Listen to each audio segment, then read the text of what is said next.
The town square? I love Town Square. Could we do that? We got another update from Lena Wee. Oh, it's just we've come so far. It's finally getting there. We're talking about. We're back. We're Going. back. Sorry, you could probably figure that out. Sorry, everybody. Sorry. Just fucks up sometimes. You said we got a small amount, right? Yes, another 1,500 votes. El Sayed wins 52-43. Okay, that's one of those. It's just going to bounce it around in that zone. Sorry, I'm.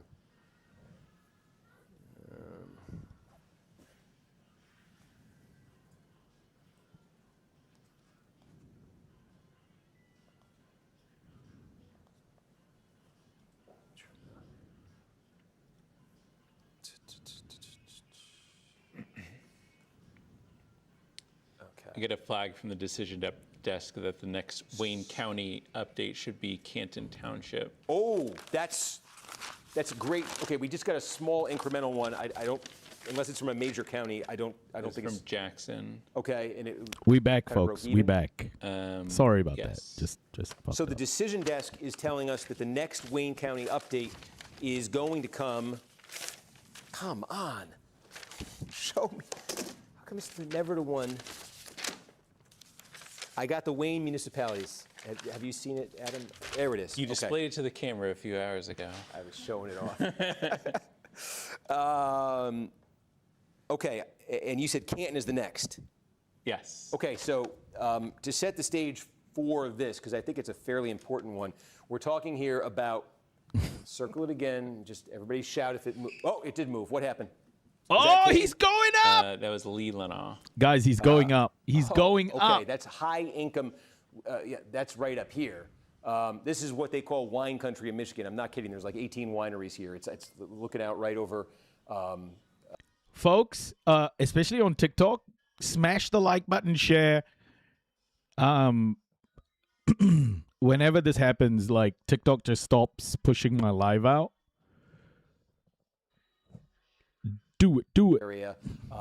So that boosted him there too. It was not one of the big six, but that was. Oh, something. There you go. Oh, is that huge! Yes. Call Wow. it! Call it! Okay. Call I it! like hitting Monroe all the time. Okay, this just came in Wayne County. Our decision desk is telling us that this is Canton Township. Canton Township is in the western, sort of right here no. in Wayne County. YouTube's back up. Give YouTube's us back what up. The breakdown was. So this was 20,000 new votes, 54% for El Sayed, 44% for Stevens. Okay. It's it. Context Call it. for this. Call it. 100,000 people live in Canton Township. The number in the 2018 primary was 49. It was 49 for Whitmer. Okay. It was 38 for El Sayed. Okay, and it was 13 for Tanadar. Right. So the progressive share. Call was it right 51. now. That's one way of looking at it. And tonight El Sayed gets 54. Right. The Whitmer share was 49, and tonight Stevens gets 44.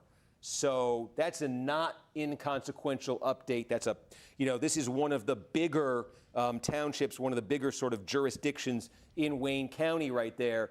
And that was very helpful, as you can see, to El Sayed, who's gotten a couple pieces of good news for him in the last few minutes. He got that good news coming out of Ingham County, and he got good news coming out of Canton Township. Again, we're getting a little bit not far from, but relatively speaking, the edges of What happened with the live? Wayne County right here. It just got. Are they telling us Sometimes any other just does that. specific places on the way? Yeah, I don't know what's going on. Not at the moment. Okay, but wow, what that did, just to give you the sense of this, folks, look, that knocked the remaining vote. We're down to only 64,000 votes left now in Wayne County. We are still at 23 in Macomb. Boy, those last updates were if you're El Sayed, we keep swinging here, right?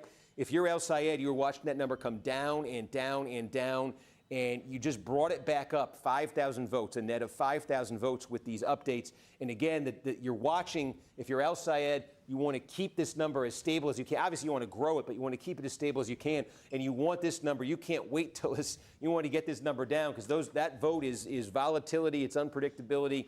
And there's still 64,000 left there in Wayne, and there could be good places there left for Stevens. We just got more. Where's it from? He's at 25.5. He's gone up. Updates from He went up. Kalamazoo, 6,000 votes. Oh, okay. He's out of our big six, but yeah. He's Why do gone I up always do again. Berry County for this? Kalamazoo. Okay.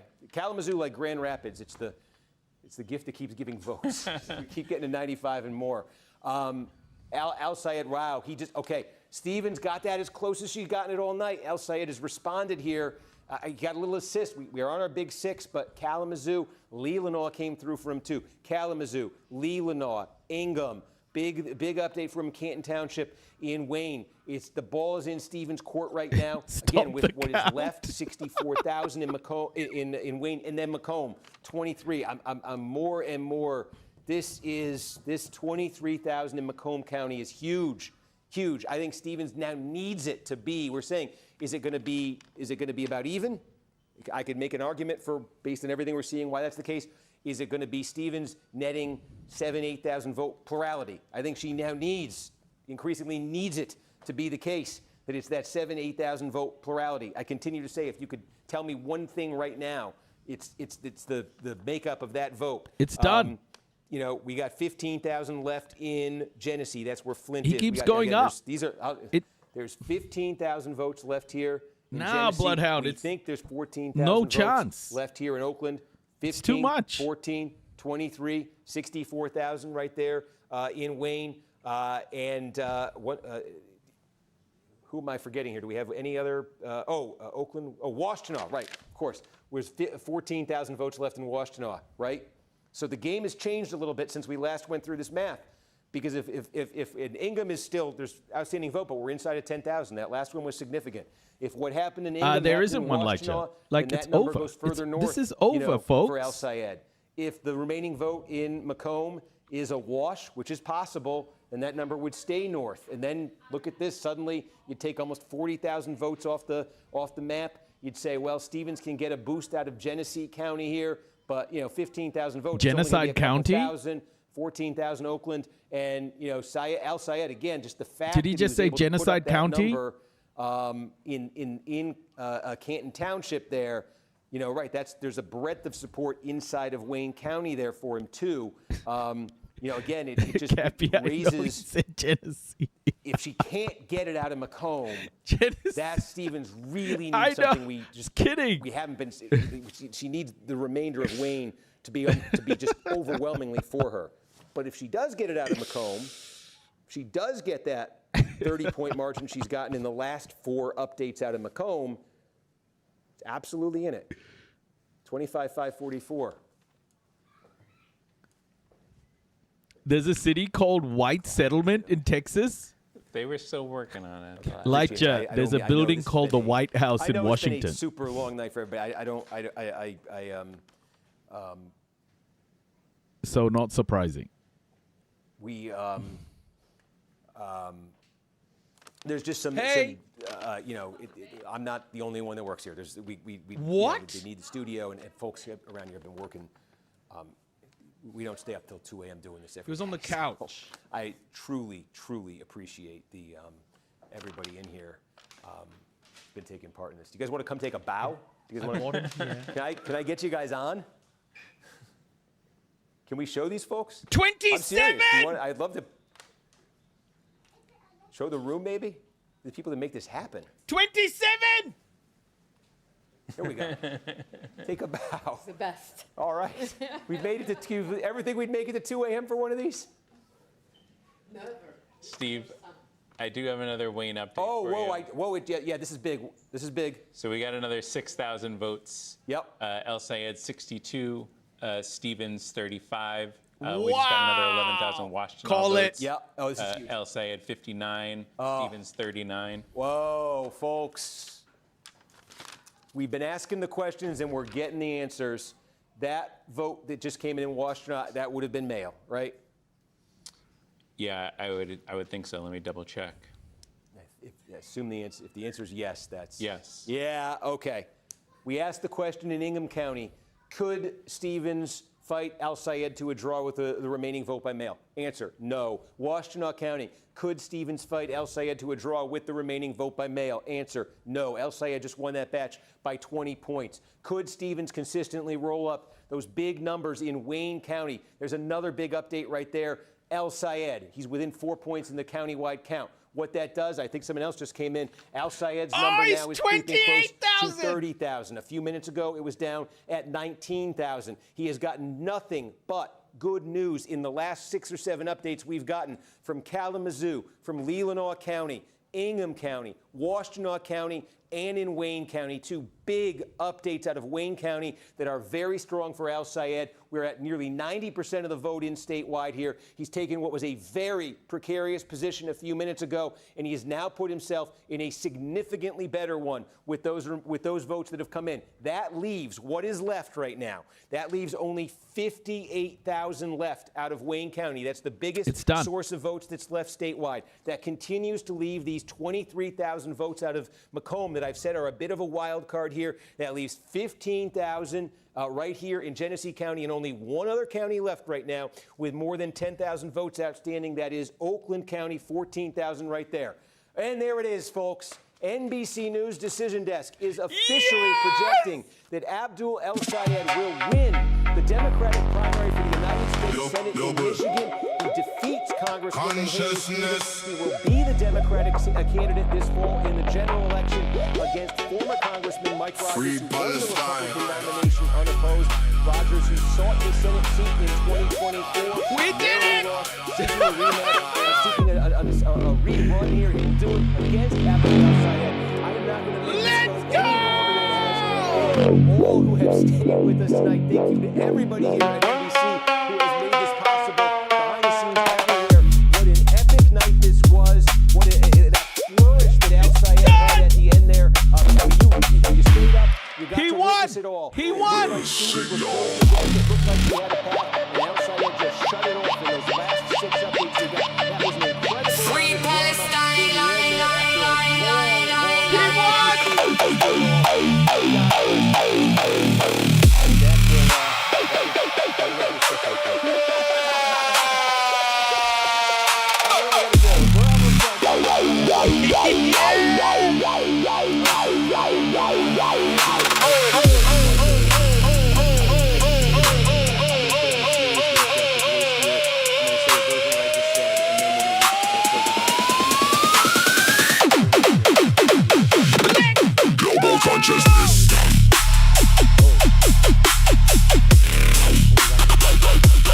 Free Palestine! Free Palestine!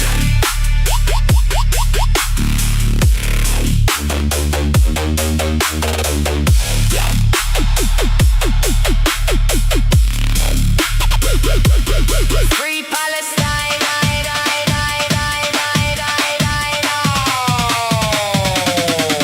consciousness.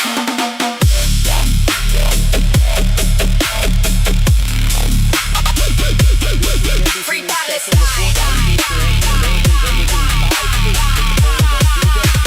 Israel out of American politics. Oh, they ended it!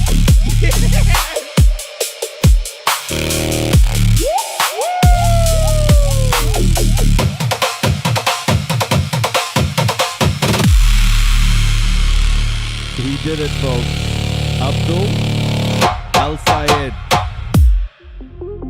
did it.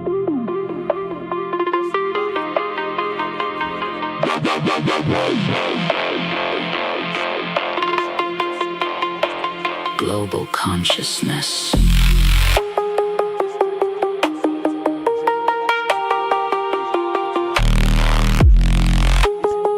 Abdul did it. He did it. Free Palestine.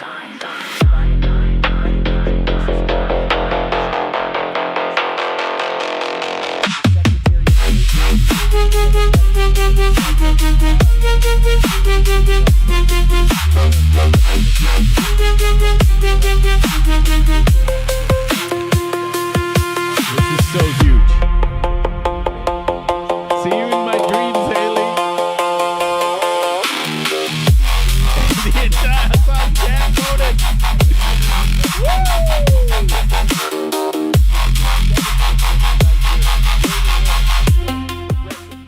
You better candidate believe it. winning the nomination in this, a swing district that Donald Trump carried by a point in 2024. Lawrence wins this primary tonight and will face off in the fall against freshman Republican Tom Barrett. This is a congressional district version of the question that's been raised about El Sayed in the Senate race. Can a candidate as far to the left as Lawrence win in a district that Donald Trump won by a point in 2024? So big, momentous results out of Michigan tonight that squarely put this state in the spotlight in November, both in terms of the Senate race, which will have massive implications for control of the United States Senate, and in this House race, which could have big complications, implications for control of the United States House of Let's go through Representatives. liberal media right now, because I think watching this special report and the more copium news is going to be on so good. NBCnews.com. Where are we? And CNN. complete We need wrap-up on CNN. today. I'm Steve Kornacki. Have a great morning. More news straight ahead.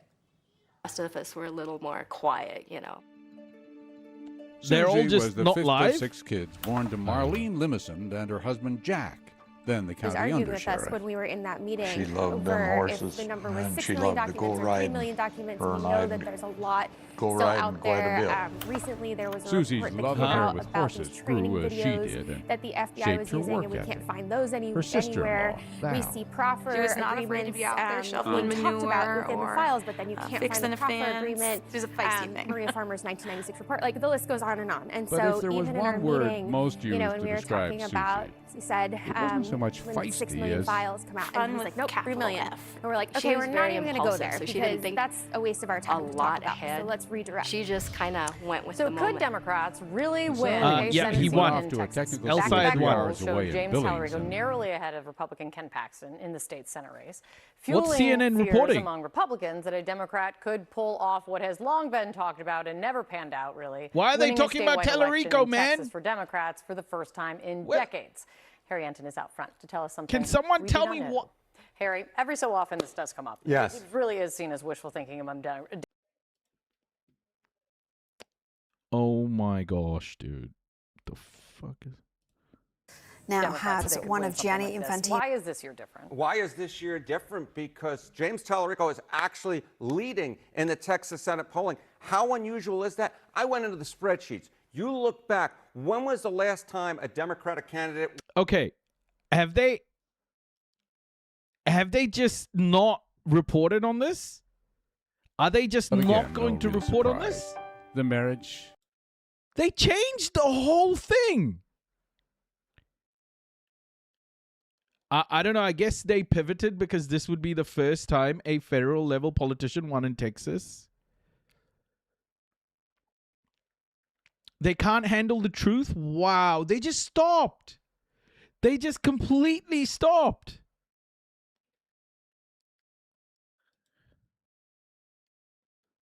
Yeah, they called it in Michigan. He did win. Is Bloomberg covering it then? Pills worldwide, so that is an update on the usage. Nope. Let's talk about one of the things that underscored the optimism for risk assets in markets yesterday and looks to still be underpinning risk sentiment this morning, and that is the fact that the oil price is weak. What? They instantly just cut off. Let's just watch this thing. Those places, but progressive, even non-DSA candidates, Working Families Party endorsed candidate in a statewide race in the Midwestern must-win swing presidential must-win state Rajasthan, of Michigan, in the Midwest, in the heart of the country, the heartbeat of America, is now going to... She lost. Good riddance. Yeah. Oh, man. Like, how is this not being covered at the moment? This is like, isn't this the biggest election event, election result, like, in a long time? I mean, overall... This is so huge.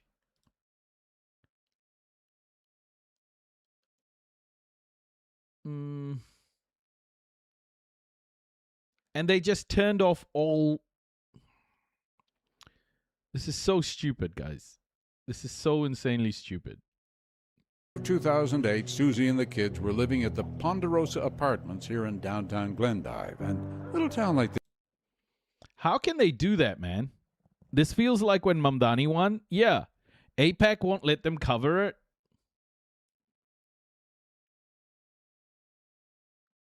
It was a hard shutdown, wasn't it, Ella? They just literally, after the second it was called, gone. The literal second the guy called it, Kornacki called it, gone.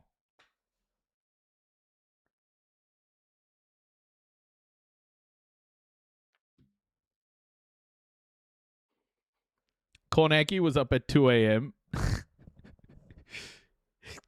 His bedtime is 9 p.m. Come on, guys. Like, you see what's wrong with that, right? That was just kind of ridiculous. Okay, hold on. We may have a live from... So this is live at Al Sayed's thing. DRM News is covering it. Oh, nah, this is not live now. Further live coverage is expected. Oh my gosh, they completely turned it all off. Oh, dude, what the F?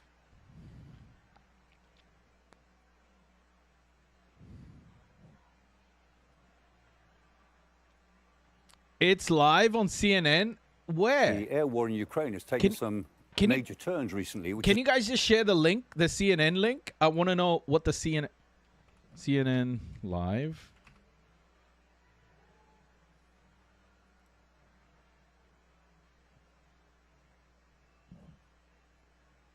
APAC Fund CNN. Is this it?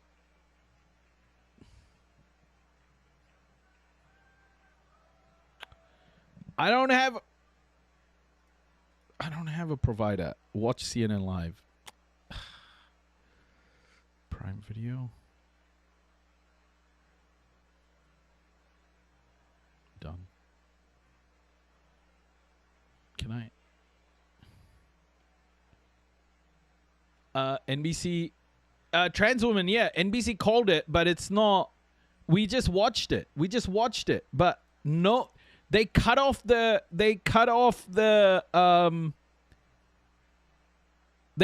stream immediately.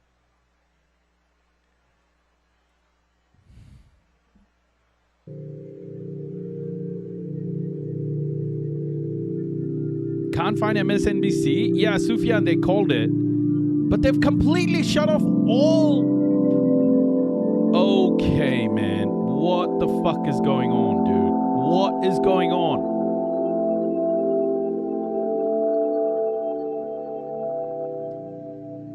Did Kornacki even say bye? It was...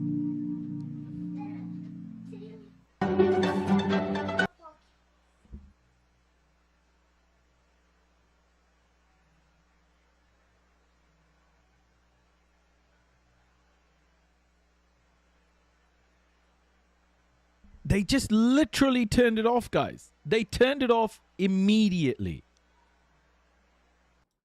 I am gobsmacked at how quickly they just wanted to walk away from this. That is not cool, man. That was it. Kornacki called it. Okay, here's my I just want to show you this on YouTube, okay? Here's my thing. Where's Kornacki? Let's go a bit further. So Kornacki called it. This is him. He called it.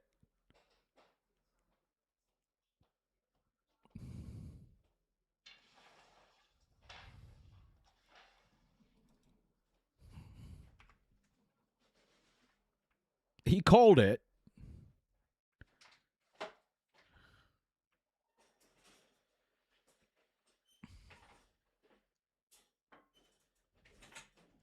Okay, this was at 12, 11, and then there's me going nuts.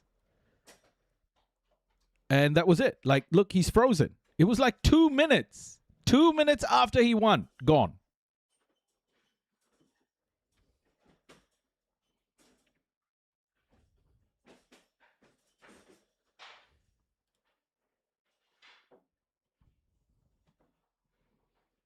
$11.20. 11:10. Gone. That's it. That was it. Live stream concluded. Literally 2 minutes after they called his win, gone.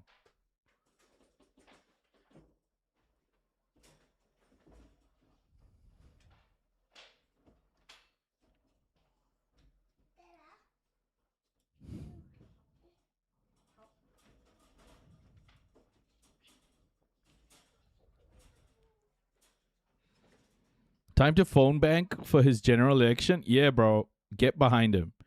Just got here. Who's win? Abdul El Sayed won. Beat Haley Stevens.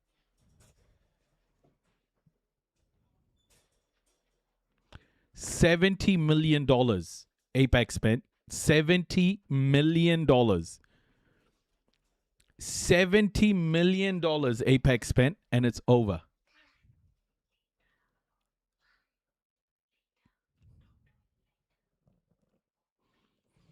$11.1 in spending difference. Crazy. I'm so sorry. I'm so sorry, my love. Huh?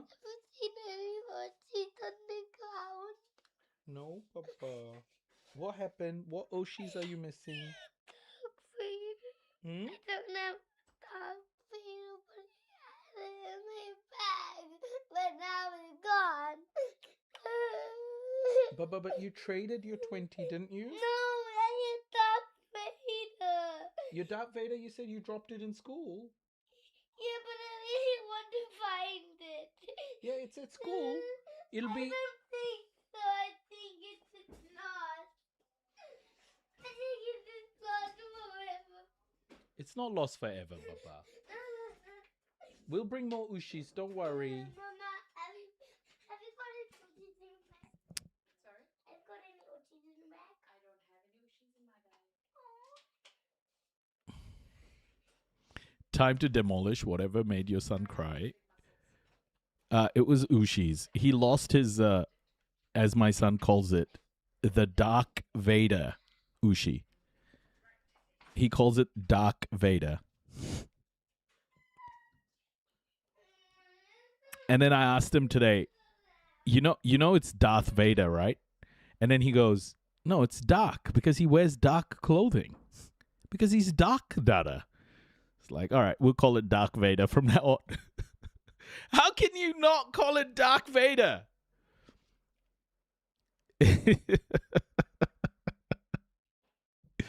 Dark Vader, everybody. That's it. It's done.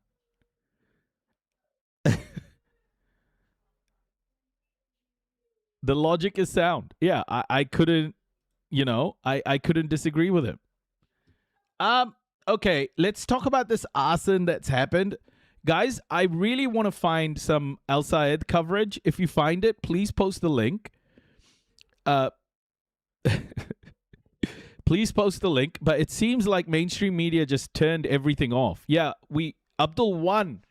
Roshan, Abdul won. We were watching a live stream. And Abdul won 2 minutes later, gone. He already spoke, Asena. He spoke. If I find something, I'll send it to Discord. Yeah. Or Sufyan, if you can send it to Twitch, I can just click on the link from the chat. Mainstream media just cut off the lights. Completely. Media blackout.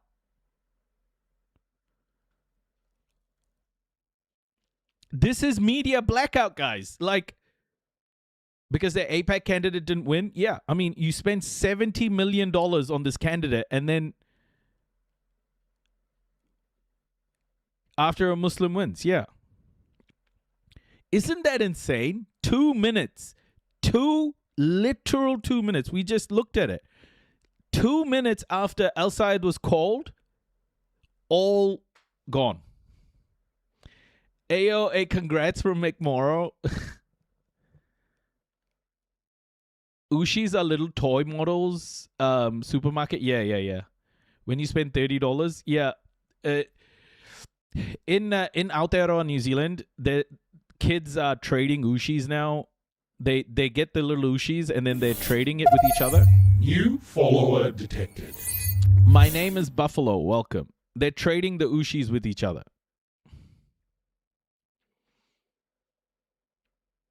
I wonder who has that McMorrow face cut up.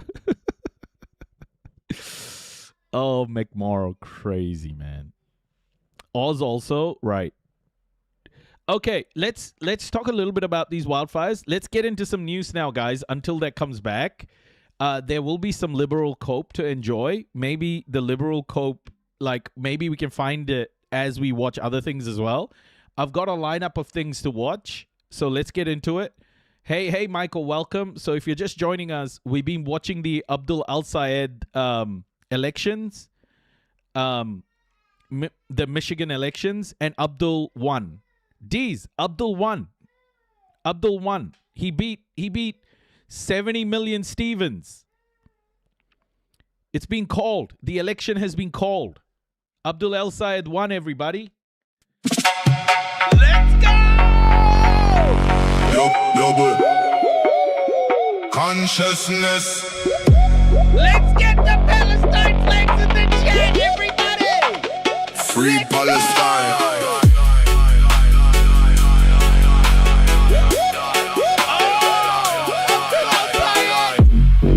Abdul Al-Sayed! Go Abdul!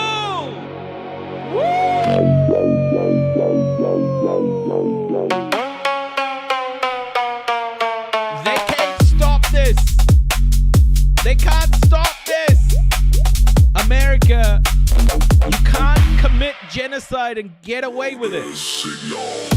You can't commit genocide and get away with it. Free Palestine. You can't commit genocide and get away with it.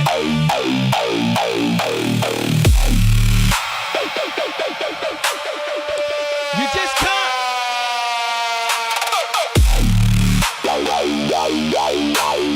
Don't do it.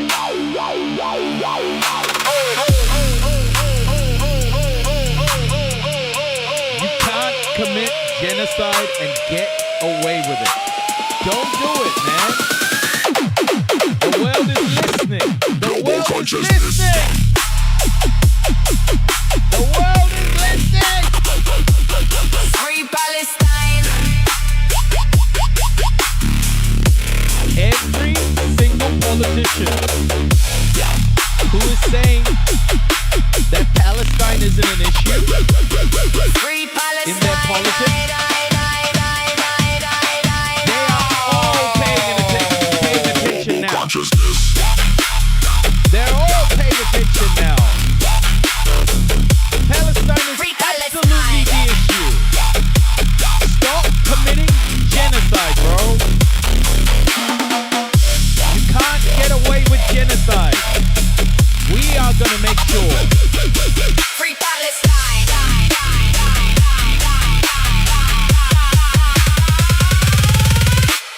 How much money do you want to spend to whitewash your genocide? 70 million won't do it. 70 million won't do it. No amount will do. No amount will do, folks. No amount will do. 17 million, everybody. Think about how eye-watering that Global number consciousness. is. It's eye-watering. 17 million on an election. And she still lost. She still Free lost. Palestine. Don't ever forget how much power you have, folks. Do not forget how much power individuals have in the world. When we organize, we are unfucking beatable.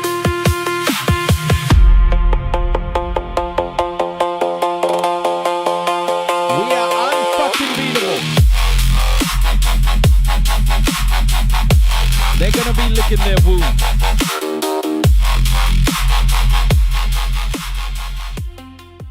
So we're going to look out for more, liberal cope to come out. We're going to enjoy the liberal cope over the next couple of days.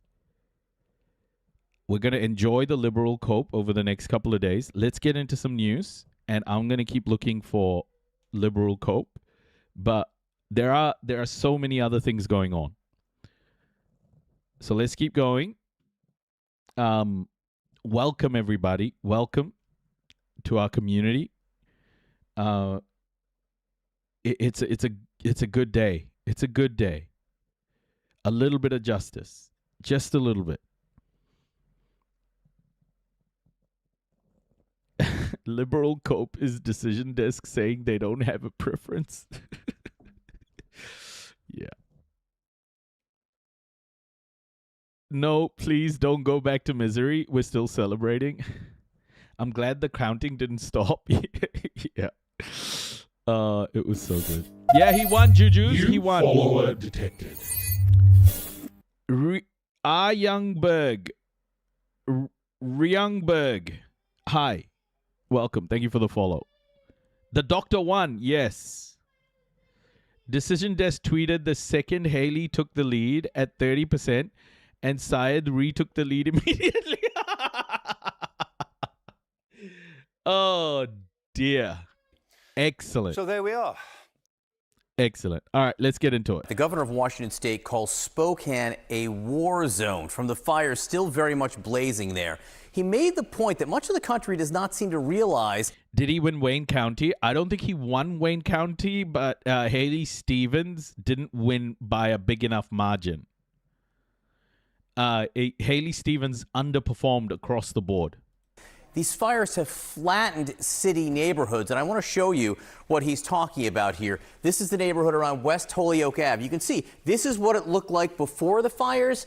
Now look at what it's like now. You can see what the smoke and the flames did to that neighborhood, simply flattening it. One other neighborhood, West Pinecliff Court. Again, before and now after. You can see just that entire area flattened. You can see a fire truck right here.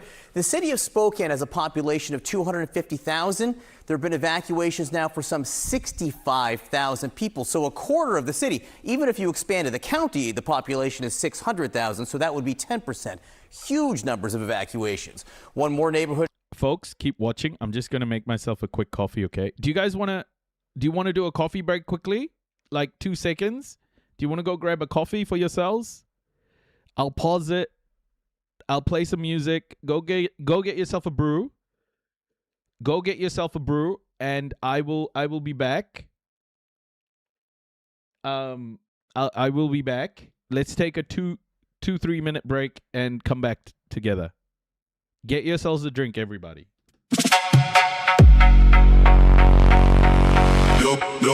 Nah, 2:30 a.m. Perfect time for a coffee. Let's go. No passing out. No passing out. We got work to do. Free Palestine.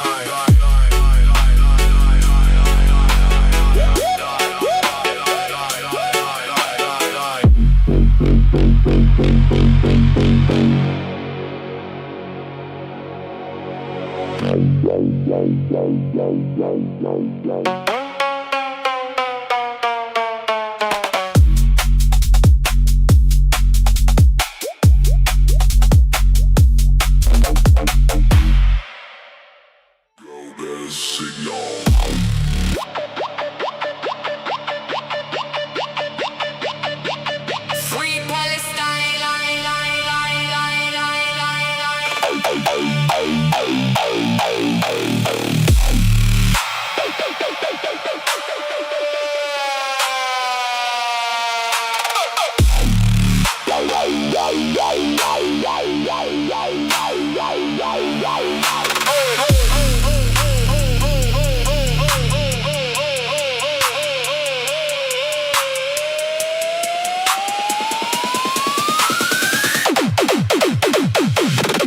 Global consciousness.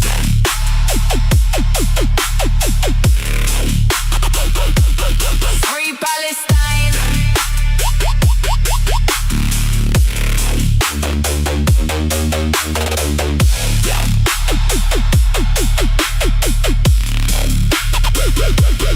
Free Palestine.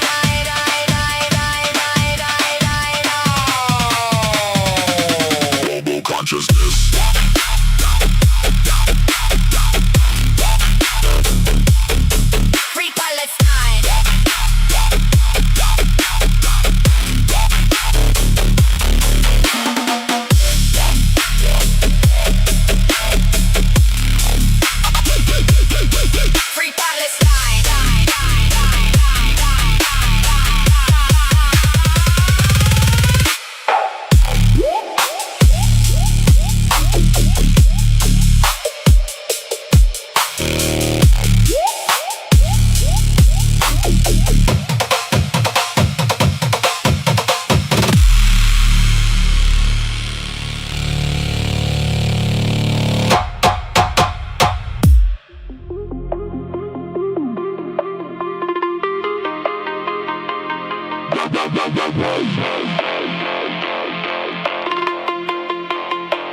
global consciousness.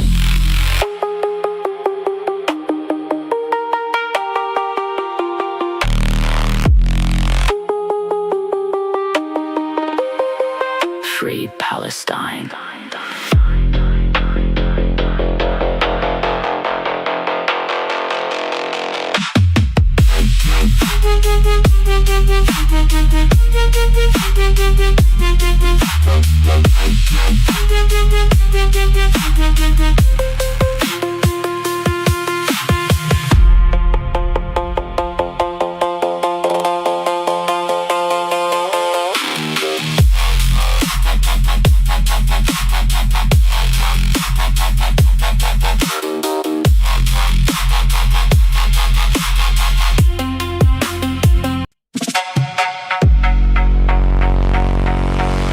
Global consciousness.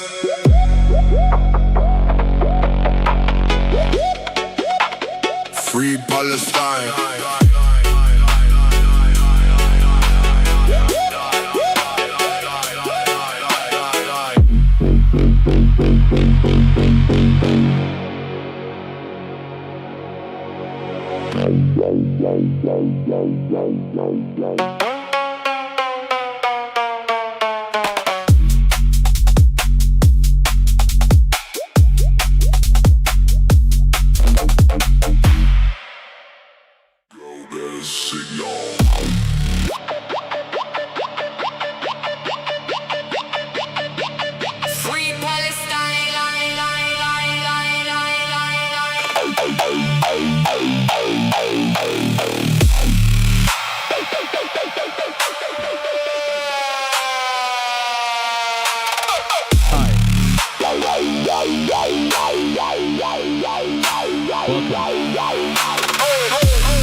I'm back.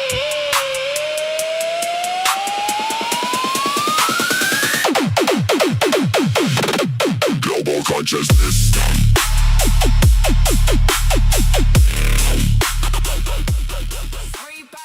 These tracks go so hard, everybody. I just love them. North Parkview Lane again. Everyone, I hope you've got a hot drink. It doesn't have to be caffeinated, Big Philly. Delilah, Abdul El Sayed won. Abdul El Sayed won. Sufyan, get like sweet milk or something. Get milk. Before, look at all the beautiful houses Did you here. roast the beef? Now look, I'm going to X that out. Now look after. You can see, again, the fires there are just completely flattening it. Hundreds and hundreds of structures have been destroyed. Most of them homes. So again, people don't have places to live there. This is a devastating situation. Authorities have now arrested a man on an arson charge for one of the 3 fires that have just been tearing through the Spokane area. According to witnesses, the 37-year-old suspect was seen bending down near a grassy area close to where the fire started. And then smoke was seen shortly after that. As of right now, nearly 65,000 people have been evacuated from the fire zone. And overnight, these fires grew to more than 10,000. We just got a ton of smoke over here from these fires in Seattle. Oh my gosh. So it was some dude set the fire. New follower detected. Some dude got caught setting the fire.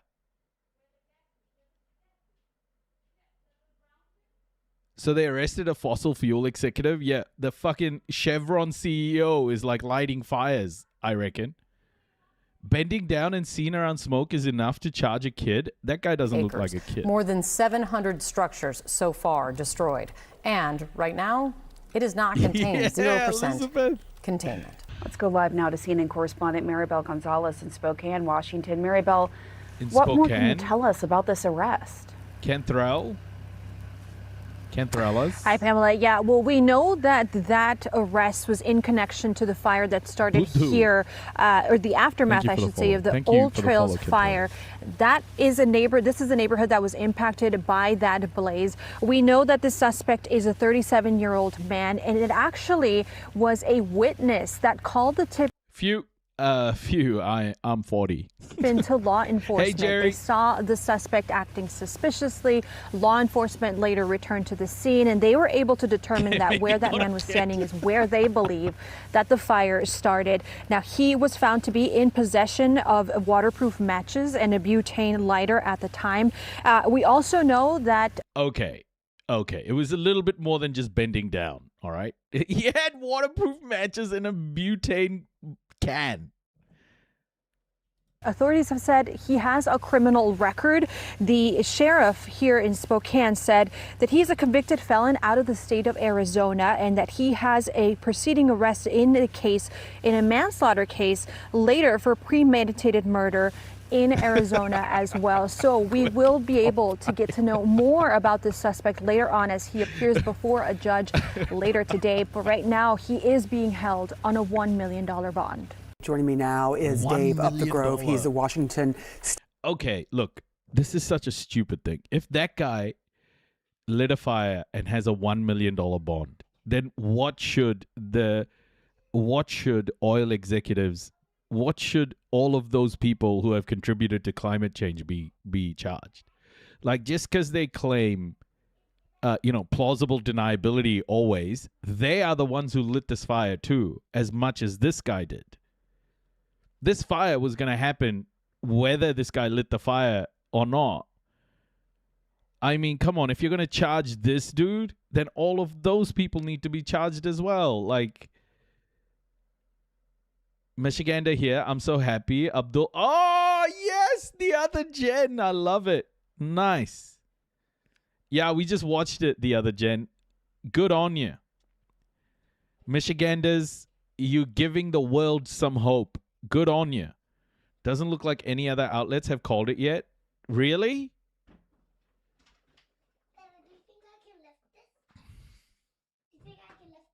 I saw you lifting it. State Commissioner of Public Lands, thank you for joining us. There are several fires burning at this hour in Spokane. There is... CNN still says too close? Hey, can someone give me a link to the CNN live video? I need to see it. CNN just stopped as well. Happy Blue Year. Nice, Monique. Detroit in this thing. Extensive damage, loss of more than 700 buildings at this hour. I do want to ask you what the status is right now of all the different areas that are on fire, and how difficult it is to fight these, and how long you think this might go on. Well, good morning. I've spent the last couple of days on the ground in the city of Spokane, talking with firefighters on the front line, meeting with families. You petitioned to get him on the ballot and volunteered text banking for his campaign? Jen, you're a freaking hero. You need some sort of medal. Demand medals, Jen. You deserve it. Demand medals. Muslim News called it? Okay, guys. I'm about to do something here, and you know what? You can clip it. You can do whatever you want. You can clip it and you can do whatever you want. I'm about to say it.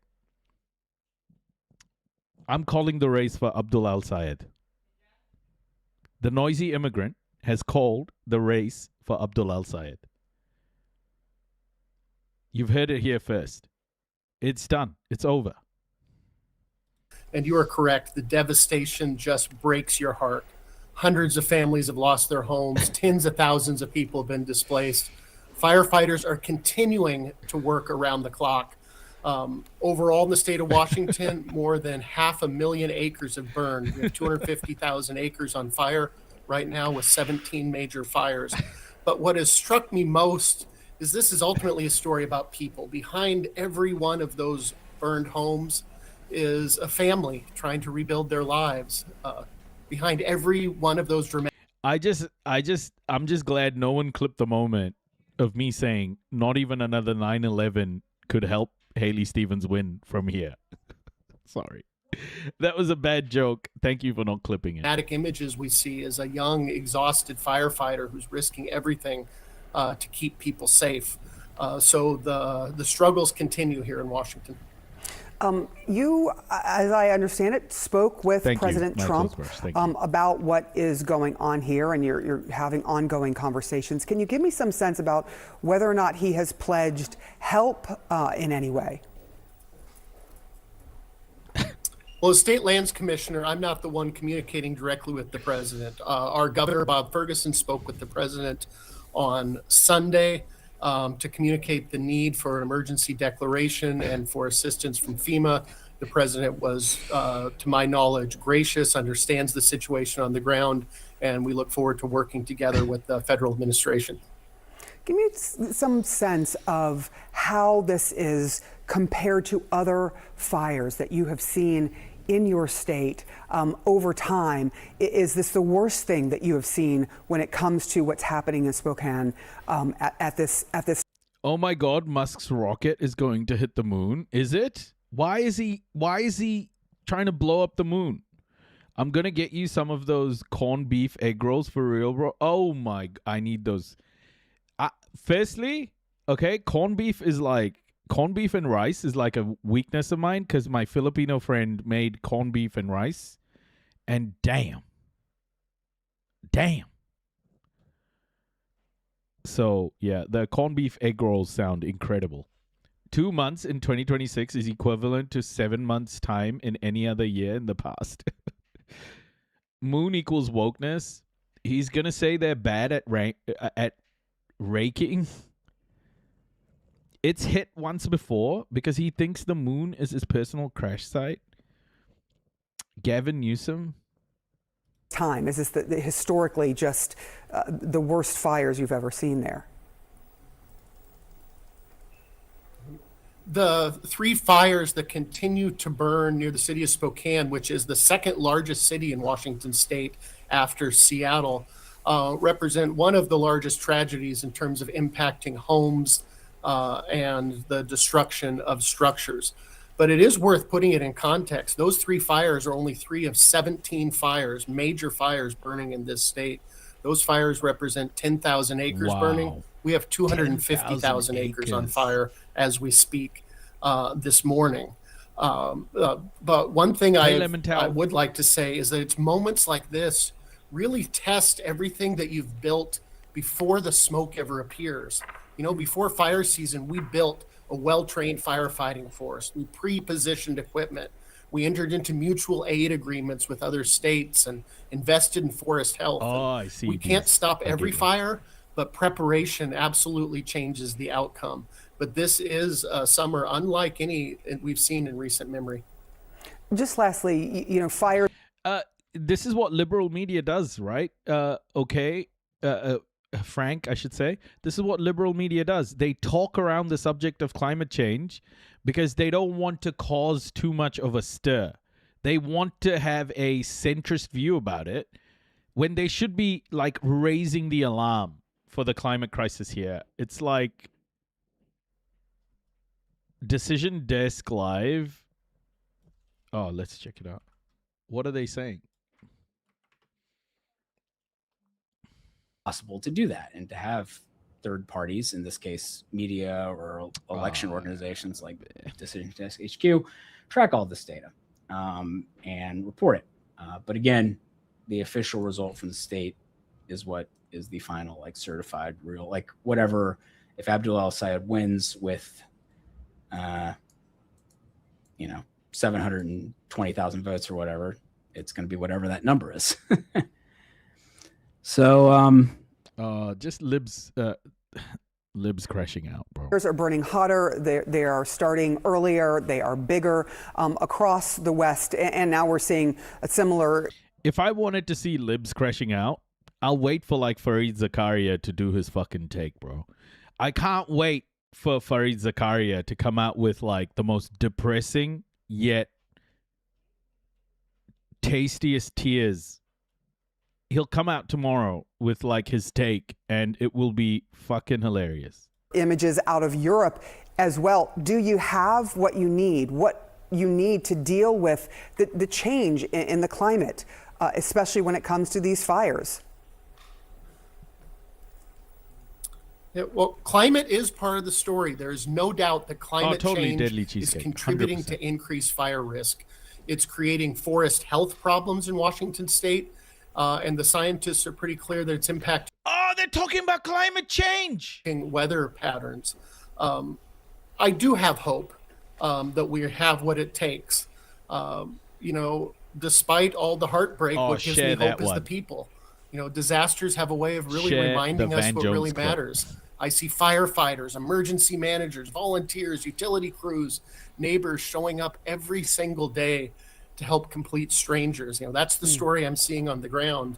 So I want people to remember that while these fires are dominating the headlines, there are thousands of people working through the night to protect communities they've never even lived in. They don't ask who you voted for. They don't ask where you came from. They simply show up because someone needs help, and help keeps showing up. And that gives me hope. We have 5,000 people fighting these fires, equipment and Stevens and El Sayed are supposed to speak shortly. I wonder if she will concede. Oh yeah, totally she'll concede. I just want to show you guys this one clip of John Fetterman making himself look like an ass on Jon Stewart's show. So for you could agree with them 90%, but Israel is the red line. Absolutely. Israel for me. Like I can't ever turn my back to Israel after where it's at. So, and I mean no disrespect on this, but that is not our country. You're saying that these candidates may have great ideas for our economy. They may want to do the exact same thing you want to do in terms of getting money out of politics. They may want to increase the social safety net. They may want to change the balance of power from capital back to labor. But if they don't agree with you on Israel, you don't want them in your party. Well, I don't know who you're referencing to specifically. No, I'm referencing what you just said. Name So one. in other words, Syed or AOC or Bernie Sanders, I assume you agree with a lot of what they say economically. And what I'm saying is, like, if you are a DSA member, if you are a member of a specific political party, run under your own banner. And now I think Bill Maher said something very insightful. He said, the DSA are colonizing the Democratic Party. Oh my God. White people talking about colonization is next level. So just be Democrats if you're going to run under the Democratic Party for that. Why have a DSA party for overall? So run on that, and you all understand. It's just an organization. It's not, we have a two-party system. It's like the Freedom Caucus in the Republican Party. There are, there's Randy Fine and Ogles and all these nutbags that are also part of an area, and Republicans, I'm sure, may not agree with all of them on all kinds of things, but there is no other party. Well, I guess you could try it, but my point is, if you don't disagree with them on a lot of things, why not use some of that energy? And even like Mamdani in New York is DSA, but there are things in the DSA platform that he disagrees with. And I'm assuming there's probably things in the Democratic platform that you might disagree with, but you don't disavow the entire thing. You're literally saying we can all have discussions, except when it comes to Israel, which is not America. It seems like a weird line to draw. Well, so then, I don't think that's weird. I think what history demonstrates is that when people or a government or people turn their back to the Jewish community, things end really badly, and it's a dangerous. Jewish community and Israel are not the same thing, brother man. They're not. That is not the same thing. No. It's like, hey, it's like if I have to pick a side for after 10/7 and after Iran, I'm always going to stand with Israel. I'm always going to vote and support whatever that's necessary to protect themselves and to prosecute Hamas, Hezbollah, and Iran too. And the very left never said a peep after Iran executed 30 to 40,000 young people in there just for protesting for democracy. You think that the left is pro Iran, not the country, but the regime? What I'm saying though is, like, if anyone in the Democratic Party is fine with Iran building a nuclear bomb, I disagree with that person. I think most people are. Again, I think you're caricaturing the issue. But I want to, is there anything you would criticize Israel about?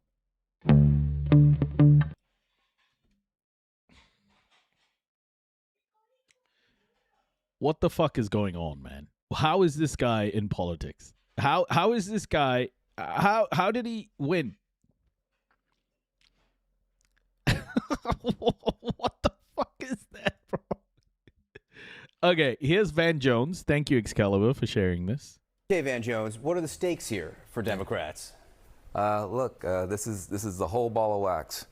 I'm from Jackson, Tennessee. There was a guy named Gil Scott Heron who had a great poem. It's called "The Revolution Will Not Be Televised."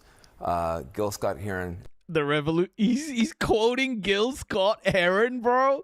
No, Van Jones, stop. Gil Scott Heron was not a collaborator. Okay? Gil Scott Heron was a leftist. You, sir, are a lib. A collaborator, a lib. Is wrong. The revolution is being televised and podcast and streamed and elected tonight. Why is that? It's because there is a credibility gap that's opened up between the Democratic Party establishment and this insurgency. People are looking at people and they're saying... The wording just pisses me the fuck off, bro. Insurgency. It's so racist. It's like they're using the, war against terror language. Insurgency. Horrible. This guy has just turned into... Did he just say Gil Scott Heron was wrong? Nah, he was quoting him. You've been telling us the same thing for a long time, and our lives are not any better. We got Donald Trump twice. There's also an innovation gap. Why can you spend $60 million and get whooped like this?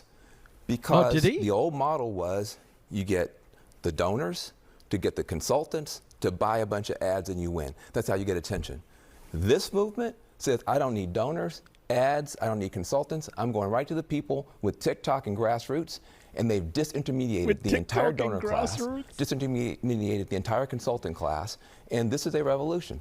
And so this is going to happen again and again. The Democratic Party is now Blockbuster. These kids are Netflix. We are selling CDs out the trunk. This is Napster becoming Spotify, and it's happening tonight. Oh, fuck, bro. Okay, all right. So that was kind of a good take, I guess. He's right. He's right. But the one thing he misses is the humanity of it. It's not the platform. It's not the innovation. It's not digital innovation that's causing this. It's that people have seen 3 years of a genocide live streamed, and people like Van Jones and people like the establishment in America in particular have said nothing against it, have wanted to do nothing against the perpetrators. Okay? That's what's happened. It's not the platform. It's what people are seeing and what they're hearing from the people that have always seemed like the just people. It's a huge betrayal. It's a betrayal of what these people thought these others who they looked up to were about. It's a huge betrayal. It's a huge betrayal. It's nothing to do with the platform. It's nothing to do with TikTok. It's nothing to do with X, because if those didn't exist, then this movement would move to another platform. It's betrayal. That's what they're not seeing about this. They think they can replicate it by creating cool TikTok videos or virality of like a moment. Wine grower, often it's not enough to admit defeat, because the Nazis admitted defeat, but Nazism is still thriving today. It's not about admitting defeat. It's understanding why that defeat happened.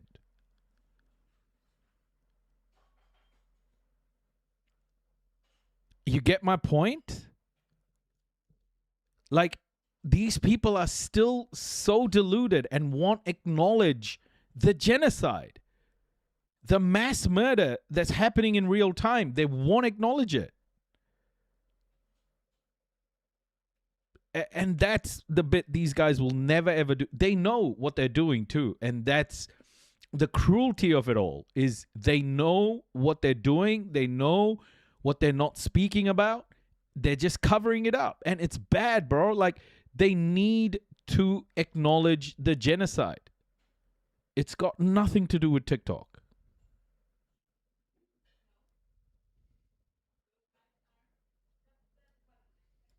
Democratic-based voters want. Okay, Van Jones, what are the stakes here for Democrats? Look, this is the whole ball of wax. I'm from Jackson, Tennessee. There was a guy named Gil Scott Heron who had a great poem. It was called "The Revolution Will Not Be Televised." Gil Scott Heron is wrong. The revolution is being televised and podcast and streamed and elected tonight. Why is that? It's because there is a credibility gap that's opened up between the Democratic Party establishment and this insurgency. People are looking at people and they're saying, you've been telling us the same thing for a long time and our lives are not any better. We got Donald Trump twice. There's also an innovation gap. Why can you spend $60 million and get whooped like this? 70. Because the old model was you get the donors to get the consultants to buy a bunch of ads and you win. That's how you get attention. This movement says, I don't need donors, ads, I don't need consultants. I'm going right to the people with TikTok and grassroots, and they've disintermediated the entire donor class, disintermediated the entire consultant class, and this is a revolution. And so this is going to happen again and again. The Democratic Party is now Blockbuster. These kids are Netflix. We are selling CDs out the trunk. This is Napster becoming Spotify, and it's happening tonight. So, Scott. I just hate how he did that comparison. I don't think he realizes what the no. I think he knows what the problem is, because remember he got backlash for saying. I'll just bring up a Van Jones clip about Van Jones scrolling dead children. He said this. He said this a few months ago, and I thought it was very telling of how disconnected Van Jones is from his own humanity. Hold up, let me just try and find it, guys.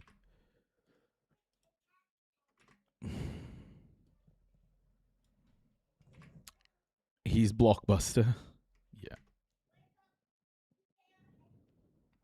Yeah, here it is. Here it is.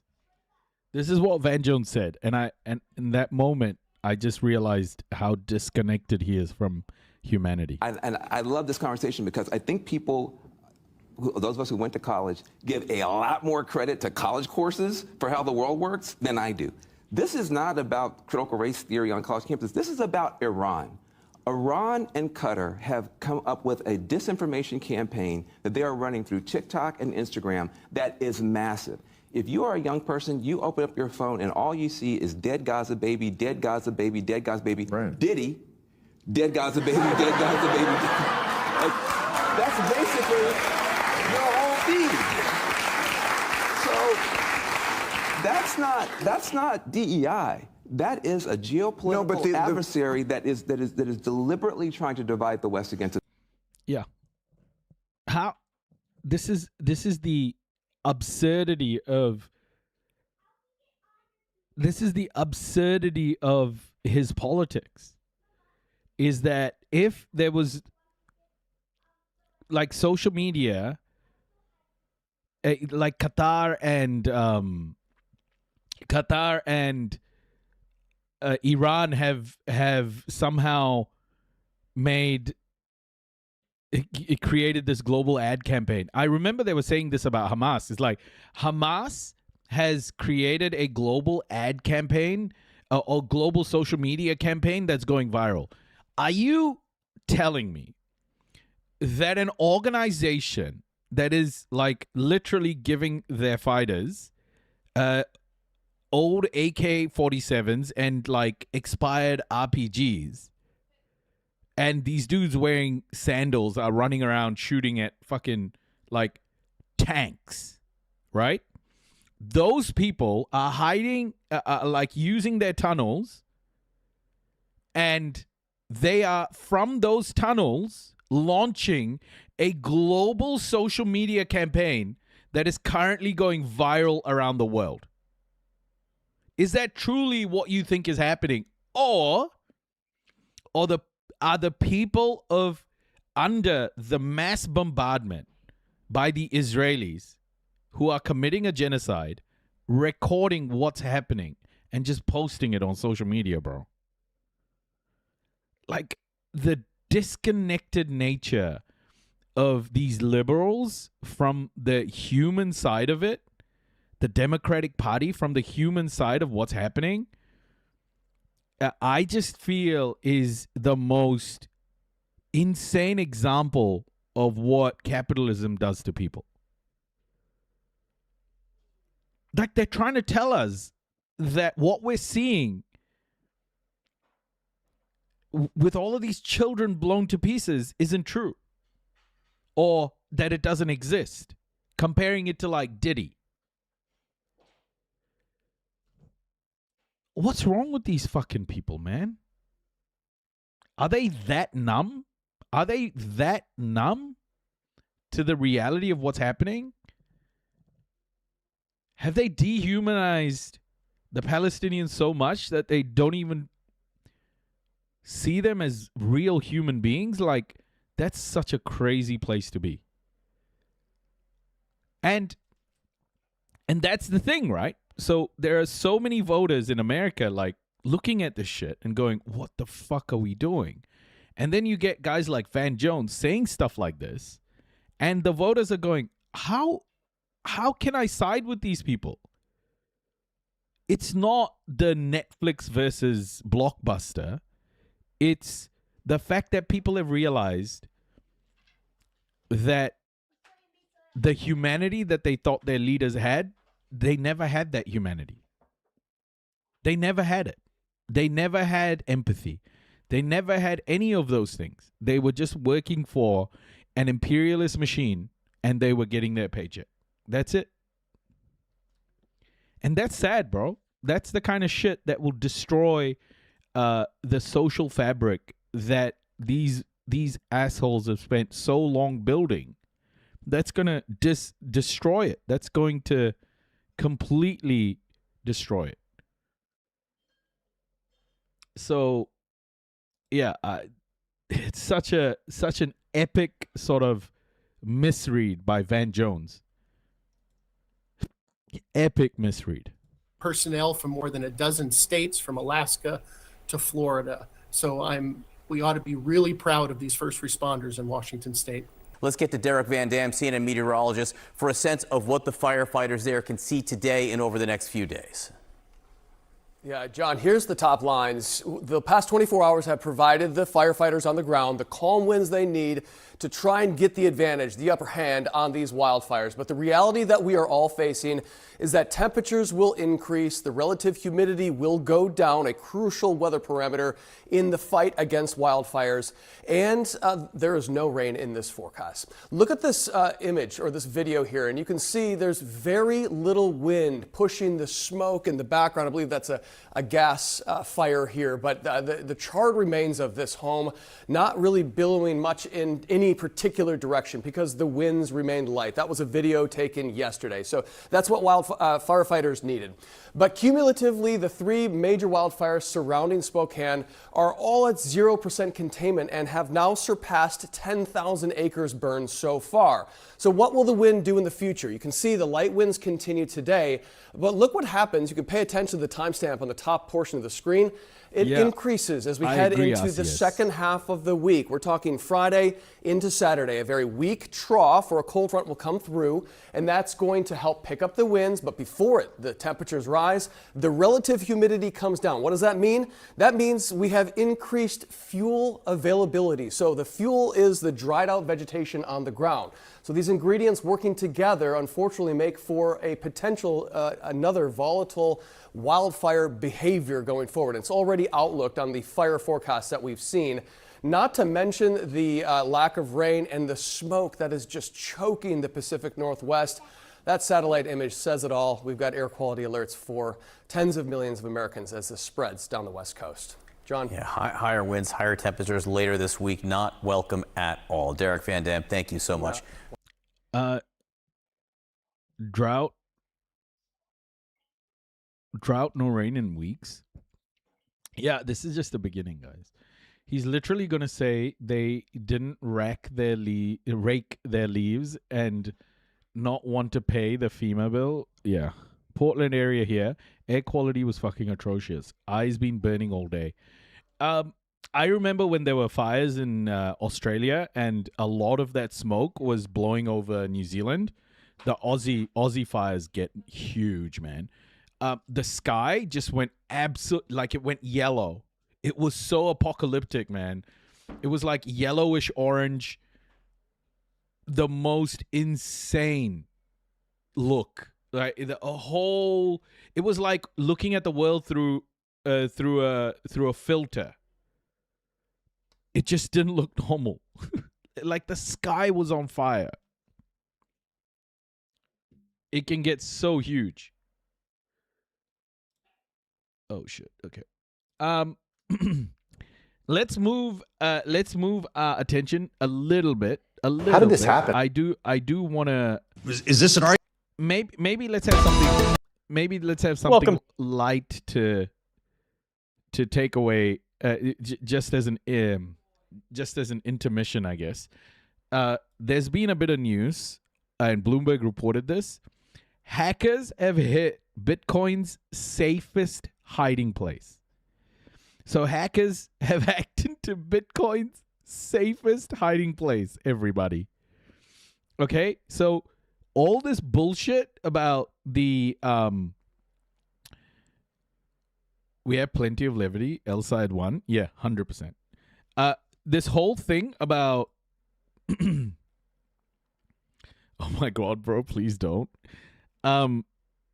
This whole thing about the the oh fuck, man. I'm like forgetting shit. Too bad it's not FDIC insured. Yeah. This whole infrastructure is supposed to be the safest, right? It's supposed to be so safe because it's all distributed. It's incredibly protected, etc. But it's prone to hacking. It gets hacked all of the fucking time. And here's a great example. This just happened. This was 10 hours ago. Decentralized. How did this happen? I mean, I was reading about one of the victims here, and he said his part of the system was in like a safety deposit box at a bank. Yeah, I mean, people had the perception that if you have a cold wallet, that it's secure, and I think this has kind of upended that impression. You know, there was a security flaw in CoinKite's system that someone, it seems, might have even hacked into it all the way back in April times. But then the news kind of blew up over the weekend because a lot of other users were complaining about their accounts getting drained, and so they have a whole mess on their hands now. And do most people have all their Bitcoin in one storage place, or do they kind of diversify and spread it out, kind of the way that people spread out their deposits at banks? Yeah, I think it just depends on the person. There were some very sympathetic, harrowing stories of one guy was saying he bought 2 Bitcoin for his children's future. Another guy lost all of his savings because he just had it there. But I'm sure some of the users have it in different places too. Look at this, 110 million in Bitcoin stolen. Software flaw hit cold card wallets. About 5,000 wallets compromised, 1,755 Bitcoin drained in days, raises self-custody security concerns.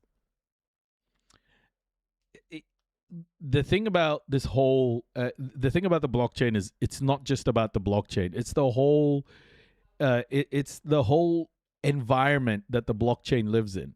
It's a bunch of people who want to rug pull everybody. They're all a bunch of criminals trying to sell you this this asset. Of course, there's going to be a lot of bullshit around it. I know my Bitcoin. I keep my Bitcoin in my shoe. It was supposed to be a decentralized blockchain. That's how they were marketing it. Yeah. Just a back and forth will get worse and better with quantum encryption. Large servers adapting to new threats. Hello, Joshua. Bitcoin has a purpose. What's the purpose? Draw any sort of corollary, like if this were to happen to somebody at a bank and like, their account were somehow compromised at one of the regulated financial institution, would there be Iran retrieving their cash? Yeah. Better recourse than if it's lost in Bitcoin? Certainly, yeah. I mean, that's going to be a big question that we still don't have an answer to, is what are the repercussions for CoinKite, if any?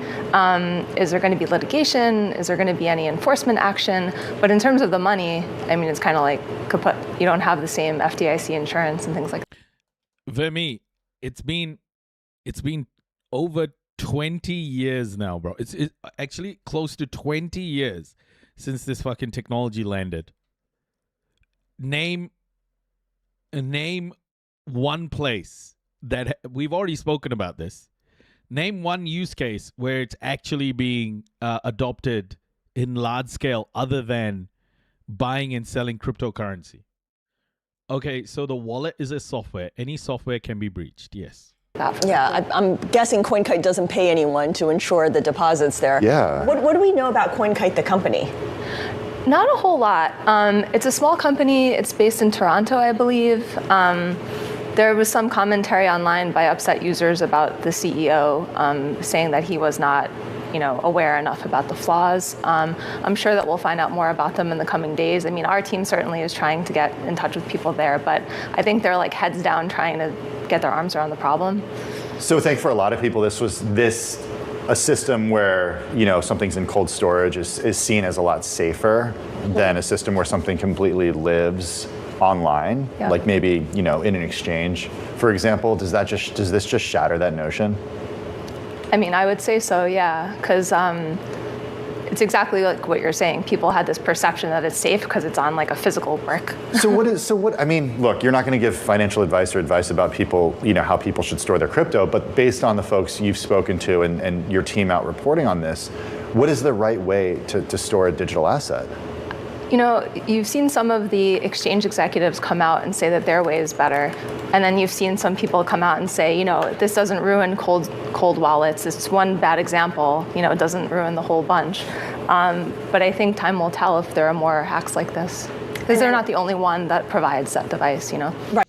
This is, it was built as this technology to overthrow how how money moves around the world and have like this democratization of global finance, right? Like not so locked up by one or two companies. It hasn't done that. Okay, if you wanna overthrow the capitalist system, this is not the way to do it. It was the real purpose of what blockchain was supposed to do. It was supposed to be an easy way to move value across borders without needing the global financial system to be involved in any way. But it's done exactly the opposite. It lost its purpose when it stopped being that. When it stopped being what the purpose of it was, which was to upend the global financial system, it didn't do it. Now it's just being used by the global financial system to rug pull everybody. So what is its purpose now?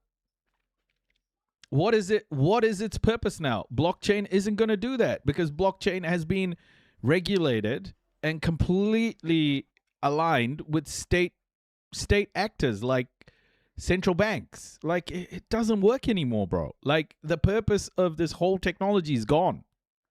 Now they want to use it in like in fucking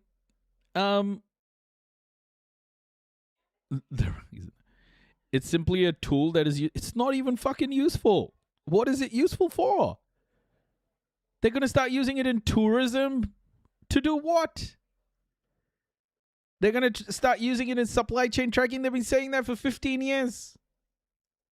It's full of shit. It's vaporware. Right, and there have been a series of hacks too, perhaps not as many given that Bitcoin's price action has not been as robust as it was in previous years. But Eric Balchunas of Bloomberg Intelligence has been writing that the cold storage Bitcoin heist definitely shakes the faithful and strengthens the ETF case, where you get exposure to Bitcoin through ETFs rather through actual, I don't want to say physical Bitcoin, but through owning Bitcoin and putting it in cold storage wallets. Yeah, certainly. I mean, you could see the argument for that, right? If you had the ETF and not the actual underlying asset, you might not be in such a bad situation. So,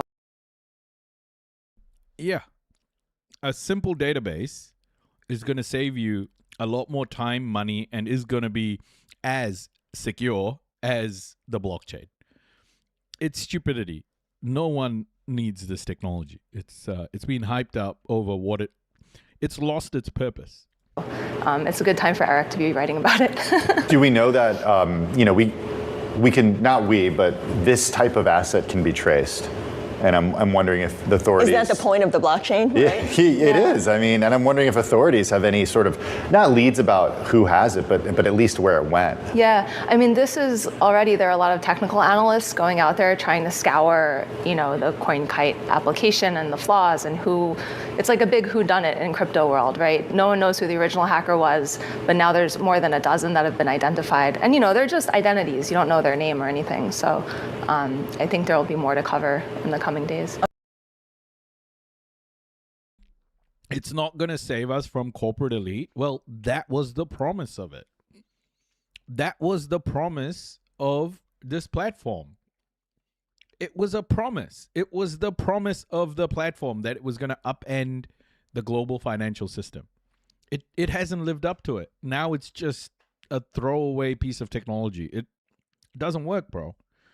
I think Bitcoin is, or at least this concept of decentralized record taking is just hasn't worked.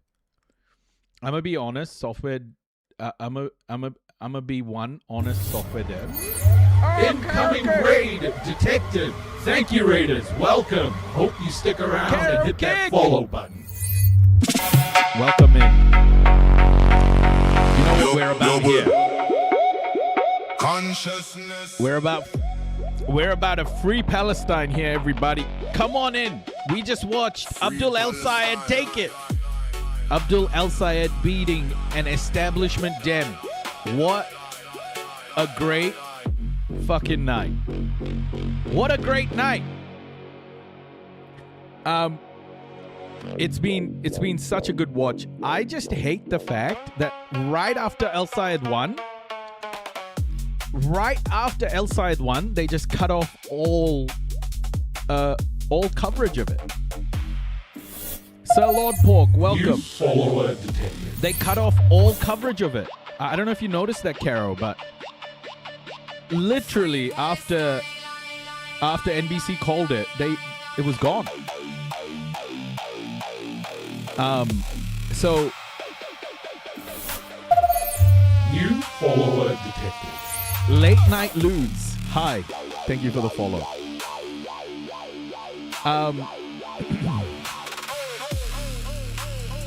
We need more of this too, yeah. I feel like mainstream media is about to lose it, and we're gonna get a lot of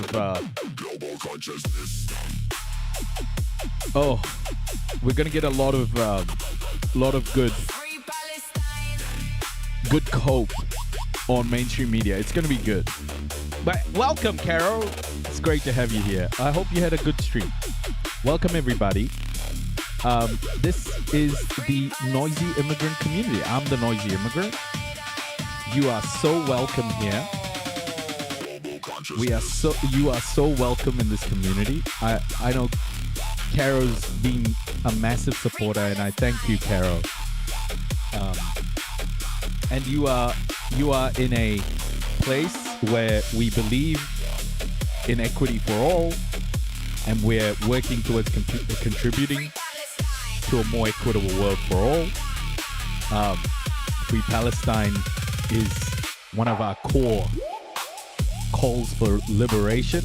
We explore global news. We analyze and talk about news in ways that a lot of mainstream media just doesn't cover. We try and understand in depth how geopolitics are changing the landscape of the world we live in. So if you are looking to get educated on those things and just learn with a community, we're all learning here, including me, then you're in the right place. Thank you so much, everyone, for being here. What do you make of the Dow Jones hitting a record high in celebration of the anticipated El-Sayed win? In my honest view, the Dow Jones hitting a record high today in anticipation of El-Sayed's win is a good example of how the Intifada wants to be globalized. And I just think the Dow Jones is telling us, globalize the Intifada. I think the stock market is just fake. It's giving us a signal, everybody. And the Intifada might need to be globalized. Okay, we're gonna get back into a serious subject here. We're gonna have Michael Clark from Sky News having frittatas for breakfast. The free market has spoken. The hand is guiding us. Exactly. Ukraine air wars take major turn. I do want to visit this subject. We don't talk about it much, but it is important. There's a lot changing on the ground there, and it's looking like Putin is planning a pretty large, a large operation potentially in September. So developments here are going to be super important to understand how Europe is going to react to all of this. I think we don't keep track of Ukraine that much. Honestly, we're so focused on the Middle East at the moment and on U.S. politics that we often miss Ukraine. But it is important to just keep track of it whenever we can. I thought this was pretty good. Michael Clark does a good job on Ukraine, I have to say. The air war in Ukraine has taken some major turns recently, which is affecting the rest of the war. One is that Ukraine has done extremely well in developing more drone attacks and more drones to attack Russia, more than twice as much since March as the Russians have been able to attack the Ukrainians. And in the last 24 hours, the Ukrainians have attacked 18 different regions, oblasts within Russia. That's more or less all of Russia west of the Urals. More than that, data and forensics at Sky have been able to locate all of the Wildberries warehouses that have been attacked in recent weeks. Now, these warehouses are huge warehouses. Wildberries is the Amazon of Russia, online retailing. Did I just compliment Michael Clark? Yeah, I did. Never thought I'd do it, but when it comes to Ukraine, because it's in his interest, he's biased, right? He does this pretty well. What's this? ABC News. Australia electric vehicle sales more than double since outbreak of war in Iran. Oh, this is great. We're going to read right after this, okay? We're going to read about that right after this report. Thank you so much. Thank you so much for sharing that, my clothes brush. Thank you. Hey, Lemon these Poppy. Warehouses contain an enormous amount of stock from all the small and medium enterprises, the small-scale suppliers that keep their stock in these warehouses for delivery. Hey, by the way, we reached like a massive milestone just before. We got to 3,900 3,900 followers on Twitch.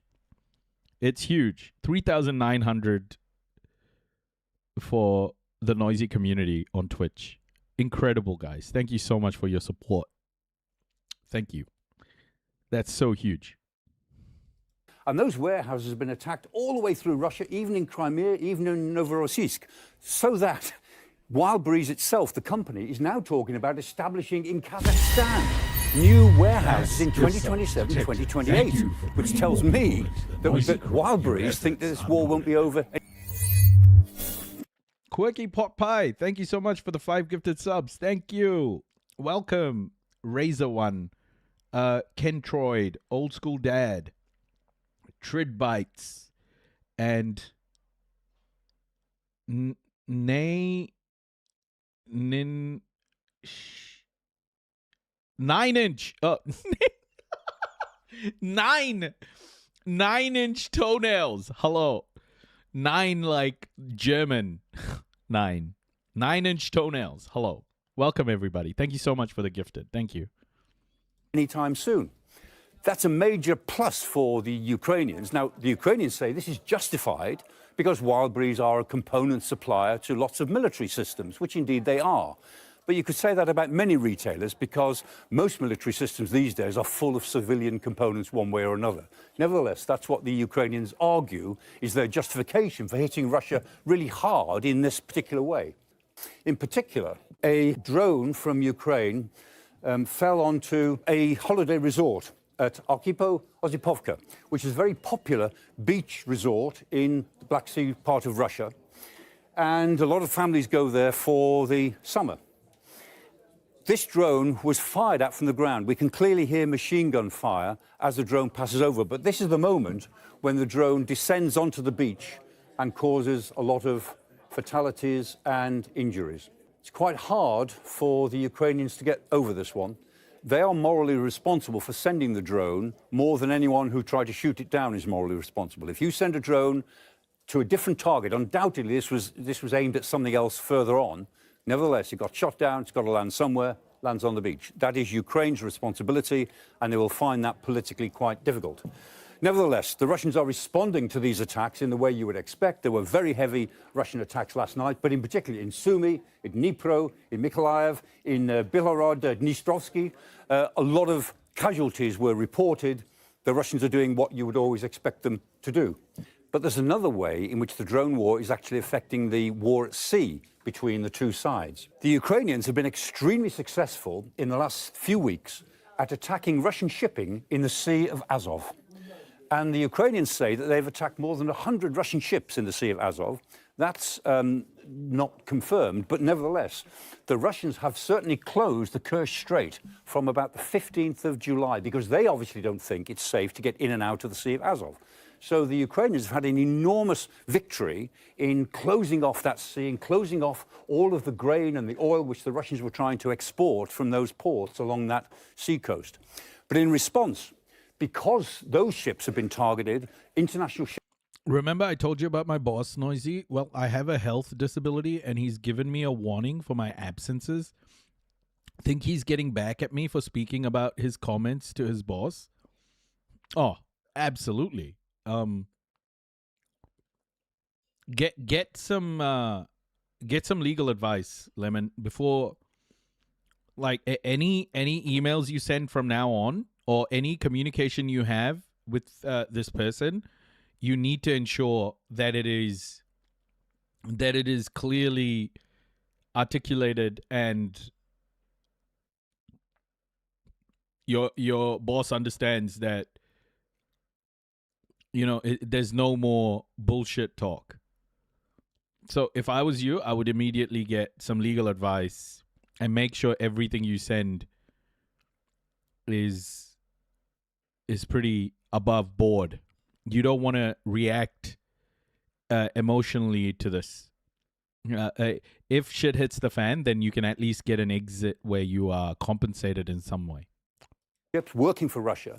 The Russians have started to target international ships working for Ukraine. And Ukraine's big ports of Odessa and Chornomorsk, which were working through a very safe route all the way down the coast, hugging the coast through the Bosphorus into the Mediterranean and out to world markets. And that route, which has been a very effective route for the Ukrainians for the last 2 or 3 years. I don't get it. If you shoot a drone and derail it towards civilians, why would it be anybody's responsibility?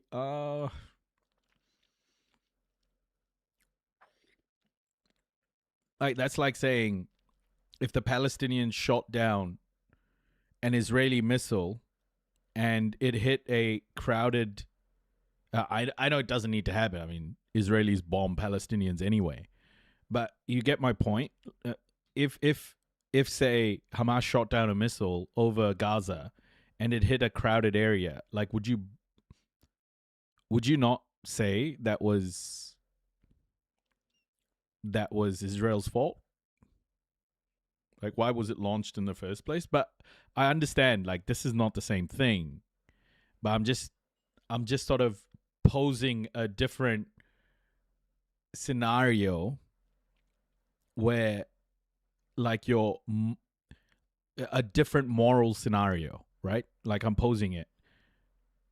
Would it be wrong for Israel? Like, would you blame Israel if it was an Israeli missile that got shot down? May now be suspect because the Russians are now attacking ships taking that route. They're prepared to do that because they're... Yeah, Cantherelis, like, I agree. Russia is invading Ukraine here, right? So I do understand you truly. I was just confused. Yeah. Russia is responsible for the invasion. It's different because there are two armies fighting. I really hate how Ukraine is being made to believe and feel like they're winning. America does not have the munitions to help, and the EU population do not want the war in Russia. This is just NATO and America playing with fire. Yeah, exactly. See, late night lewds, like, you understand. This is Europe using Ukrainians as human shields. We've watched so many interviews with European officials talking about the war needs to keep going on for a long time. It needs to keep weakening Russia. So Europe's interest in keeping this war going is basically that it's going to weaken Russia. And for Europe, it just means more protection. But Ukrainians are fighting, obviously, for their borders, right? And Europe is doing the bare minimum to try and stop this. Because it knows the longer it goes on for, it just uses up Russia's resources. And that's what they want. So, man, this is just ridiculous. At some stage, you gotta like see how Europe is doing this. I honestly feel bad for the Ukrainians. They're fighting not just Russia, but they're also being coerced from the other side as well. They're stuck between a rock and a hard place. What are they going to do? Stop fighting? And Europe knows that, and it's doing the bare minimum to try and stop it. Ballistic missiles, which they're getting from North Korea, are able now to target those ships, as are their drones. And so the irony is that having won what I call the Battle of the Western Black Sea a couple of years ago, the Ukrainians may be about to lose the political benefits they got and the economic benefits they got from winning that battle because they've won the Battle of the Sea of Azov. Yeah, but Joshua, like, the thing is, if Europe really wanted to help, they would be putting boots on the ground in Ukraine. I do not think, like, if Putin nukes Ukraine, that is Ukraine gone. Like, no one can be there. I don't think Putin is that stupid. But also, I think Europe knows that, but they're dangling.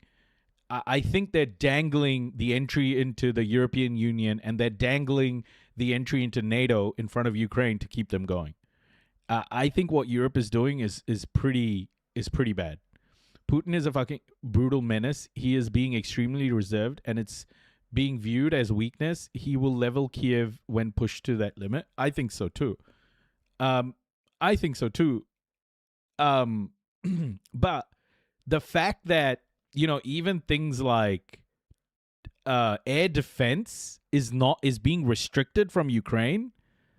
Like, air defense is being restricted from Ukraine. They can't even give Ukraine air defense. Come on, man. Like, at what point are people going to call this out and go, well, Europe isn't actually doing everything it could to help Ukraine, you know? Not even the slightest. America isn't doing everything that it could do to help Ukraine. At some stage, you got to, like, understand that Europe just wants this to go on for as long as possible. I just feel bad for Ukraine and hope that as many people can make it out as possible. Europe got used to the US being the one providing aid. Yeah. It's sad, bro. Ukraine has no choice but to fight, no matter which way you look at it. And as long as Europe doesn't help enough, Europe knows that that war will just keep going. As long as they keep dangling all of these different things in the front of Ukrainians' faces, they know that the war will just continue to keep going. And that's what they're doing. They're keeping Russia going as well. They're not fully sanctioning it. I mean, okay, how many levels of sanctions? How many levels of sanctions have they applied on Russia? How many levels of sanctions have they applied on Russia?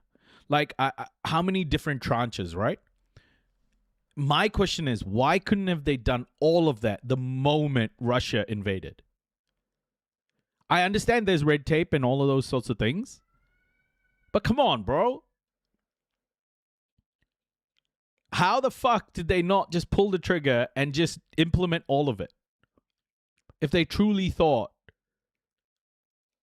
that Russia was doing, you know, that they wanted to stop Russia. Immediately, just hammer.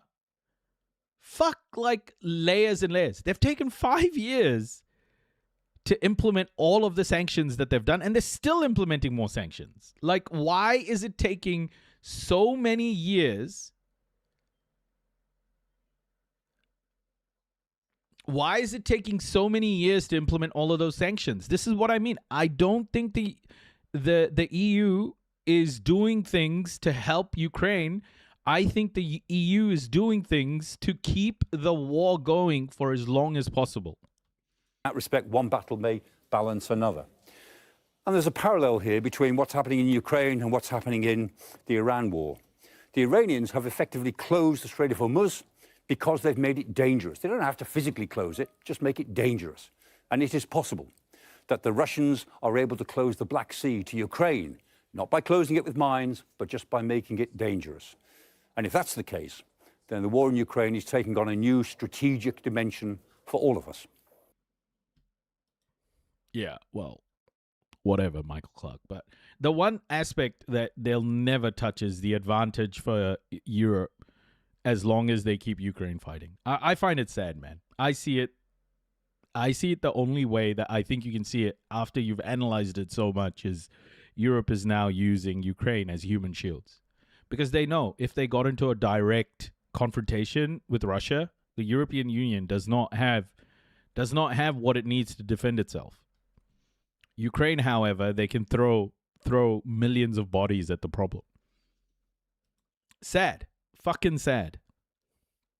Okay, so one of the things I want to talk about here, guys, is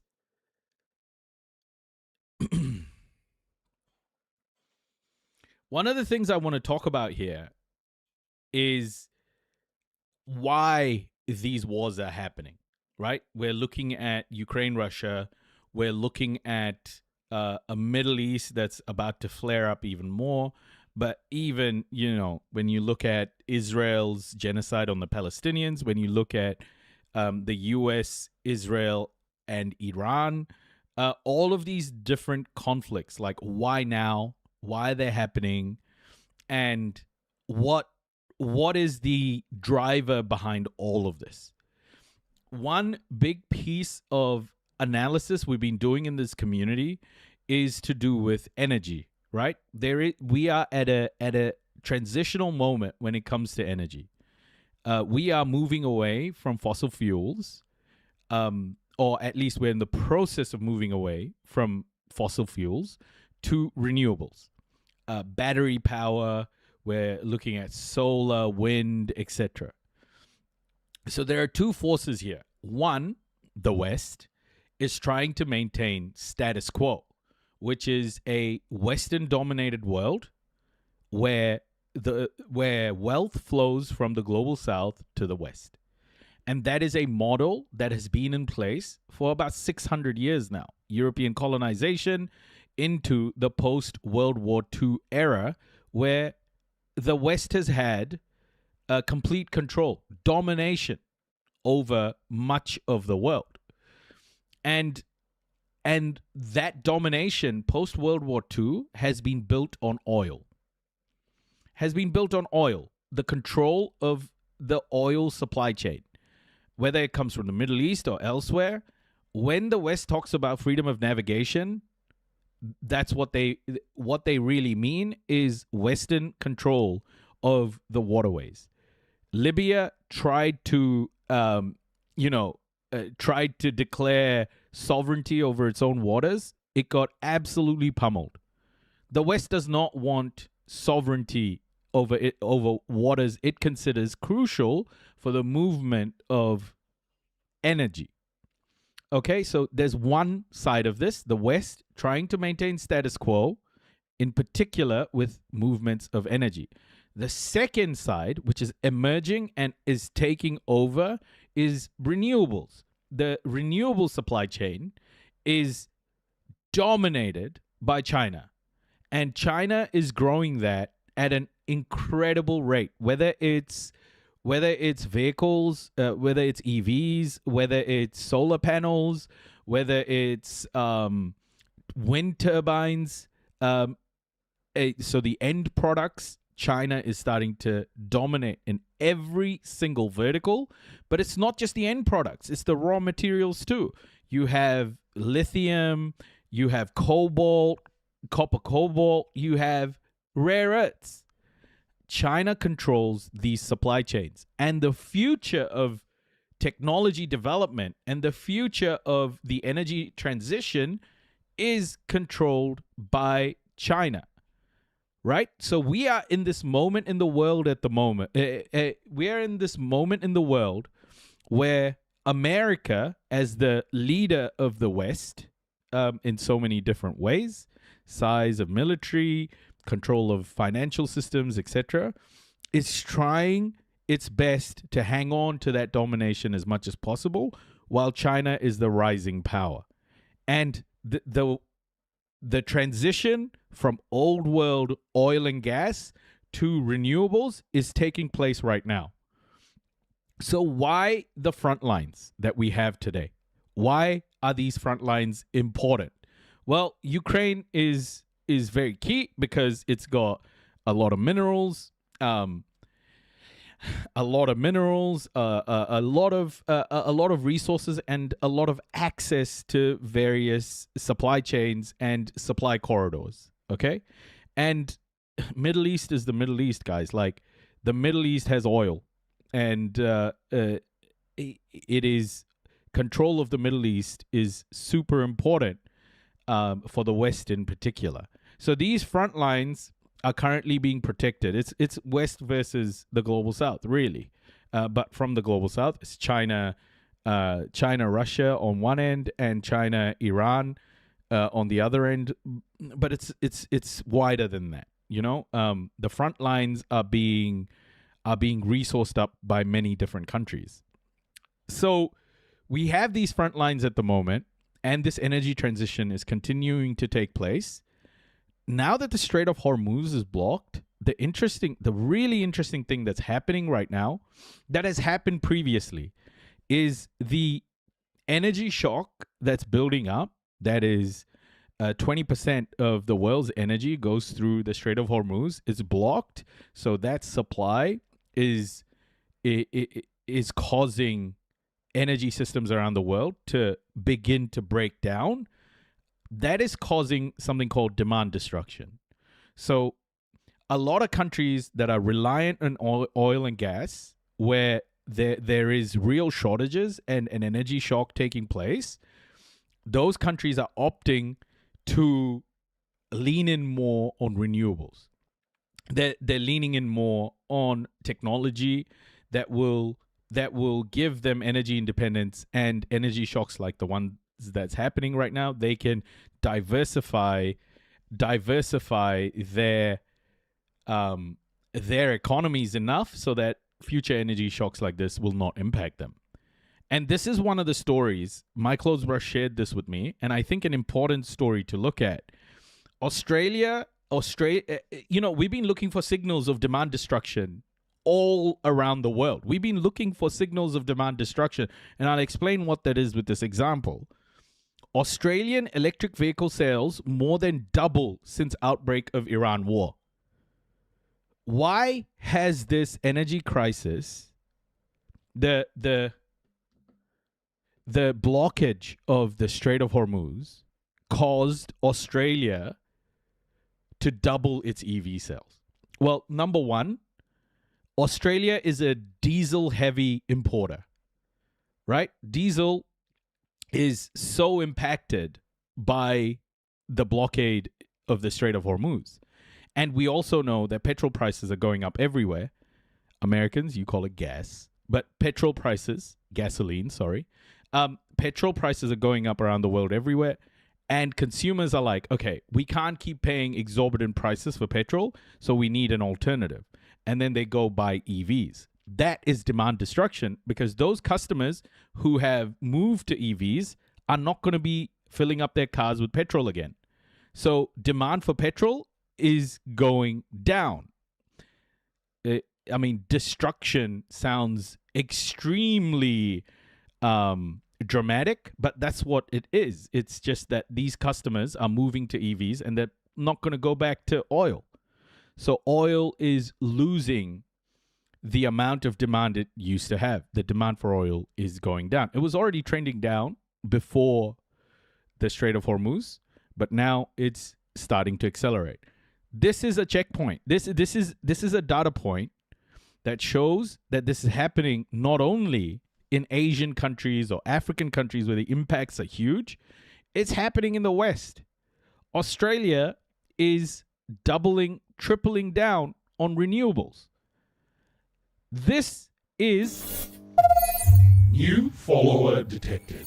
Thank you, Lord Orcus of Undeath. This is really bad for America and American imperialism in general, because America has built its imperialist machine, post-World War II in particular, on oil. Okay? So America sees this moment as existential crisis, as an existential crisis. It is an existential issue for American imperialism. So if you even the West, even Europe, right? They're seeing this moment as a highly this moment as a either fight and keep control of status quo of the way the world is, or bring on a multipolar world where there are more players in this big game of control around the world. The West does not want to give up control. It's too used to having those privileges. But Hormuz is causing a massive, massive issue. So if you ever wonder why the West, I'm European and I was up all night waiting to see if Abdul is winning, took the day off because we're chill like that. Nice. Take care, Amanda.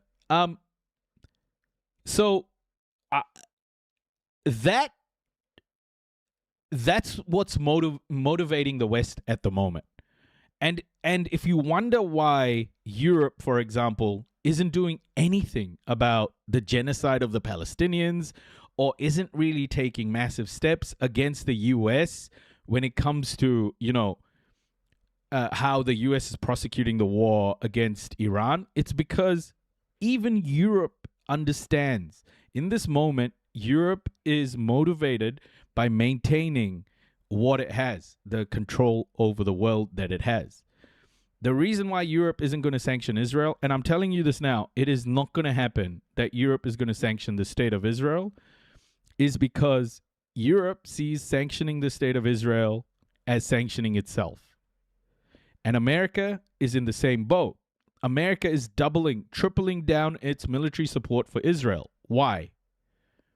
Because Israel represents maintaining the West's control of important areas where the energy that's currently being controlled by the West stays that way.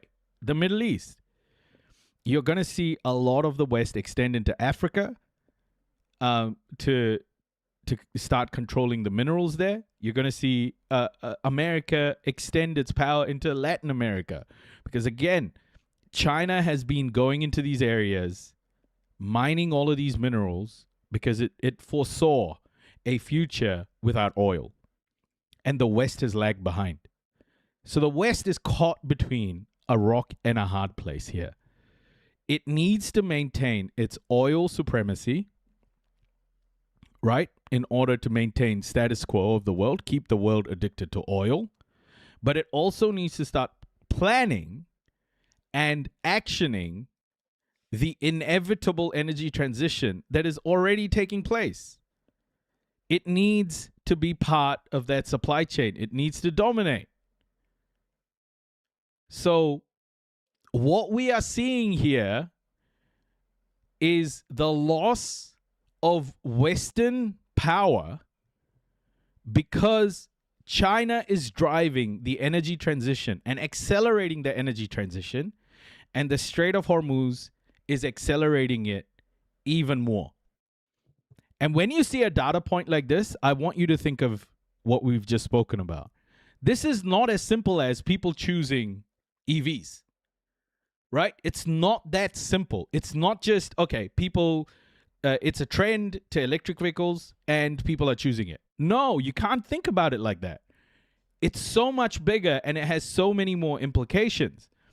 People are choosing renewable, they're choosing batteries, they're choosing electrification over oil and gas. And this is a fundamental geopolitical shift, especially geopolitical power shift. That's why we're seeing all of the violence we're seeing flare up today. That's why we are seeing inaction from Europe, the UK, the G7 when it comes to Israel. That's why we are seeing the increased rhetoric of control and involvement from America in destabilizing so many parts of the world right now. We're seeing an increase in action around these things. And yeah, I want you guys to understand data points like this are huge, massive. You cannot overlook this moment. This is not just about people choosing new technology. This is about the world shifting from oil and gas, a Western-dominated world, to something that looks a little bit more equitable for all. The issue where this could become a problem is if the West goes, if we can't have the world, then nobody can. That is my biggest concern. When the West has been challenged, violence has always been the way the West has thought. Violence is something the West knows how to use. It has always resorted to violence when its power has been challenged. And for me, that means we are heading into a very destructive period in the world, potentially, because the West just can't swallow the pill that the world is changing. So I don't think violence is going to reduce. I think we are heading into far more increased violence unless the West can come to the table and bring on a multipolar world peacefully. Do I think that will happen based on the egos in the West? Fuck no. I think Western leadership would much rather resort to war, suffering, than actually bring this moment on in peace. But it's happening all around the world, guys. The energy transition is happening all around the world. This is one example. And America is struggling right now. Yep, Israel's future is very lonely. I know Asian youths are done with Israel. Yeah, 100%. It's over. Australia has recorded its biggest ever quarterly surge in electric vehicle sales. I just wanted to give you that context before I read this article so that it's not just about electric vehicles. This is a geopolitical power shift. Australia has recorded its biggest ever quarterly surge in electric vehicle sales, with updated figures showing new EV purchases doubled in the 3 months to June 30th. At 49%, nearly 1 in every 2 new vehicles sold was either electric or hybrid, with the spike coinciding with soaring fuel prices at the start of April following the war in Iran and the closure of the Strait of Hormuz at the end of February. The data from the Australian Automobile Association shows that the fully electric vehicle market share jumped from 12.25% to more than 21% in 6 months. That is demand destruction at a massive scale. It means fully electric vehicles outperformed hybrid model EVs for the first time, despite hybrids recording their second highest share on record. Meanwhile, the market share of non-electric vehicle sales took a nosedive, falling to 50.84% of June quarter sales, down from 64.23%. Opposition says EV subsidies out of control. Deputy Liberal leader Jane Hume told insiders the figures showed the electric vehicle market does not need more government subsidies, which she said had run out of control. I think that's the market speaking with its feet, and probably why we don't necessarily need more subsidies on electric vehicles, she said. Unfortunately, the subsidy program that's been run by this government has run out of control, and it's costing Australians more and more. In May's federal budget, the government announced a slow winding down of its generous tax discounts that encouraged more people to buy EVs, which will save $1.7 billion over 4 years. The discount was introduced to consumers at the start of 2023 and made electric vehicles thousands of dollars cheaper through an exemption to fringe benefit tax. The scheme has been adopted at a rate far beyond the government's expectations, and as of May, was expected to cost $1.35 billion this year alone, well above the initial forecast of $90 million. But isn't oil, gas, coal still the primary way to generate electricity that EVs use? Yeah, but the point is that moving away from oil and gas cars, moving away from oil and gas vehicles is demand destruction for how much oil and gas needs to be produced, right? In order to fulfill demand. But now in China, for the first time in 2025, in 2026 maybe, earlier this year, after the Iran war started, in China, for the first time, it's cheaper to install a solar panel than it is to burn coal for the same amount of energy. Okay, so those trends are going to change. Like China's use of coal, although high, is trending down. Let me just show you how things are looking. So this is Chinese energy consumption by source. So here are the proportions of energy used by China. So the largest proportion is coal. They do use oil and gas, but the increasing part of their energy mix is becoming renewable. But coal is huge. Here's the trend I want you to look at, though. Look at China's drop over time of coal usage. Look at where it's at right now. Look at where it's at. China's solar is starting to increase exponentially, whereas coal is starting to reduce. Not saying that they'll stop using coal. They'll always have coal in case, let's say, sunshine is at its lowest point in China. But what you are seeing is the cost of renewables is not a problem anymore. these things are going to start increasing at a rate of knots. China can produce solar energy cheaper than it can with coal. So obviously that's going to pick up, not just in China, but around the world as solar panels become cheaper and cheaper to manufacture. So there is huge distrust in China growing in the Balkans because several building projects collapsed or were deemed unsafe for use due to corruption within Chinese contractors seem to encourage. They have so much goodwill potential right now, but I think this will cost them a lot in the long run, and drinking water was poisoned for tens of thousands, now running into hundreds of thousands from they trying to get metals as fast as possible.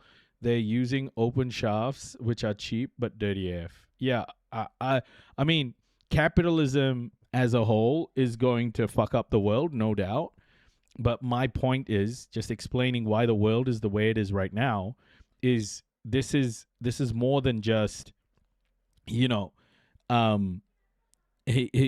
Zionism's impacts on the world, you know, Zionism's expansionism or whatever you may think it is.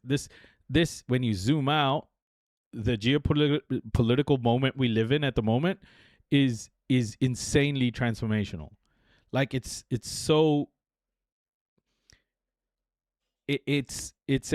almost a transfer of power in so many different ways from west to east. So that's all I'm trying to say here. I'm not saying what China's doing good, bad, or whatnot. I'm just trying to point out the fact that there is a transitional moment happening right now. Oh, for sure, Zionism is just, I'd say, a symptom of colonialist capitalism. Yeah, exactly.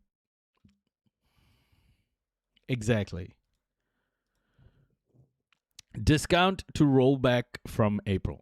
It doesn't matter. But yeah, I didn't want to read that article, and for you not to have the context of where my thinking is from. Otherwise, it might just have been very confusing. Okay. Let's look a little bit at FIFA. I know I'm jumping around stories at the moment, but let's look a little bit at FIFA. There's so much going on, guys, so I can't, you know, we've got to cover. There's so much to cover, so I'm just going to be jumping around a little bit. Let's look at FIFA. FIFA accused of blackmailing Jordan over World Cup money in return for support of Infantino. Wow. It doesn't get worse than FIFA. Now has one of Gianni Infantino's closest aides delivered the most significant blow to the FIFA president's hopes of clinging on to his job. On a day of yet more developments into the crisis engulfing world football's governing body, Arsene Wenger, who is FIFA's chief of global football development, has also moved to distance himself from the now abandoned... Did he really say that? Lord Orcus of Undeath. Did he really say that? I have no clue. Holy shit. World Cup sell-off plans. Whilst the head of one football association has now accused Infantino of blackmail. Infantino's number two, the FIFA Secretary General Matthias Grafström, has today called the failed World Cup private investment plan a sad and reproachable series of events in an internal staff message obtained by Sky News. Grafström runs the administration and was brought across from UEFA when Gianni Infantino rose to the FIFA presidency 10 years ago. Well, he called Infantino's plans to sell a stake in the World Cup a sad and reproachable series of events, which were thankfully concluded with the FFE project permanently abandoned. He went on to say, I assure you that as members of the administration, you will be defended and safeguarded. This is Infantino saying some wild ass shit. Today I feel Qatari. Today I feel Arab. Today I feel African.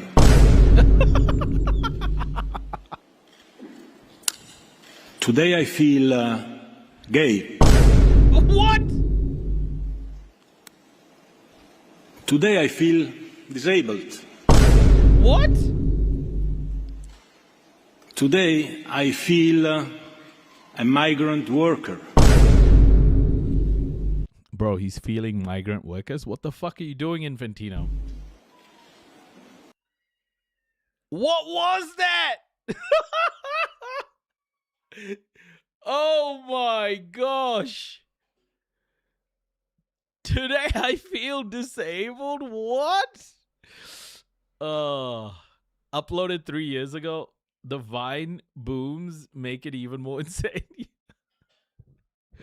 Today I feel chair. It's like Brick from Anchorman, you know? I Love Lamp. I feel disabled today too. I'm sorry, X1011. I'm sorry you feel that way. Today I feel fat and shattered. Hook 180. Did El Sayed win? Yes, he did. From the political context we currently experience, you do not need to worry. And he says, individuals, I'll be back, guys. Keep watching. Moments Give me 2 minutes. Unfortunate episodes come and go. The institution, its mission, and its responsibility towards world football continue. Well, as I mentioned, Arsene Wenger also issued a statement earlier today. The former Arsenal manager is FIFA's chief of global development. He said that the project's withdrawal was absolutely necessary and beyond question. Wenger confirmed that he'd been among the many senior FIFA staff sidelined by Infantino's plan and that he was made aware of it through media reports. He said the decision to withdraw the project was absolutely necessary and beyond question. He said, because I firmly believe in an independent FIFA that serves our game with commitment, transparency and integrity. Well, the man who Infantino replaced as FIFA president, Sepp Blatter, has backed the Norwegian Football Federation president, Lise Klaveness, to become the new head of world football. He tweeted that Lise Klaveness deserves the utmost respect. She was the only one who always took a clear stand and did not go along with the mainstream. And at FIFA, the time is right for a woman to take the lead. Well, Klaveness has been the head of the Norwegian Football Federation for the last 4 years, and under her leadership, they've often taken very principled views on a lot of contentious issues, with her speaking out about World Cups being awarded to Qatar and Saudi Arabia. Now, in the last hour, another significant development on this story and a very serious accusation. Our chief correspondent, Kaveh Solokol, is here. So, Kaveh, what is this new development now this evening? What's happened this evening is that the president of the Jordan Football Association, Prince Ali, has posted a very sort of inflammatory statement on social media on his own X account. Now, in this statement, he basically accuses FIFA, in his words, of something amounting to blackmail. And his version of events is that Jordan played in the World Cup this summer, and he was very unhappy on behalf of the Jordanian FA and Jordanian football fans because Jordanian supporters had to spend a fortune on tickets, as did nearly all supporters, and some of them were denied visas to get into the United States. He's also unhappy about the fact that because Jordan were based in the US and not Canada and Mexico, they have to pay US tax through FIFA. And the third thing he's really unhappy about is that he says that the Jordanian FA still haven't been paid the prize money they're due from playing in the FIFA Arab Cup at the end of last year. And he says that when he tried to address all these issues during the World Cup, he was basically told that if you, as the Jordanian FA, come out and support Gianni Infantino's bid to be re-elected unopposed as FIFA president in March next year, then it would help your cause. And in his statement, he said that amounts to blackmail. Now, that is a very, very serious accusation. We have approached FIFA for comment, and they have not given us a comment yet. But when I explained to them that it was a really, really serious accusation and we needed a response, they said they would get back to us as soon as possible. OK, Kaveh, thank you. That new development on this ever-changing story. Well, There will be plenty to discuss, no doubt, in Paper Talk this evening with the guests Charlie White and Miguel Delaney. Do I have a football team I like watching?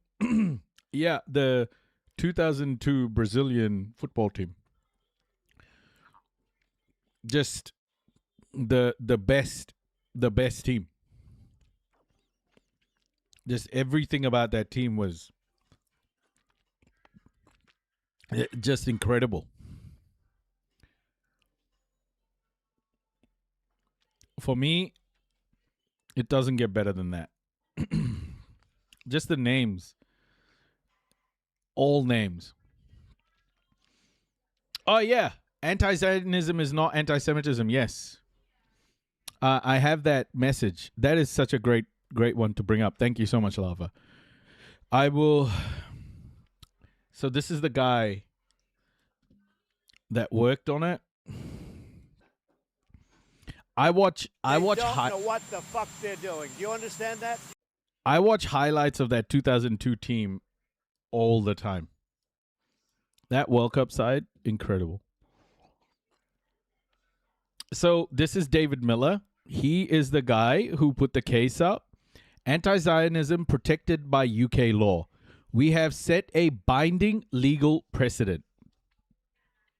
Anti-Zionism is now a protected philosophical belief under the Equality Act 2010. Full stop. The Employment Appeal Tribunal finally handed down its judgment this morning. The University of Bristol's attempt to overturn my 2024 Employment Tribunal victory has been comprehensively dismissed. We won on every single count. This is a public humiliation for the genocidal Zionist regime whose asset in Britain bullied the university into sacking me and then dragged them into this futile appeal. Their legal strategy has collapsed. Their pressure campaign has spectacularly backfired. Thanks to everyone who believed in me and supported me. This is a victory for the whole anti-Zionist movement. A full statement will follow shortly. From the river to the sea, Palestine will be free. How incredible. He won. He won. Anti-Zionism is protected speech. Is protected. Anti-Zionism, not just speech, a protected philosophical belief, bro. Anti-Zionism is now a protected philosophical belief.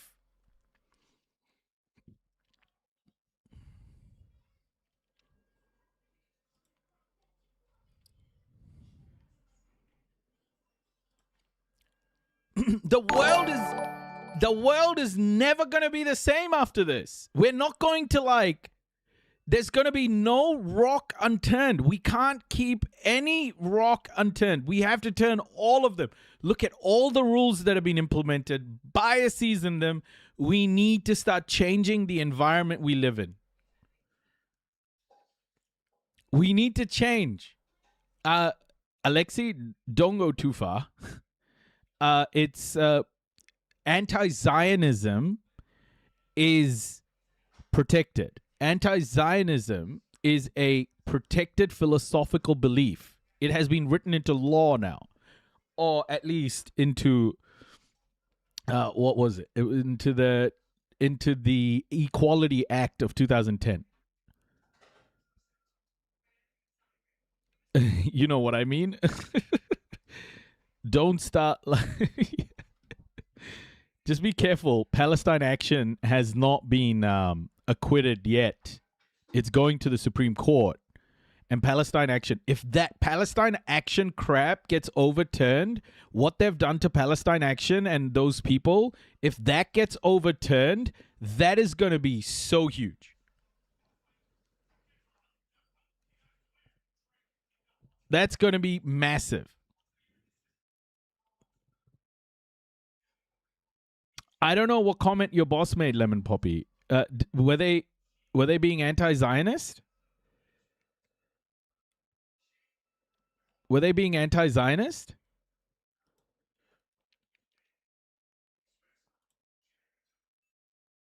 I'll save my river to the sea for later. Okay, so I wanted in this live to get to this particular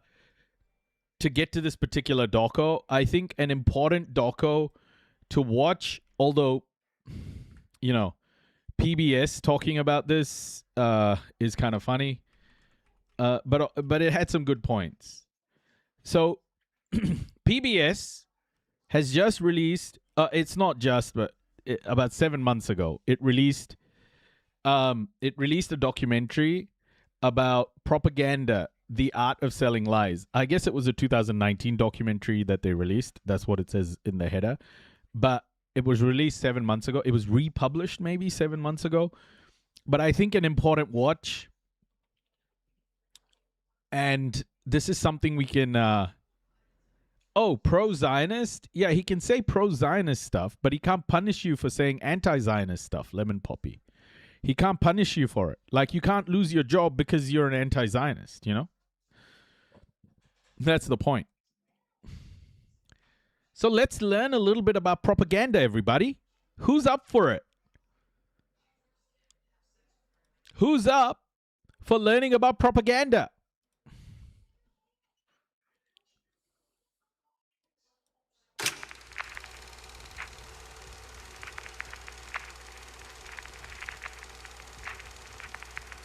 How did Mallory McMorrow get 4% of the vote? That's more than the margin of victory. Yeah.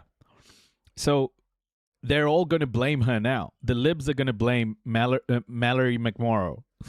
You watch. She's going to be thrown under the bus.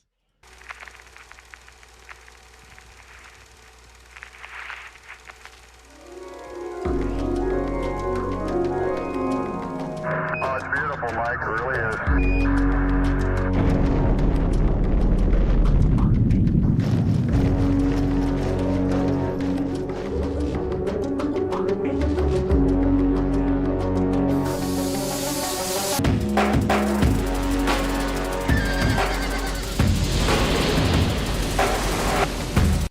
The goal of propaganda is to arouse mythical belief.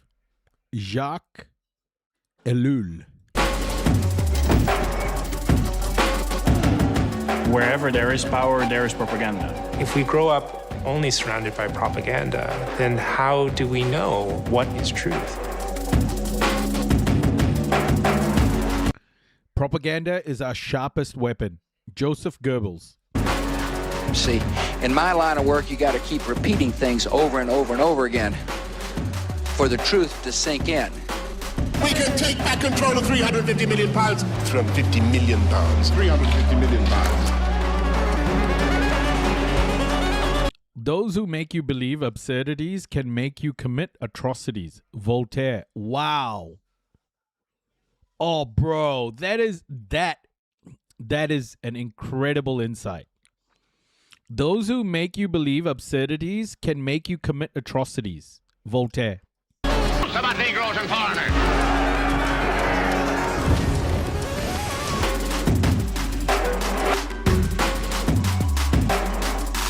The thing is, like, the art of selling lies, propaganda. What's the art of selling truth then? That's also propaganda, isn't it?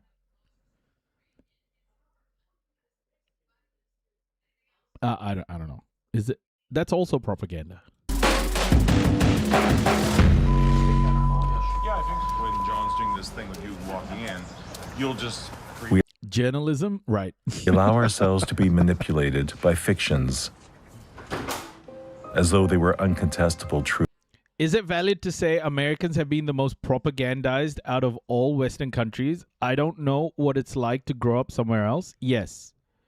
America is so propagandized that they believe that their founding fathers were good people.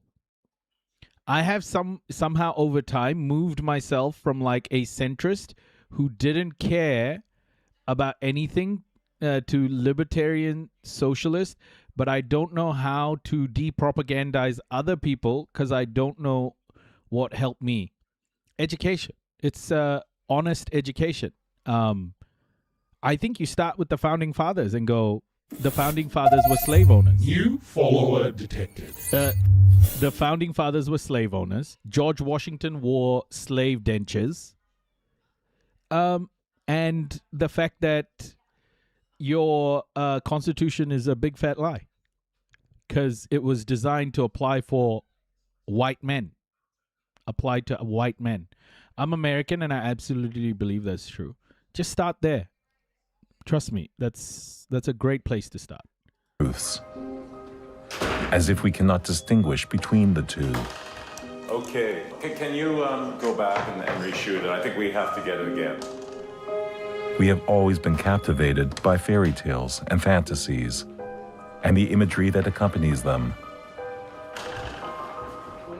But how is it possible that our powers of reason have so often been overtaken by the irrational? If we look back at the history of humankind, language is a medium that provided humans with a new kind of power. The power of grasping the symbolic layer of reality. If we look back at the history of magic, art, religion, they all share the same roots. The Jakarta Method was a good book for de-propagandizing me. The genocide on the Palestinians de-propagandized me completely. I always felt in my gut that something wasn't right. I always felt like the world was a weird place. But nothing de-propagandized me more than the genocide on the Palestinians. Witnessing the live destruction of a people. And I can never go back. I can never go back.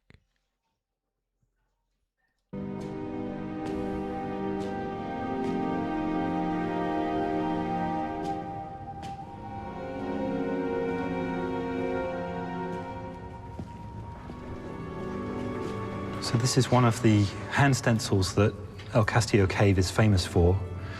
And the hand stencil is probably the first symbolic piece of art we find, representing something in the real world. This is done with a great deal of care. The location is deliberately chosen. This is not just art for art's sake. This is meaningful art. To know that they are the hands of Neanderthals. Post October the 7th, the genocide not only made me want to learn about Palestinian history and the struggle of the Palestinians, it made me want to learn about my people suffering at the hands of European colonization, at the hands of Britain, and European colonization itself, and learn about the world before the 1400s and the Portuguese, the voyages, and after, to understand how, the difference of atrocities before and after. Like, why was European colonization so unique in the level of violence? And it's been an eye-opening fucking few years, I'll tell you that much. I've learned so much. 65,000 years ago, the Neanderthal stood there and made this symbol. It's mind-blowing. This is the origin of symbolic culture. It's the origin of art, if you like, and that plays a really important role in propaganda. Symbolic communication lies at the heart of propaganda. It's the tools from which propaganda formed.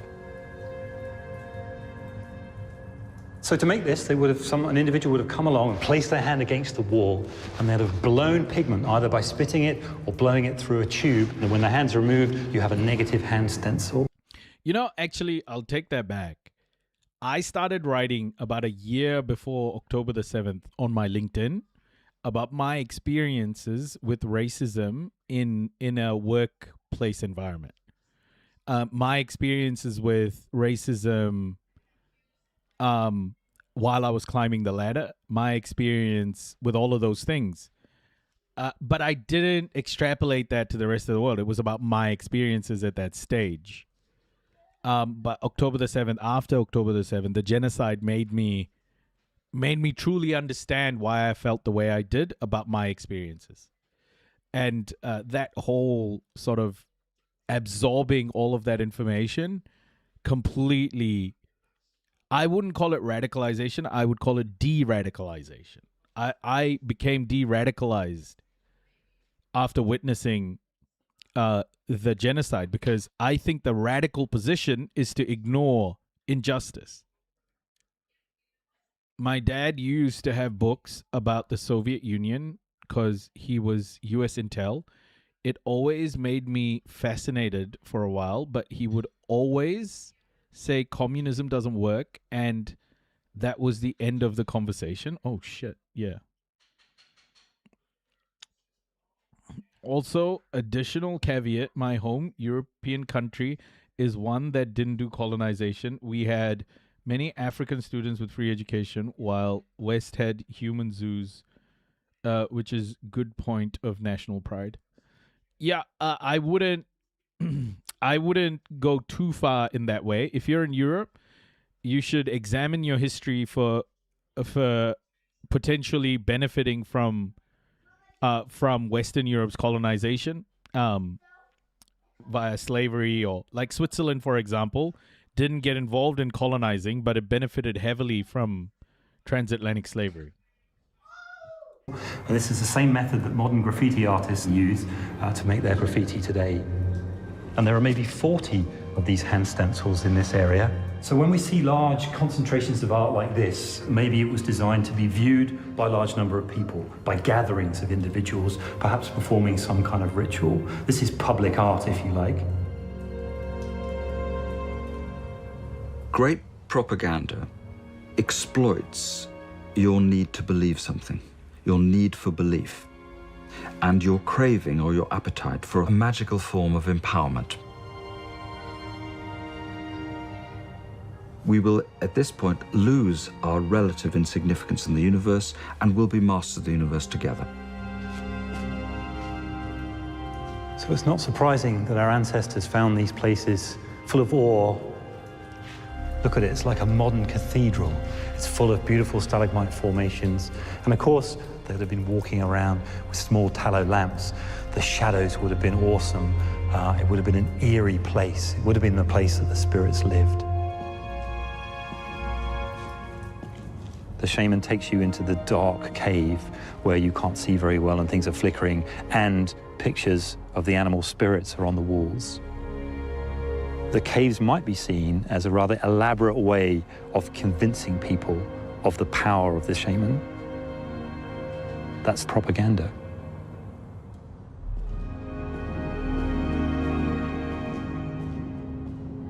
The power of the image has been with us from the beginning.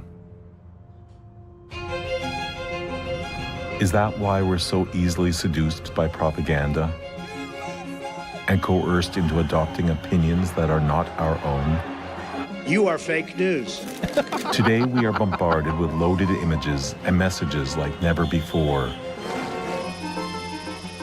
They scream out to us from our own computers and cell phones, as if the dystopian fiction of George Orwell has become our daily reality. So how can we defend ourselves against the inanities of politics, of religion, of demagogues, of rabble-rousing leaders who feed us false hopes, deception, and hate? Es war die große Not unseres Volkes, die uns einst... When the very concept of truth is being attacked, when knowledge is debased and ignorance lauded, when the rage within every one of us is at a boiling point, we need to stop and ask ourselves how we got here. This film is a cautionary tale and a call to action at a precarious moment in our history.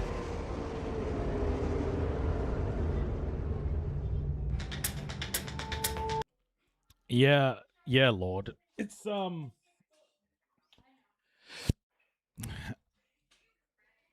It's a tough pill to swallow, and you understand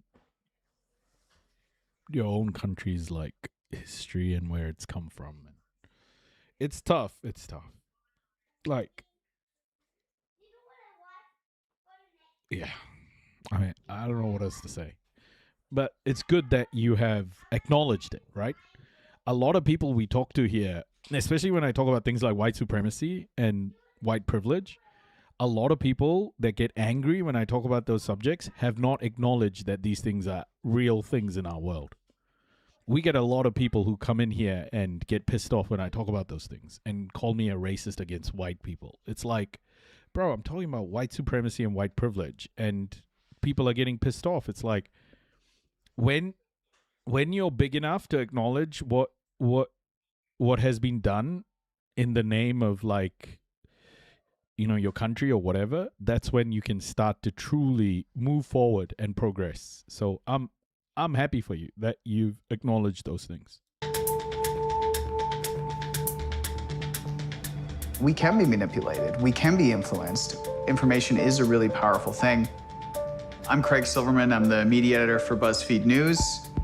Our office in Toronto specializes in investigating media manipulation, digital deception, fake news, online misinformation. Let me ask you, how did you come up with the term fake news? For me, my first encounter with what I came to call fake news happened in the late summer or the fall of 2014. I kept coming across 100%. stories that were just completely 100% false, but they looked like they were published on a news website. One of the things that we exposed during the 2016 election was that there were a group of young men and teenagers in the former Yugoslav Republic of Macedonia who were launching Trump sites. They had more than 150 that we found. And they were publishing a lot of stories that were incredibly misleading and many that were also 100% false. And one of the reasons for that is you could make a lot of money from them. Some of the fake stories that we saw during the election that did well were a story claiming that the Pope had endorsed Trump, a story claiming that Hillary Clinton had approved a sale of weapons to ISIS. They were everywhere.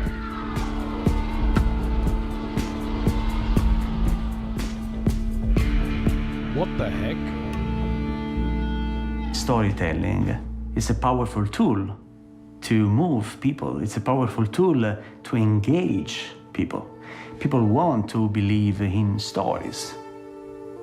Storytelling is embedded in the history of propaganda. A good propaganda is a good story, it's a good narrative. There is an enemy, there is an hero. 100% Birdie, I agree. And this is how propaganda worked through the centuries. Although, Birdie, I think there are many people who don't actually know. I think there are a good amount of people, Birdie, who don't I think there are a lot of people trying to preserve their privilege. Yes, absolutely. But I also think that there are many people who don't know their history. They haven't bothered to look at it. Because I remember once, like, this guy was like, oh, India should, rebuild and blah, blah, blah. India should be, instead of why is India a shithole, etc. And then I showed him a short documentary explaining what Britain did to India and how that's continues to have an impact today. And the reaction from that person was, holy shit, I had no idea Britain did this much to India. I mean, I don't think it changed his general view that Indians are subhuman and, white people are supreme or whatever. I don't think it really changed that, but he didn't know.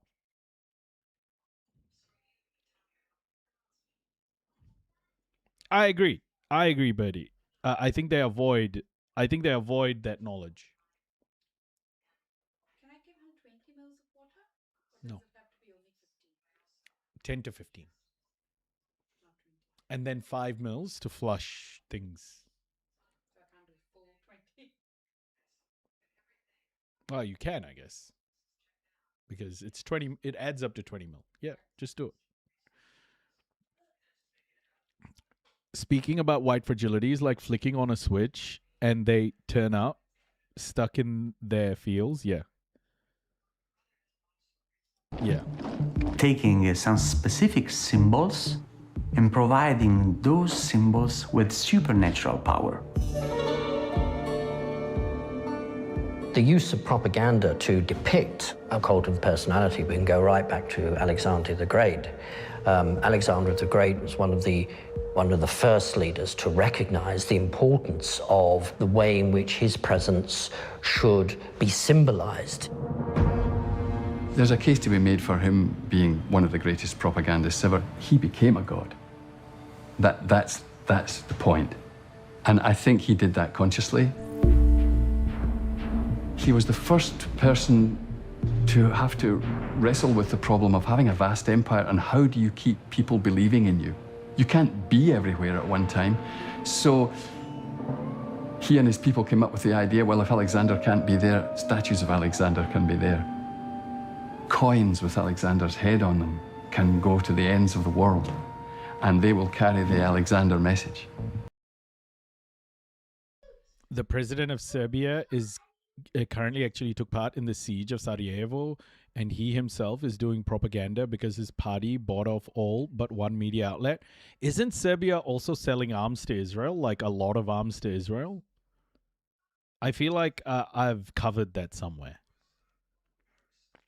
Serbia has been selling military aid to Israel, or military equipment to Israel. Believe in me and everything's going to be fine.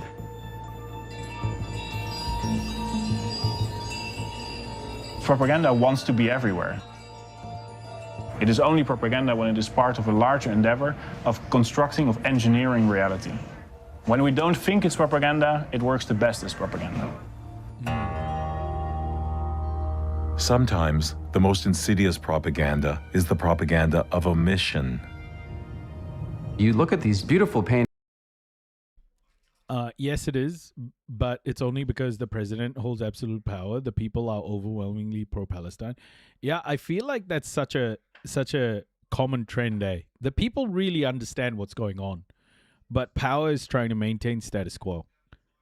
Are our political class just fucking not understanding the moment that they're in at the moment? Like, the political class has gone completely ignorant over how people are feeling. What the heck is happening? How can it be so disconnected, man? And you see this kind of sublime light.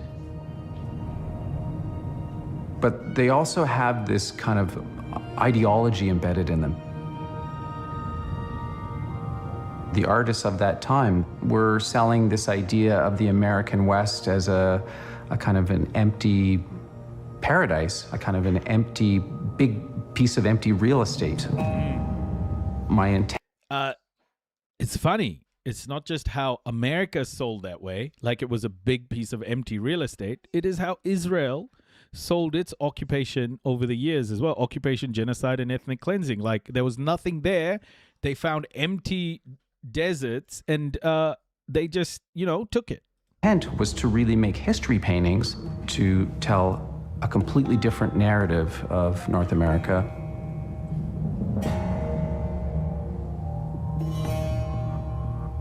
My name is Kent Monkman, and I'm a Cree visual artist. And I returned to the zenith of propaganda painting in the 19th century. For me, that was the most sophisticated form of painting because it embraced all aspects of painting. It embraced the brushstroke, the surface, the content, bringing it all together to serve a larger purpose. I thought, can I bring this authority of history painting to Indigenous, our own histories, my own personal histories, and the histories of my own community? Can I communicate, the histories of Indigenous people with this power?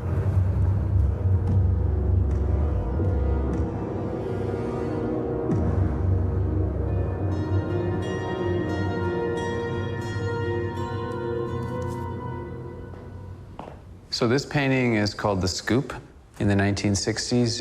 Yeah, Lord, like I spoke about why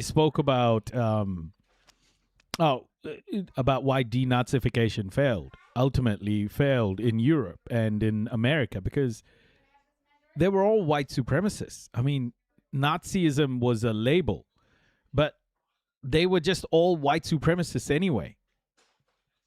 You know, and it wasn't just in Germany that denazification needed to happen in. It needed to happen across the board.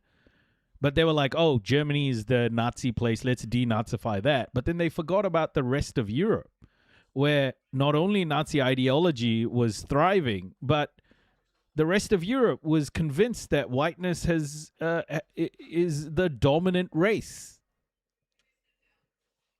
So denazification didn't work because Europe has always been white supremacist.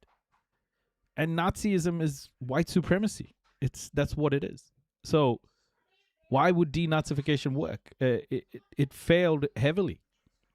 In Canada, children were taken out of their families and out of their communities and adopted out into non-Indigenous families and residential schools. True. The forcible transfer of children from one cultural group to another is a definition of genocide. And the Mountie, of course, is this, friendly, innocuous symbol of Canada that's used on postcards. In fact, they were the perpetrators of this policy. To this day, my family still reverberates from the trauma of colonialism.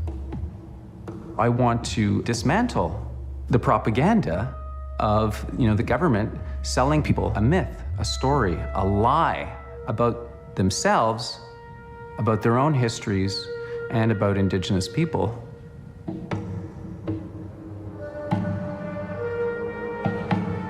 The most effective way to destroy people is to obliterate their own understanding of their history. Yes, that is so true. That is so true. One of the most powerful propaganda methodologies is just make people feel like they don't understand their own history or they can't understand their own history. Would camp outside residential schools hoping to get a glimpse of their stolen children. Fuck, man. Insane. Insane. Yeah, the whole anti-Nazi thing in Europe is so hypocritical, but because Europe is still extremely white supremacist. I mean, look at how they talk about closing off borders and invasion of various people. That's very Nazi-esque, you know? Europe has been good at one thing. It has been incredible at one thing, and it is to relabel the same thing again and again. Like they relabeled the whole colonial project and called it capitalism. You know? They relabeled wealth theft, exploitation of labor, and basically indentured labor and modern slavery, and called it globalization. Like, Europe has been incredible at relabeling things to sound mundane when they're actually very violent. Propaganda. Hate! Hate! Hate! Hate! Hate! Hate!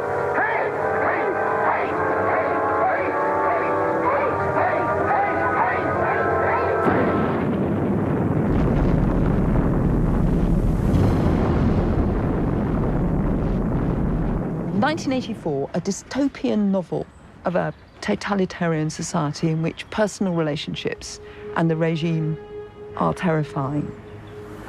Capitalism is the most violent thing ever. Yeah, because it's literally just European colonization relabeled. Because, yeah, European colonization is the most violent thing that humanity has ever experienced. The largest man-made human suffering ever. Nothing comes close. That's European colonization. And relabeling that to capitalism then extends to capitalism too. 101. Has never been out of print since he published it. And suddenly it escalated up the world's best-selling lists again. They're bringing drugs, they're bringing crime, they're rapists. Brothers, we are at war with the people of Eurasia, the vile and ruthless aggressors who have committed countless atrocities and who are guilty of every bestial crime a human being can commit. States like these and their terrorist allies constitute an axis of evil, arming to threaten the peace of the world. Suddenly, people want to read Orwell as a warning system. It's like a medical directory. What's wrong with us? Are we taken in by Big Brother? Could we be made to hate somebody on the flip of an ideological switch? So, running joke says we invented capitalism to do imperialism. Capitalism as a word was first used in the 1800s, and a French socialist created the word capitalism in particular, to describe what Europe was doing at the time. So capitalism described what was already happening. It wasn't like invented when the word was invented. It was just European colonization, you know? So it kind of became capitalism. But ultimately, the core of what capitalism is just European colonization. It's white supremacy is embedded into the very fabric of capitalism. And that's why it's embedded.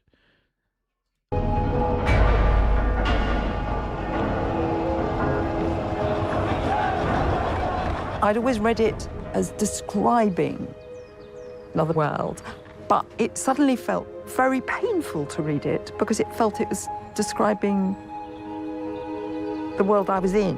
What you're seeing and what you're reading is not what's happening. Our press secretary gave alternative facts. No, it isn't truth. Truth isn't truth.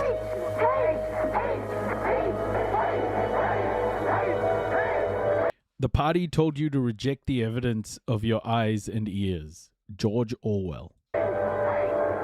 Reject the evidence, but have faith in magical mythologies. Arguably the most effective propagandist in history has been the church. Could I ask you about the origin of the word propaganda?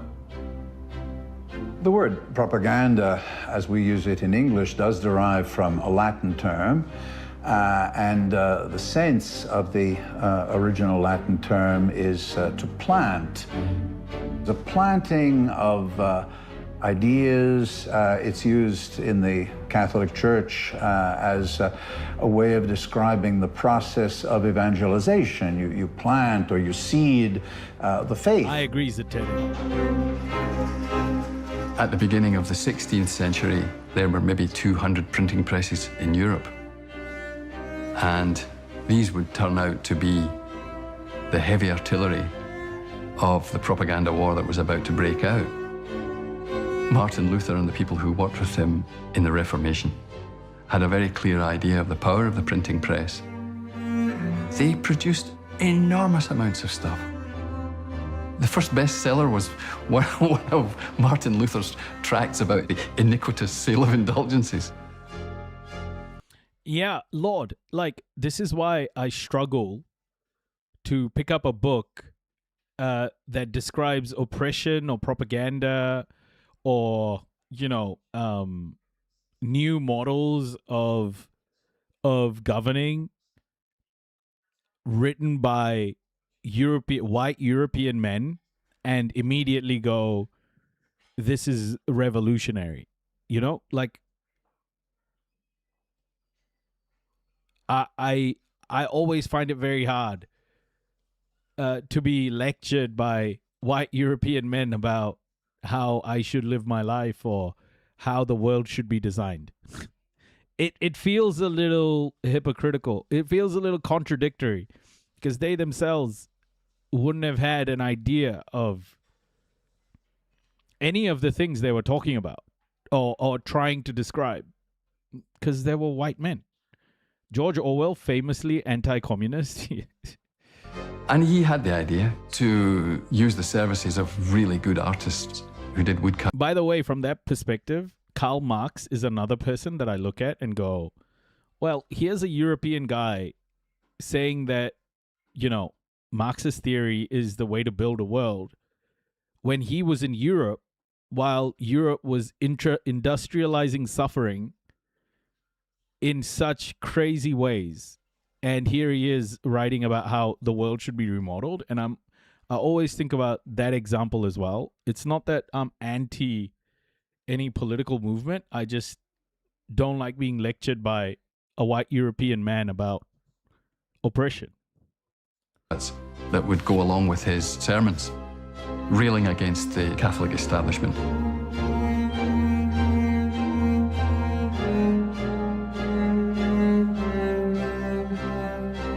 But then we have, first of all, various popes trying to counter the propaganda of Protestantism. They decided to go right through the whole means of communication of the Catholic Church and make it more accessible to the ordinary person. And that went from painting, sculpture, architecture, music, right across the whole spectrum of the arts, and gave rise to the glory that is the Baroque.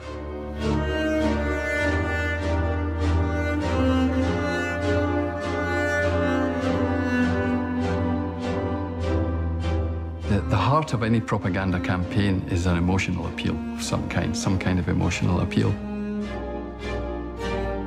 The central Baroque idea of manipulating the senses is playing to the heart rather than to the mind.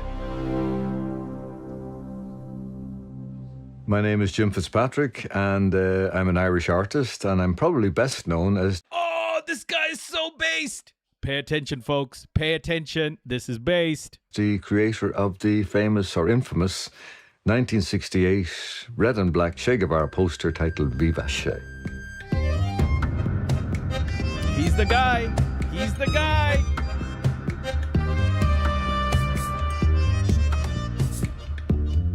I was working as a barman in a pub in Kilkee, and then walked Che Guevara. And of course, being a barman, you learn to talk to people. That was one of my gifts. So he came over near the bar, and I said, "What brings you here?" And he looked at me kind of startled, and I said, "You're Che?" And he said, "Yeah." He said he was in a stopover, fog-bound, for 2 days, I think, in Shannon Airport. It left an enormous... Who's the guy? I'll show you the picture of him. Hold up. Let me just quickly bring it up so you can see.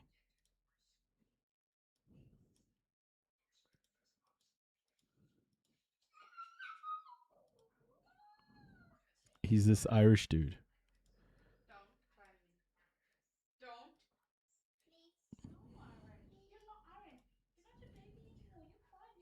That's the guy. He basically he invented that Che poster.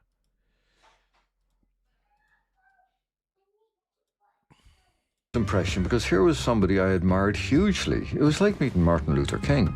This was a man I looked at and thought, my God, this is the real, hero of the revolution. I did many, many versions of the Che before I came to the final version, and here's a couple of them. As you can see, they're overcomplicated. I needed to simplify, so I started simplifying. These are not in sequence, but you can see what I'm up to. This was one I was going to do as a poster and didn't, because that's what he looked like when I actually met him.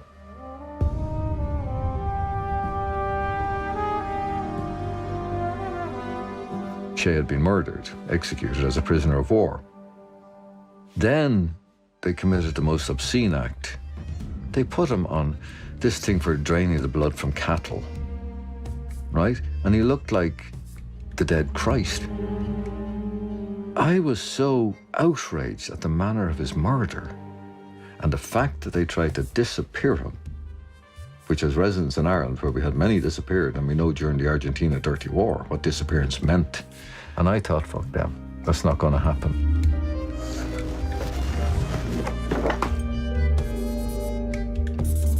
When I did the Che Guevara What's this? Deadly Cheesecake? What's DAFT? What's that? image, I did that deliberately as a piece of propaganda. I wanted that as simple as possible so anybody could copy it.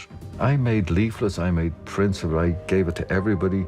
I made it free use. I rather grandly stated that it was to be copyright free for all revolutionary and leftist use. The Che image began to proliferate of its own accord. I've seen it in the most incongruous places. I've seen it in toilets in Tokyo. I've seen it endlessly on T-shirts. Wow. It took off and became so world famous, it kind of intimidated me. It got to the point where I wouldn't even say I did it because nobody believed you. I'm very lucky. Kind of accidentally, I created one of the most iconic images of all time. And I try not to laugh because it's a serious image. But it feels kind of good. You know, it's nice at my age to be looking back and thinking, well, I did something decent with my life. I commemorated a great man and made him live again. Ah, I see Deadly Cheesecake.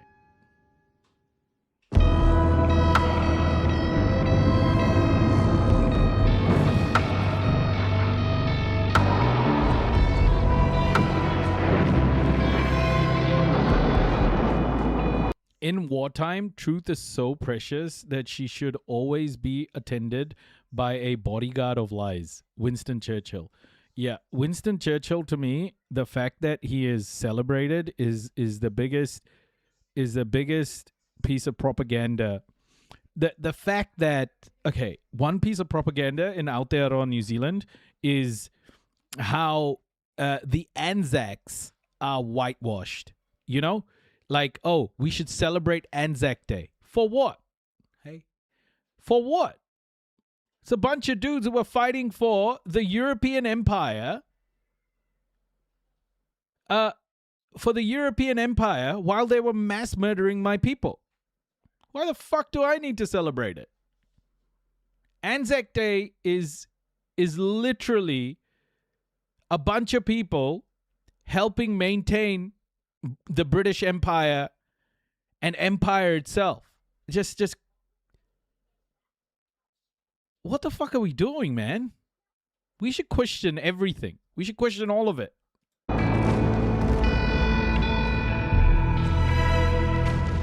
In the First World War, you have nations fighting in total war. You don't just have armies, but you have whole populations pitted against whole populations.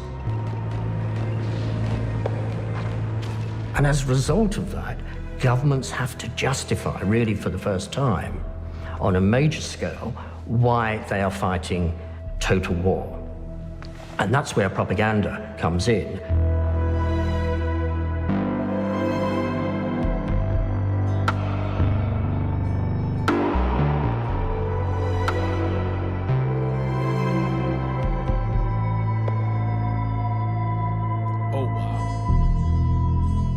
Propaganda is used by all the belligerents. They use the old media, the print, posters, etc. But they also use the new technologies, and in particular, the cinema.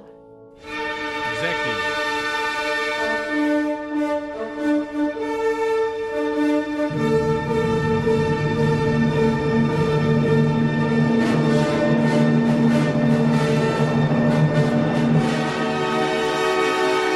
I think Ukraine and Russia are headed towards total war. Yeah, in September, just keep an eye on Ukraine, guys.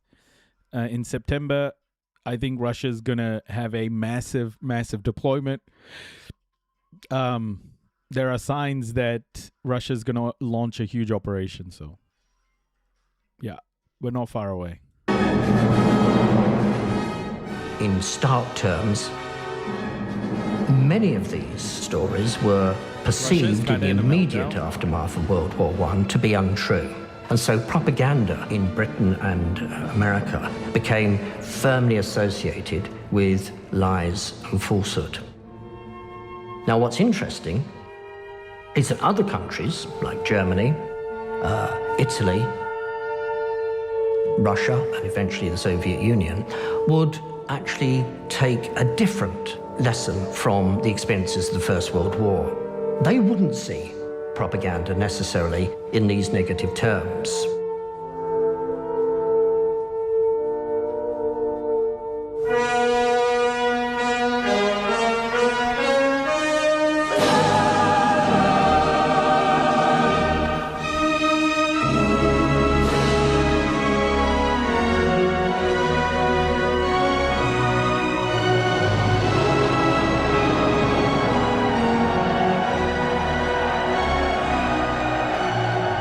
If you look at films such as The Fall of Berlin, here you see Stalin depicted in cinematic form. The Bengal famine is another historical event most Americans don't know about. We are taught that Churchill was awesome. He's like a folk hero. Another historical event that not many people know about is the British Raj policies that starved based on excess death data, starved roughly 100 million Indians to death in 40 years between 1880 and 1920. Which is why I'm like looking at the Anzacs and going, they were fighting for an empire that was doing that at the time. You know, how can I support that shit, bro? The craziest thing, we were watching Vox the other day, and Vox was doing a documentary about El Niños, and Vox is like, an El Nino killed millions of Indians during a particular period, like 1870 or something like that. And I'm like, bro, Vox, do you think it was just the El Nino, or could there have been something else? Could there have been another reason why so many Indian people starved to death when the weather became bad? Why do you think it could be? Maybe they were already, maybe the situation was set up by somebody. Maybe you know that person just to say, oh, they El Nino starved Indians to death. You know, I thought that was terrible by Vox, man. We have an actor who becomes a national treasure, who plays Stalin in a number of films. Сегодня мы празднуем великую победу над германским фашизмом. And plays Stalin as this wise, kind of benevolent figure that really sacrifices everything for his country. And in The Fall of Berlin, of course, it's the celebration, it's the apotheosis of this wise and benevolent leader.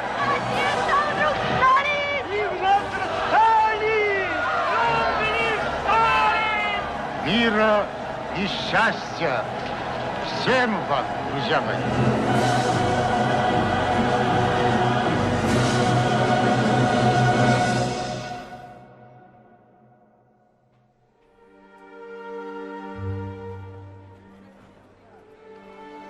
Propaganda is something that we cannot bring our full intelligence to bear on. So there's something about propaganda that actually disables our intelligence. And so we might look back and think, how could I have believed that? It's a bit like at the end of a love affair where you think, how could I possibly have fallen for that person?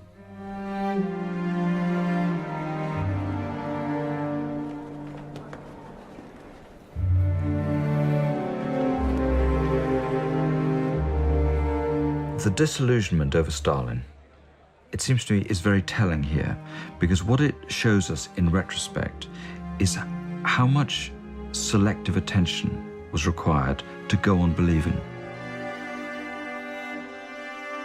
In other words, people had quite actively, if unconsciously, attacked their capacity for perception and for thought. It's as though it had never really occurred to them.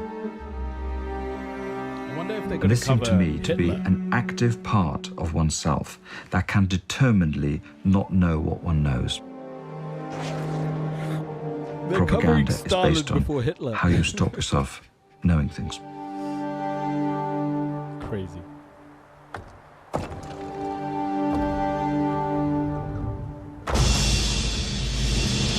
By the way, just so everyone, a bit of context here, Stalin is not the type of person that anyone should like, even Marxists, because Stalin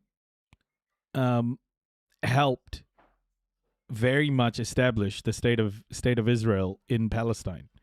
The partition plan. The Soviet Union had 5 votes. 5 votes at the UN when the partition plan was presented. They could have voted no and completely stopped the partition plan, but they voted 5 yeses. I just want you to understand that what the Palestinians are going through has been enabled by a lot of people.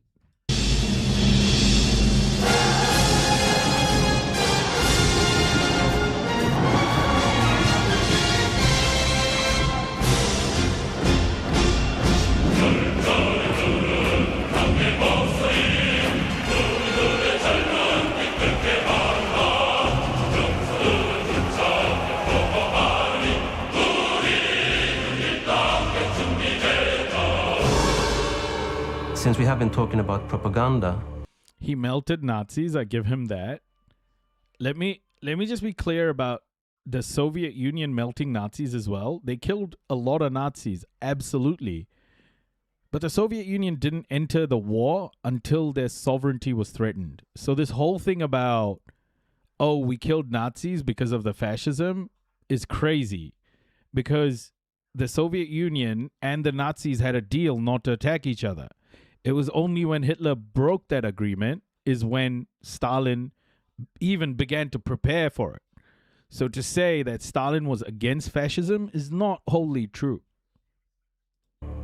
I would definitely, without a doubt, say that a lot of the narratives about North Korea that we get. But that isn't just the Soviet Union, right? That's Western Europe as well, and America. America knew that the Holocaust was happening. America and Europe knew the Holocaust was happening, but the only reason they entered the war is because they were being threatened. They didn't care about, stopping the Holocaust. And neither did the Soviet Union. So when they claim like moral superiority over like the Nazis, don't buy it 100%, right?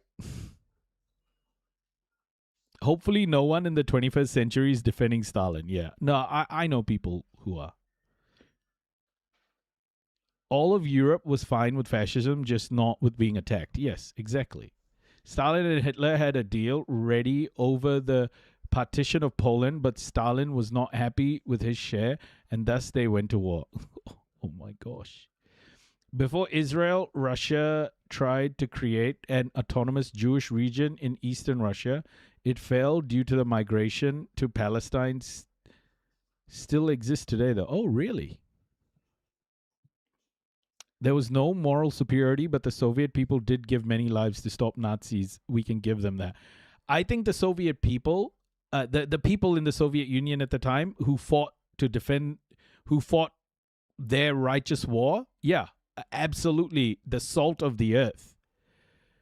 But I don't think lionizing people like Stalin is particularly a good look for anybody. In our Western media, or propaganda. Morten Travik is an artist and entrepreneur who stages music events around the world. His special fascination with North Korea I know what you're saying, Lord. has led him to face the unique challenge of... I wasn't talking about what you said. You're right. You're right. The people... so many people gave their lives to defend their sovereignty. Producing concerts in that hermit kingdom.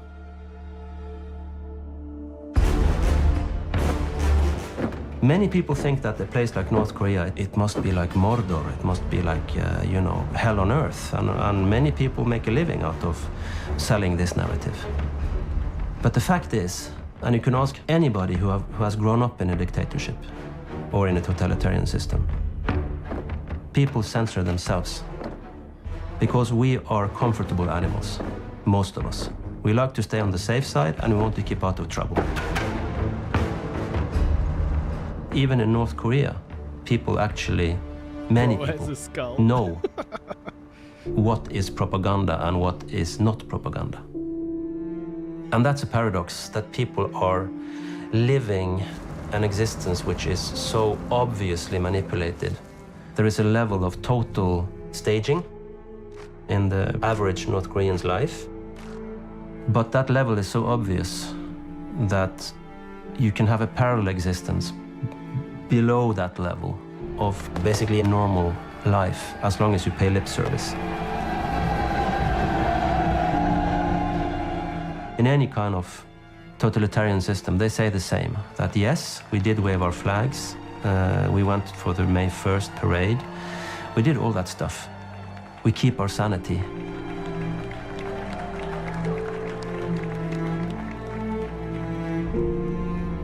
We, in the more or less free world, we are so trained now.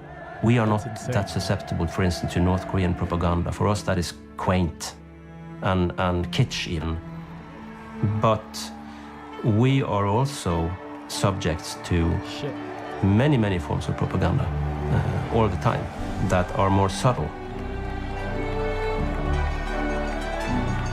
which might lead us to the misconception that... You know what pisses me off the most? Like, when I see shit like this?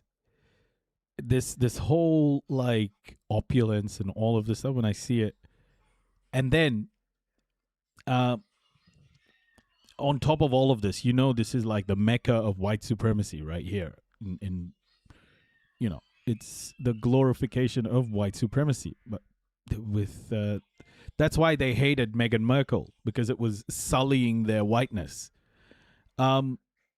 Is the fact that what pisses me off is when black and brown people get knighthoods.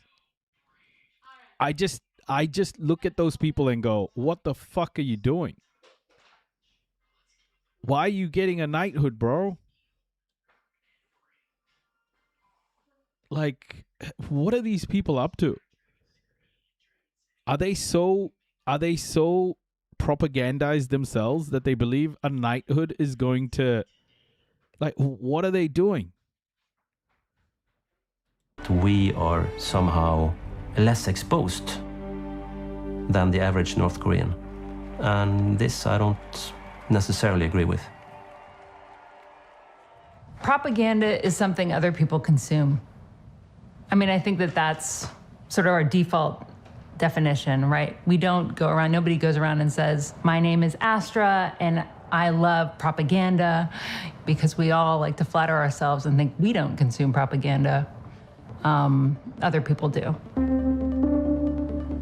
If you look at standard histories of propaganda, what do you see? You see the Catholic Church. I agree. You see the Soviet Union and Nazi propaganda. And what's striking to me about these sort of conventional narratives of what propaganda is how much is left out. Adrienne knows that for some reason she doesn't fit into the picture, but she doesn't know why. Totally excellent. As a woman in this world, I know there are patriarchal messages, there are sexist messages.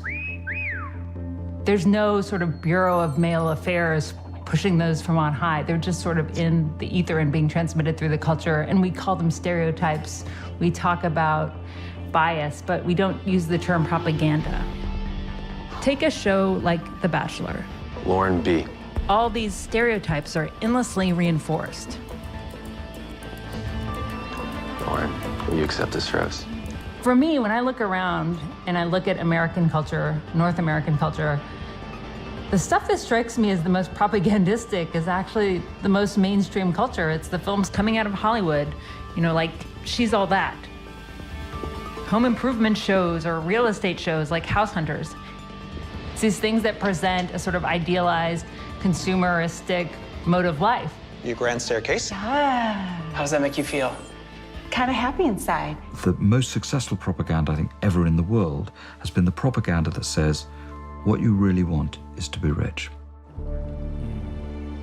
Capitalism creates tremendous envy because a lot of people feel extremely deprived and resentful because they're living in a culture in which it appears as though 1% of the population is enjoying life as it should be lived, and everybody else is just suffering. The trouble is, we've been sold the wrong picture of a good life. Wait. Wait a fucking second. Okay, bro. That was a little bit rich. No pun intended.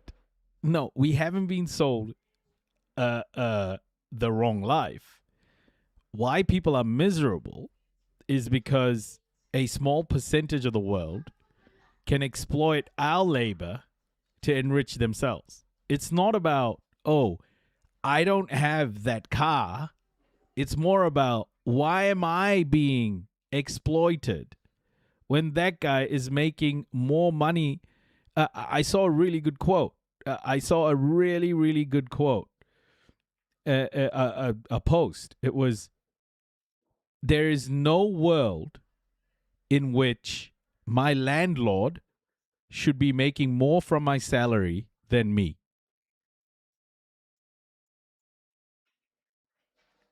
My labor's already being exploited, and I'm not getting paid the amount I'm worth. And yet, that whatever I'm getting, most of that is going to a person. Let's just take the landlord as an example. Most of that is going to a person who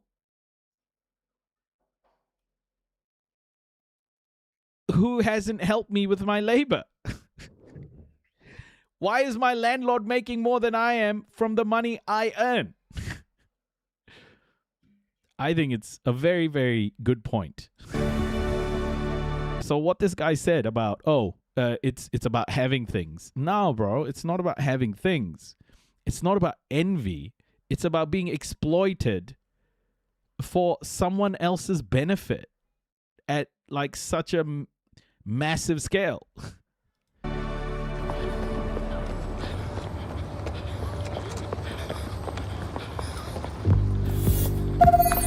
You follow a detective. What do you see your role to be? I see myself as a political guerrilla artist. Bruja Gaming. What do you call it? Welcome. A shit disturber. I think it's your duty to disturb shit when you think things are wrong.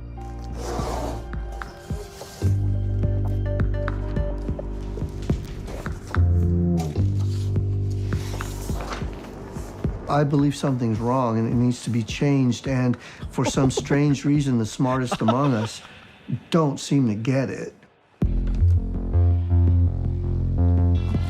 It's one thing to have an idea, but what good is the idea if you can't get it out there? Now, I can have something go from my mind to like the Drudge Report or Glenn Beck, wherever, Breitbart, within 24 hours.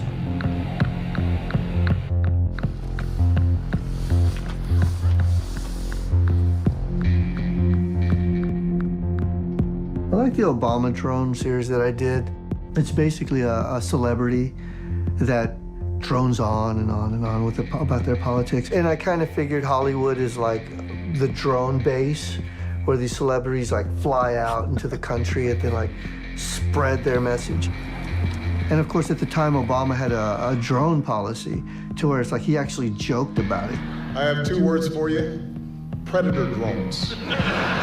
He won a Nobel Peace Prize. It's like, for God's sakes. Yep, that is Obama's real legacy.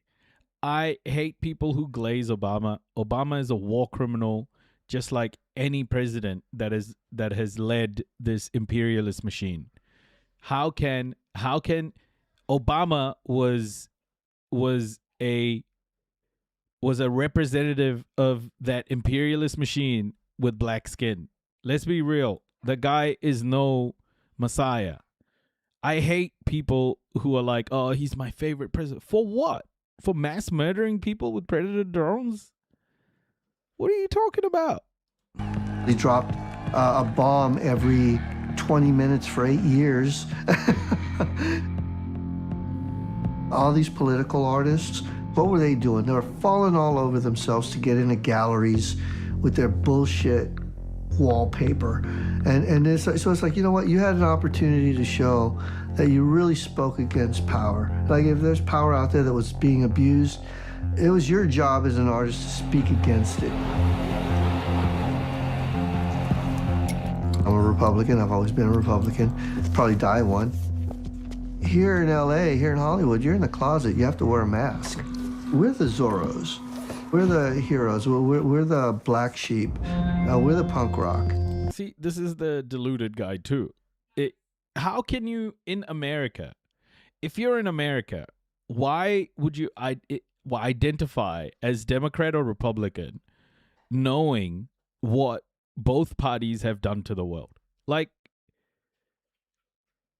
oh, the Republican, that's why it doesn't make sense. Yeah.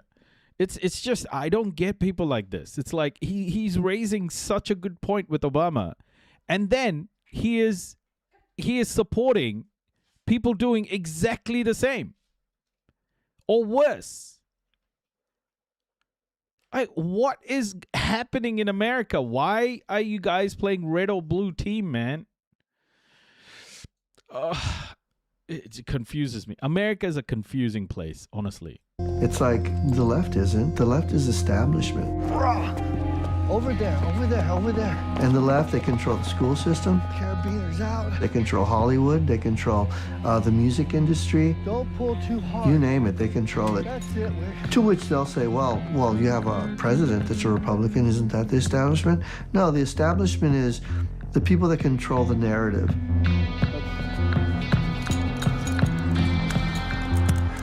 And that is a cop.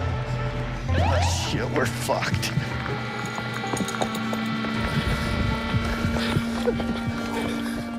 It's really bad when you reach a point in time when just telling the truth is revolutionary. Anyone who says, I'm a Republican and a revolutionary is just hilarious.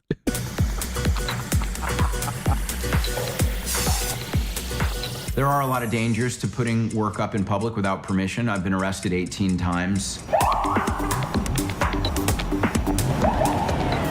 Being arrested is never fun. It's especially dangerous for me as a type 1 diabetic because often I'm not given my insulin in jail, so it becomes life-threatening.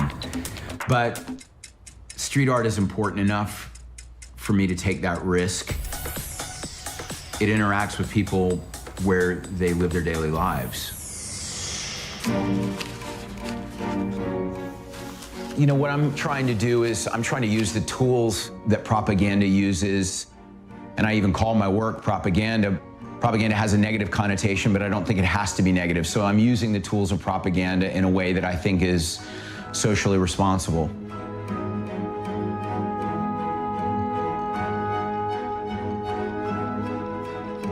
The Obama Hope poster was like, you know, lightning in a bottle, perfect storm. I created the Hope poster as just a grassroots initiative. But after I made the image, which originally said progress, they found that it caught on very quickly virally. We need a new politics and we need a new president. The campaign, the Obama campaign, reached out to me and said, we really like that, but would you mind using the word hope or change? And I like the word hope because I think during Bush, a lot of people felt hopeless. These people are the Starbucks of street artists? Yeah, exactly.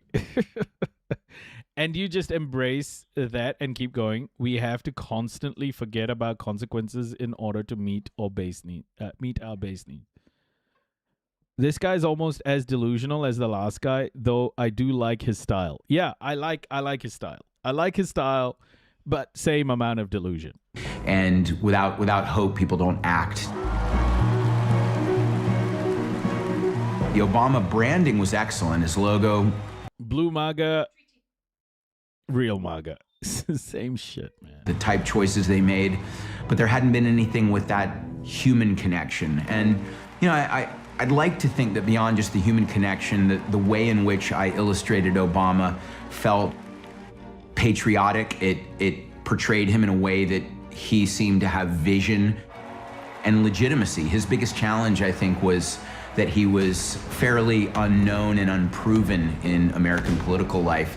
So having a two-dimensional sculpture made of this figure is a way to legitimize and also deracialize That's a big obstacle in the United States, racism. So illustrating Obama in red, white, and blue, even though it's not the usual exact red, white, and blue. Wait. What does he mean by deracialize? What does he mean by deracialize? Can we please just understand what the fuck he's talking about when he says deracialize? What is deracialize, man? Like, the only time you talk about deracializing is when talking about dismantling white supremacy and white privilege. The systems of oppression. Deracializing isn't just removing the black skin. That's racist.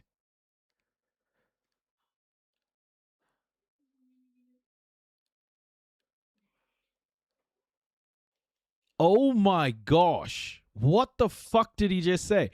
And Obama used this poster? Yeah, he doesn't see color except red, white, and blue. What? Oh, dude. It still is, it's American rather than African American. Oh my God, that is incredibly bigoted. Okay, so if this person was a white person, would he have done the same thing? Oh my, okay, man. So he basically turned Obama into a red, white, and blue minstrel. How can you just ignore this? This is like, calling. This is like calling a country a melting pot, or I don't see color. There's only one race, the human race. What the fuck? People are looking back very fondly at that poster, and it's because they don't want to lose hope.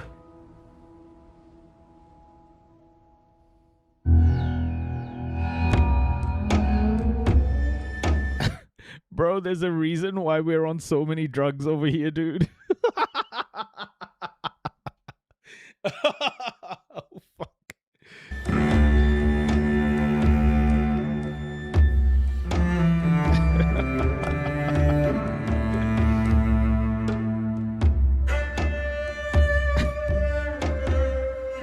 Ooh, Mao Zedong quote.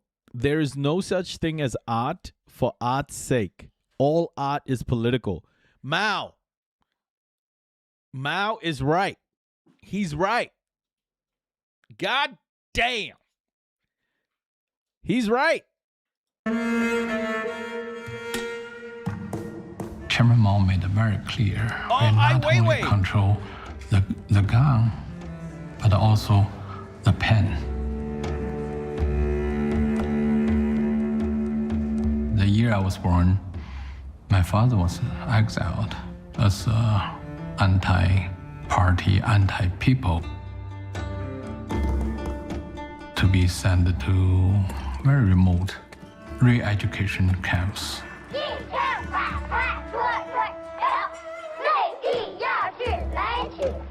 My first 20 years is under that kind of condition. Ai Weiwei has been called the most powerful political artist in the world. A brave and unrelenting critic of the Chinese authoritarian regime, he is now in exile and a symbol of the struggle for human rights. I need you guys to watch an interview, very recent interview of Ai Weiwei on Sky News. I think it was on Sky News. This is propaganda about Ai Weiwei.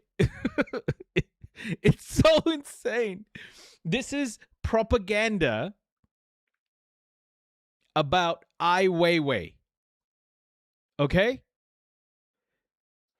Ai Weiwei himself speaks about China now, and the comparisons he draws between the West and China, incredible to understand and listen to. We watched it on here a couple of times. He's not the person they're making him out in this PBS documentary. Art functions like a cancer in communist society. it destroys every single cell. That's why I'm seen as the most dangerous person for the state. He still has like a deep connection to China, right? So whenever like a Western media outlet tries to shit on China while interviewing him, he'll clap back. He's like, yeah, but the West is authoritarian too. Like he was talking about the social media ban for kids.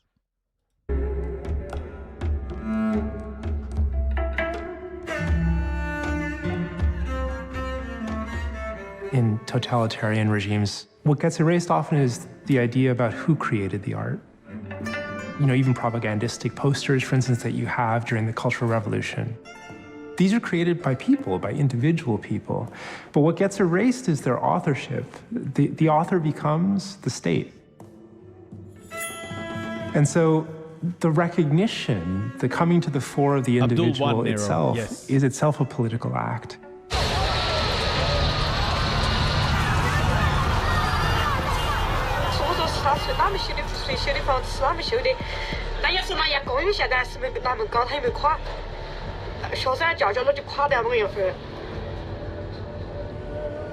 I started to work on the internet. I opened my blog.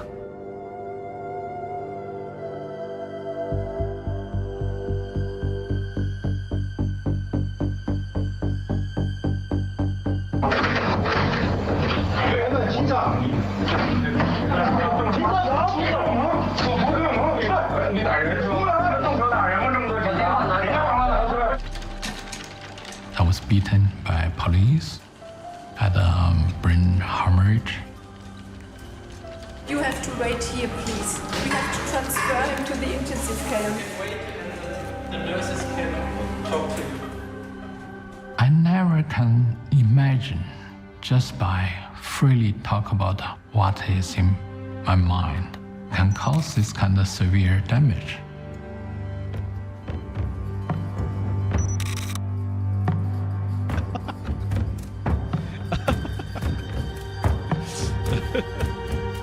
Straight up. All art is propaganda, but it's not a propaganda from a powerful state, but rather from the heart of an individual.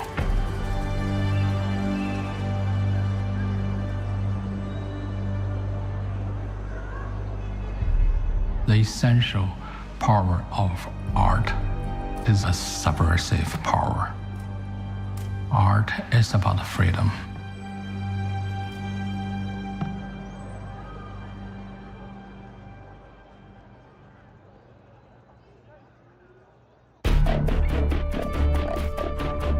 Here we go.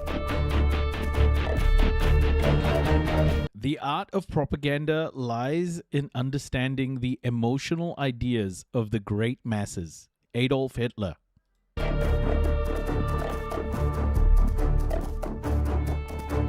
Die Nationalsozialisten haben eigentlich alle Sorten von Kunst für ihre Okay, if we're going to have German, I'm going to turn this on. Okay. Propaganda eingesetzt. Sehr deutlich wird es zum Beispiel.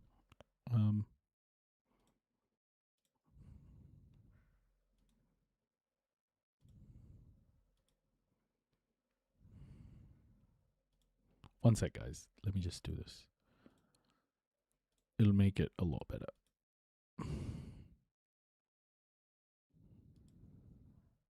Machine beeping, camera shutter clicking, dramatic music, intense music, shouting in German, Colin Moore. They were aware of the potential of propaganda because they were sensitive to the power of art. Deutlich wird es zum Beispiel bei der Architektur. Hitler hat gesagt, seine Bauten sind Worte aus Stein. Also sie sollen von der Größe des Dritten Reiches künden. Sie steht fest, so wie dieser Block hier. They were aware of the potential of propaganda because they were sensitive to the power of art. Art moved them, and they knew that it could move other people too. Art moved them, and they knew it could move other people too. tapping bro, into the fuck it. emotion. There was That something ain't very working. unifying about it and transcendent. I mean, the Hold on, feeling it of can work. transcendence is an emotion of coming out of your own little life and just feeling one with something larger. Is one of the most powerful emotions we can have, and it can be very dangerous. Die Musik gehört dazu, aber auch Malerei, Music was also bildende Kunst used along with painting and visual arts. Und auch And of course, just as important, film. natürlich ganz wichtig, der Film.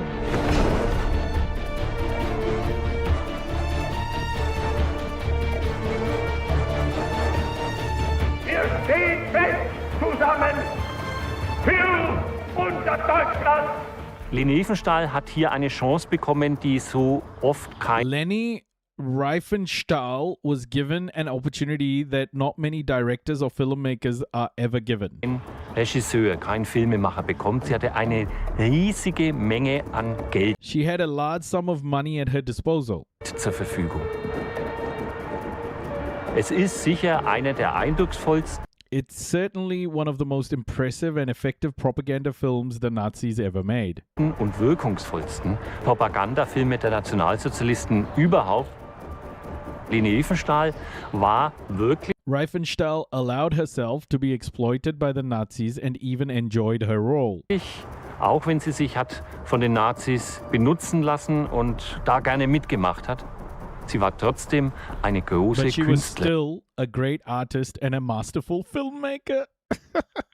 auf vielen Gebieten und hat auch das Gebiet des Films beherrscht. Es gibt unheimlich moderne Kamerafahrten oder Schnitte und insoweit ist dieser Film mehr als nur ein Dokumentarfilm und mehr als so ein üblicher Propagandafilm, sondern ist fast ein Stück Propagandakunst. Weil es war ein übler Propagandafilm und sie hat es nie zugegeben. It was blatant piece of propaganda, but she never admitted it. Kunst im Dienste der Nazis ist halt keine Unschuld. Art in service of the Nazis is not just innocent art, it's propaganda. Kunst, sondern ist auch Propaganda.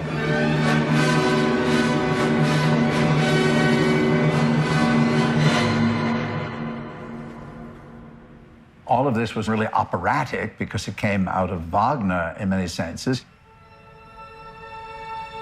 People would believe it because it used components of information in a manipulative way to sway people's thought to a kind of almost religious belief in a system.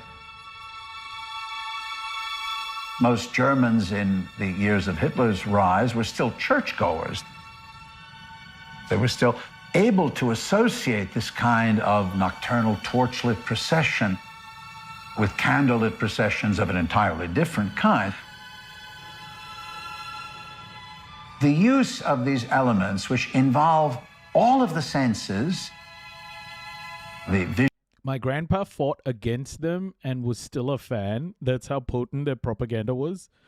Fought against them, meaning the Nazis.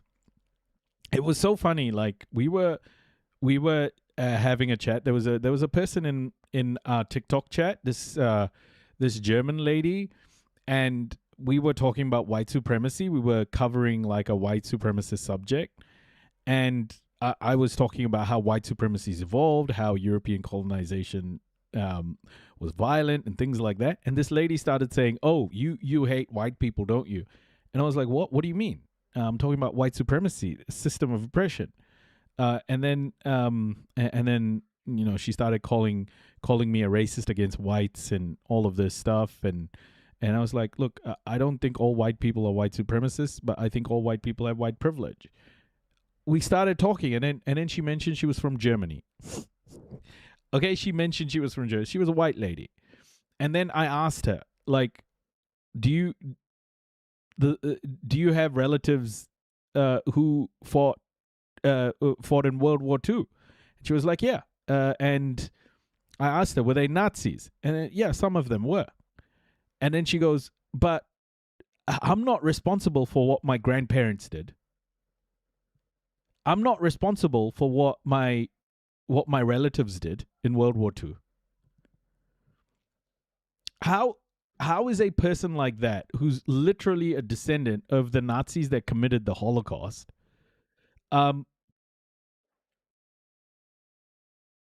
gonna lecture me about racism, bro? Like, I just don't understand some of these young people these days.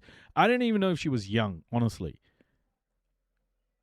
But how weird, right? Like, racist against whites when she understands, like, Nazism? Or does she understand Nazism? Does she truly understand what Nazism did and why fascism is such a bad thing and why it's on the rise today? Do I need to explain it to these fucking people? Hey, Gracie. I thought that was one of the most shocking moments, I guess, on my live, is when she said, yeah, some of my relatives were Nazis. Visual components, the buildings, the backdrops, smell for the incense, the body, the choreography of processions, the music. All of this is present in organized religion and in the quasi-religious organization of ideologies like Nazism. Yeah, that's exactly Deadly Cheesecake. That's why I think the real revolution is going to happen when white-on-white education about white supremacy and white privilege happens en masse. Not white-on-white crime, but white-on-white education. I think that's so important that white people educate their like sort of immediate circles about what white supremacy is and what white privilege is. Like, I think it's got to be done. Black and brown people can't do it, man. Like, we can talk about it, but that education needs to come from white people within their own circles. And it's enormously effective because it really involves the entire person. It relates the strong sensual responses to what are believed to be ultimate truths. And so at that point, my senses, my life, and eternal truth become a single thing in these privileged moments. It's very beautiful, it's very moving, it's very dangerous if it's misused.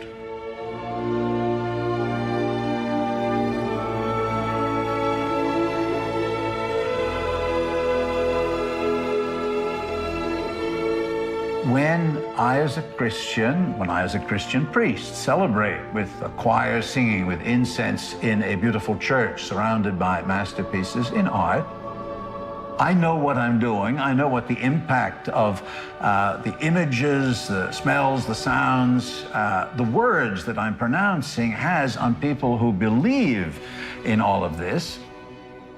And I do it not because I want to manipulate them, but because I think that this really brings us all closer to the mystery of a spiritual God who becomes a physical human being, which is a sacred core of Christianity.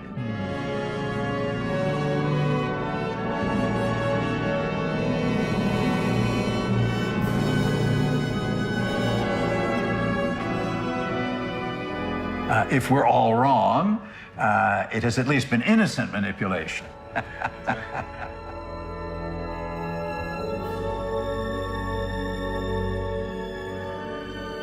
Yes, I know.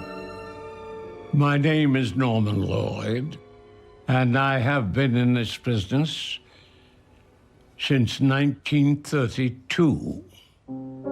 So I've been in it for quite some time. Well, I was a good friend of Charlie Chaplin. I would go up there about 3 times a week and play tennis. Well, that's Charlie, all those shots of Charlie.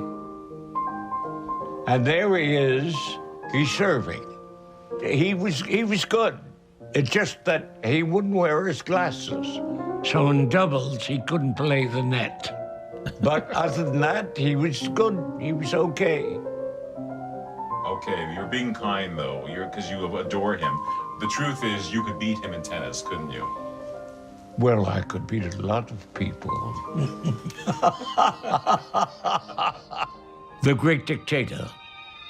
It's one of the greatest movies I've ever seen. I think it's incredible how he does those two characters. The tramp, which is heaven sent. The most beautiful creation, the tramp ever. How do? And Hitler does those two things and then ends up with this fantastic speech. We all want to help one another. Human beings are like that. We want to live by each other's happiness, not by each other's misery. He drops out of character, turns to the camera, and speaks into the camera to the people of the world. What a moment. Let us fight for a new world, a decent world. He was creating propaganda because he felt very intensely about the necessity for it. In the name of democracy, let us all unite!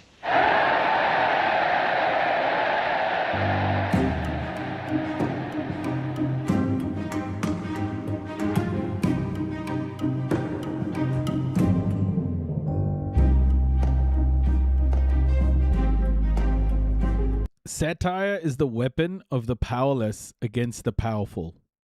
Molly Ivins. What a great quote. Satire is the weapon of the powerless against the powerful. Beautiful sentiment. Love it. Trump, every picture of him is a revelation, you know? He just, the sides of his face are interesting and the back of his head is fantastic and the colors and textures. There's so much to draw there, you know? It's too bad he is who he is.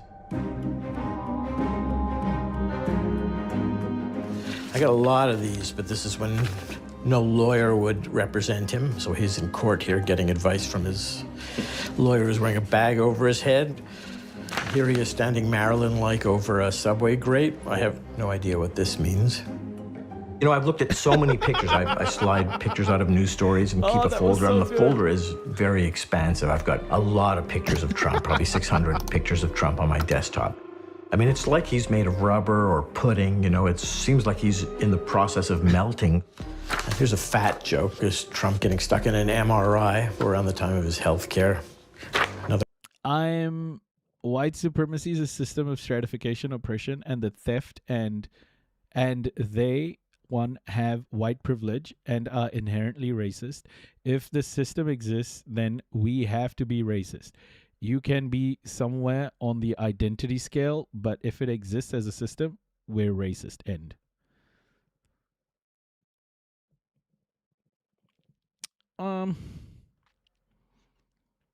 Yeah.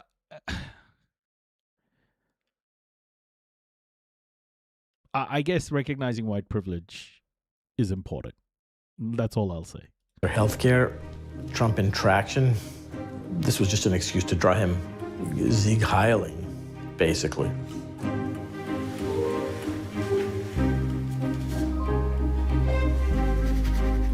I'm racked with self-doubt about what I'm doing half the time. I mean, I am pushing a worldview, whether I like it or not, you know? And cartoonists, you know, there's nothing particularly pure about what we're doing, I think. He's using watercolors. I'm trying for a laugh, basically, and I'll go to depths to get a laugh. Believe me.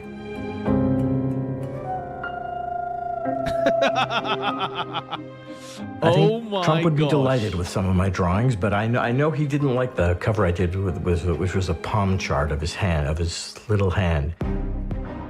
And I know Graydon Carter, who was one of the architects of pointing out Trump's small hands. And I mean, that seems like propaganda to me in a way. That's part of what the propaganda of satire, because Trump, I mean, he doesn't really have incredibly small hands. Maybe they're a tiny bit out of proportion for the rest of him, but it's not anything I would have noticed. It's a great joke. That's when I feel like a cartoon is sort of propaganda itself, or it's pushing a certain, I mean, like Napoleon apparently didn't do this. Or Gerald Ford apparently was an athletic guy. He wasn't a bumbling fool, but satirists fix on one tiny thing. And if enough of them are doing that, that becomes the way someone is viewed. And, you know, that's taking an untruth, you know, and making it into a, you know, an iconic image. It seems like there's an element of propaganda in that. I'm trying to get a laugh. I'd like to do something funny. I mean, going for pure outrage is another thing, and it's got its place, but it's dangerous.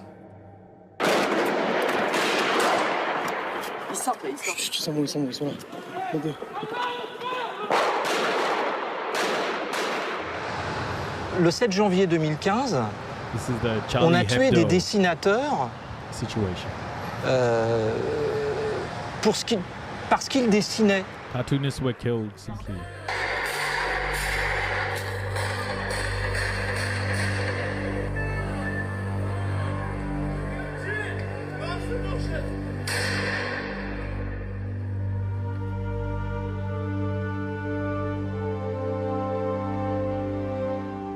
Nous avons été ciblés parce que nous avons été l'un des rares, voire l'un des seuls, journal à nous opposer ouvertement à un totalitarisme politique qui refuse de dire son nom.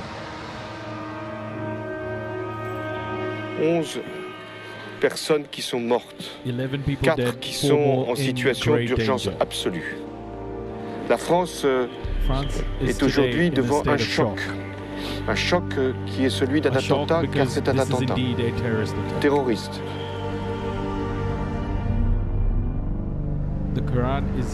Tous les totalitarismes, religion comprise, détestent l'humour et essayent de le bâillonner, de le censurer par tous les moyens. Donc c'est une arme, l'humour. You should not mock. Vous constatez sur, si je prends plein de couvertures, je les prends au hasard, hein, voilà. Elles ne parlent que de la politique française. C'est notre principal sujet. Donc quand on dit Charlie Hebdo est obsédé par l'islam, non. On ne fait que commenter l'actualité, on ne fait que parler de l'actualité. Et quand l'islam et l'islamisme s'invitent dans l'actualité, évidemment, on en parle.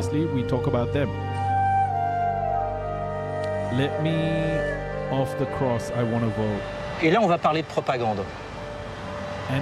L'islamisme est arrivé à nous faire croire que lorsque l'on s'attaque à son discours, on s'attaque à toute une communauté. Il est parvenu à ça.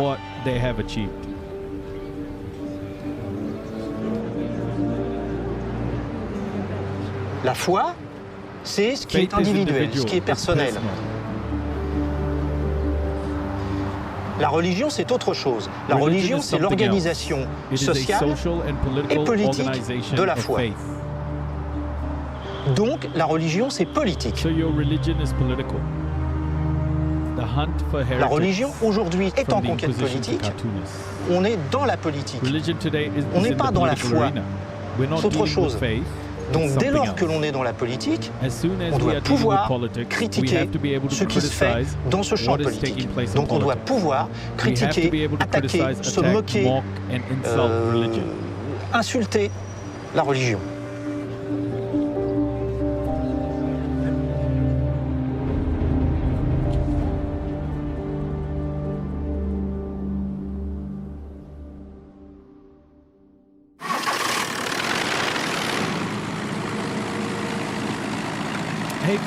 Paranoia, xenophobia, irrational fear.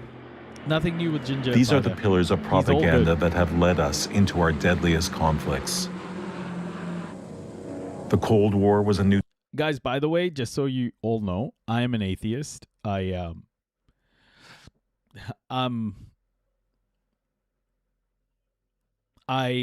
reason why I wanted to tell you guys that is I think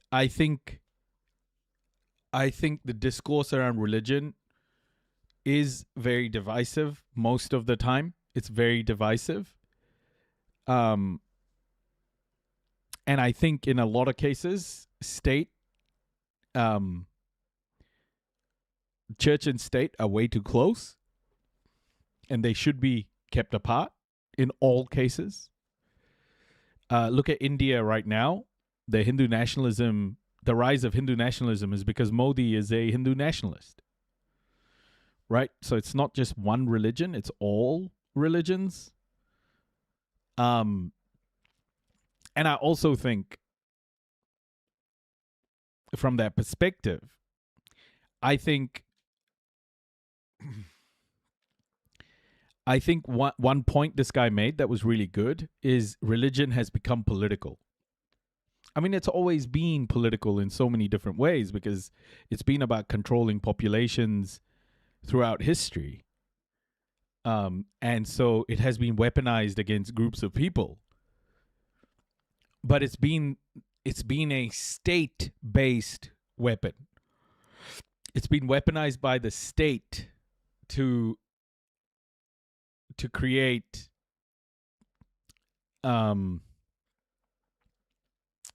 Vikash, welcome. It's been weaponized by the state to create divisions and also to contribute to the state's interests. And the moment religion seeps into politics, and it has been this way for hundreds of years, if not thousands of years, it becomes violent. And here's my extension to that as well. And in the same way, I think capitalism can be considered, to me, capitalism is a religion too. Because capitalists have replaced, the God in the sky to the stock market. And capitalism and like when they say separation of church and state, I think capitalism should be included in the church part of things. Because whenever religion, including capitalism, is integrated so heavily into governing, it immediately gets weaponized against the working class. And therefore, the way I see it is, if it is integrated into the state, I think criticism of that is fair game. It's fair game. It has to be. It has to be fair game. I don't see how we can't call out states weaponizing religion. Any state. We have to be able to do that. Type of war, fueled by unrelenting propaganda on all sides. It was a war. Yeah, Joseph, that's the other thing. It's about consistency as well, right? Like, Charlie Hebdo probably didn't cover what you've just said. Have you heard John Kiriakou's talk about religion? It's interesting to hear about it from a former CIA's perspective. No, I haven't. We don't mix religion and politics in the land where wearing a hijab is illegal. Yeah, exactly. But again, like, I'm just saying, consistency it matters. If you, like Bill Maher, for example, or Richard Dawkins, I think they're fake atheists. Bill Maher isn't a fucking atheist. How can an atheist say Jewish people have that land was promised to Jewish people 3,000 years ago? I mean, he said that. He accepted that. How can an atheist ever invite that? And Richard Dawkins is the same. When he was asked about Europe, Richard Dawkins says, we have Christian culture in Europe when talking against Islam. I don't think Richard Dawkins and Bill Maher are particularly atheists. I think they're just anti-Islam. Again, it's not consistent with these guys. You know, it's bigotry in some way, shape, or form. They're just bigoted people. They hate Islam. Both Bill Maher and Richard Dawkins. I would say Sam Harris is in the same boat as well. Based on the constant threat of instant global annihilation.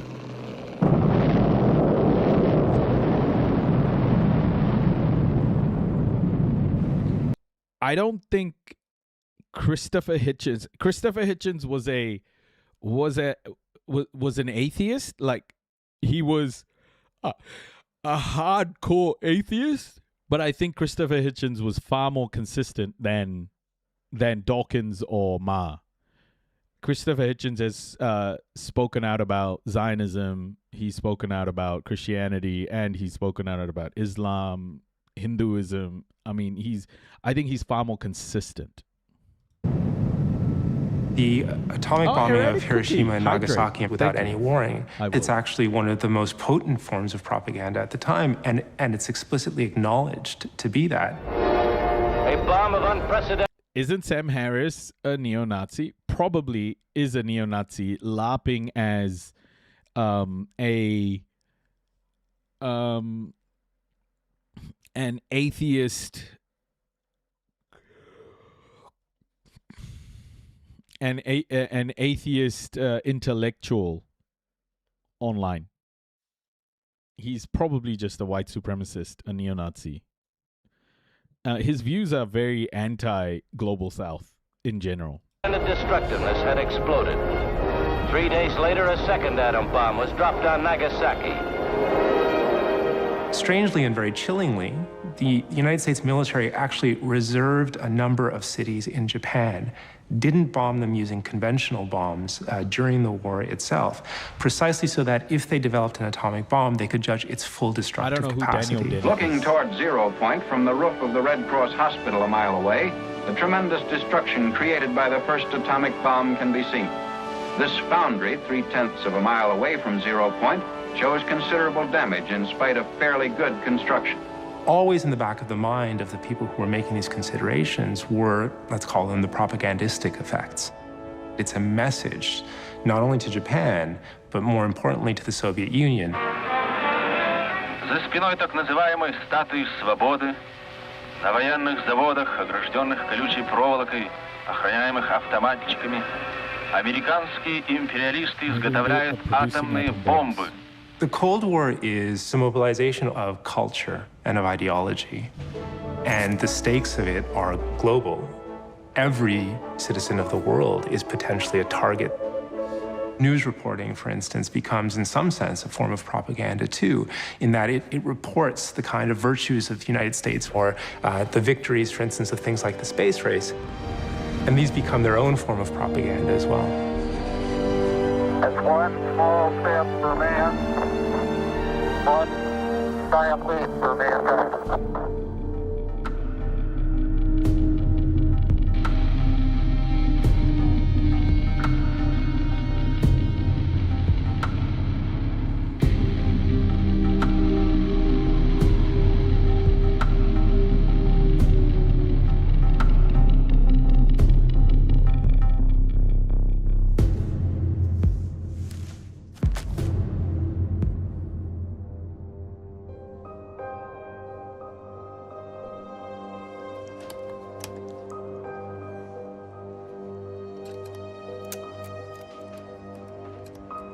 Photograph, by definition, is a lie.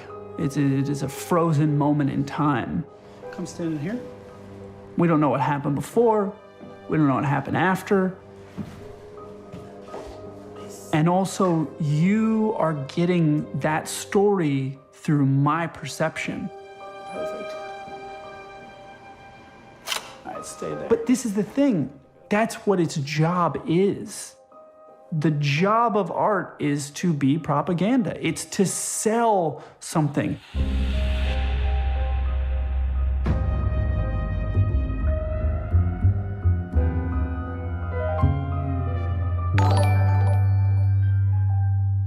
My name's Tyler Shields. I'm a photographer, director, writer, and a lot of people call me provocateur, I guess.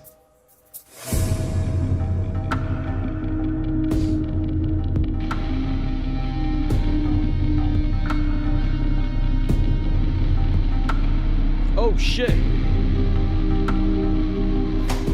Perfect. Making something iconic is always a goal. Obviously, it's easier said than done, but you know, when you set out to do something, sometimes you have no idea. Oh dear. I think a lot of people thought that, you know, it was like we'd planned it out for months and done a whole thing. She wanted to do something, you know, with Trump involved, and her hairstylist was like, oh, I have a wig. I can fashion a wig that looks like Trump's hair. You made and they had a Trump mask. And so they showed me the mask, and I was like, this looks terrible. It just, you know, it was a fake, like Halloween style. It was just a fake mask. And so I was like, okay, what can we do with this? And I said, well, if we cover it in blood, it'll hide it. I put some blood on it, and then I was like, oh yeah, this works.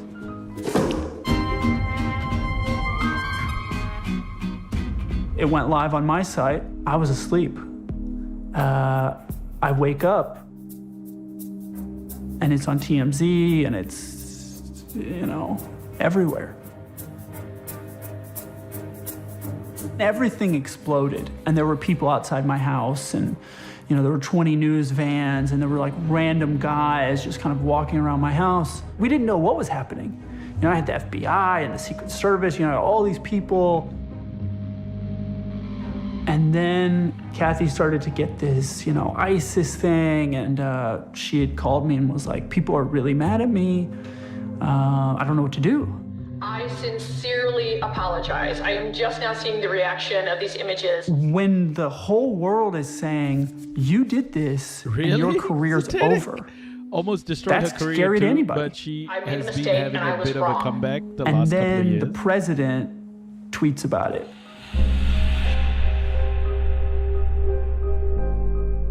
This dude tweeted about it, and when he tweeted about it, that took it to a level of international that I've never seen before. And that was all orchestrated. Apparently, there was a whole thing between Fox News and Trump to push all the attention to the Kathy thing and take all the attention away from Paris Accord, take all the attention away from all these other things.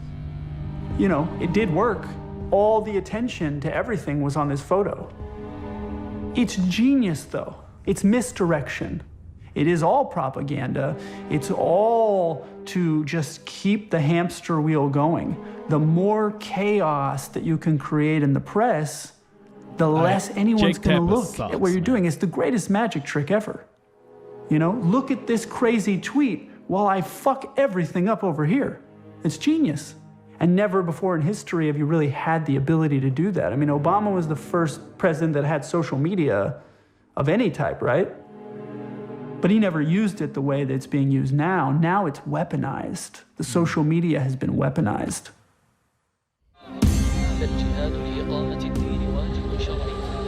ISIS popped up on the scene in 2014. They make claims to orthodoxy, to having the truth of Islam, and yet their techniques for creating visualized art forms, the art of terror, are very much in line with modern practices.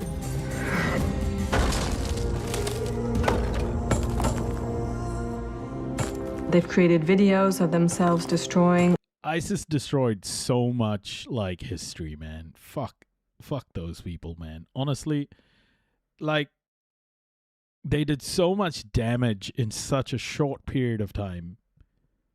I've watched so many of these things, like, where people from the West went and joined these fuckers as well.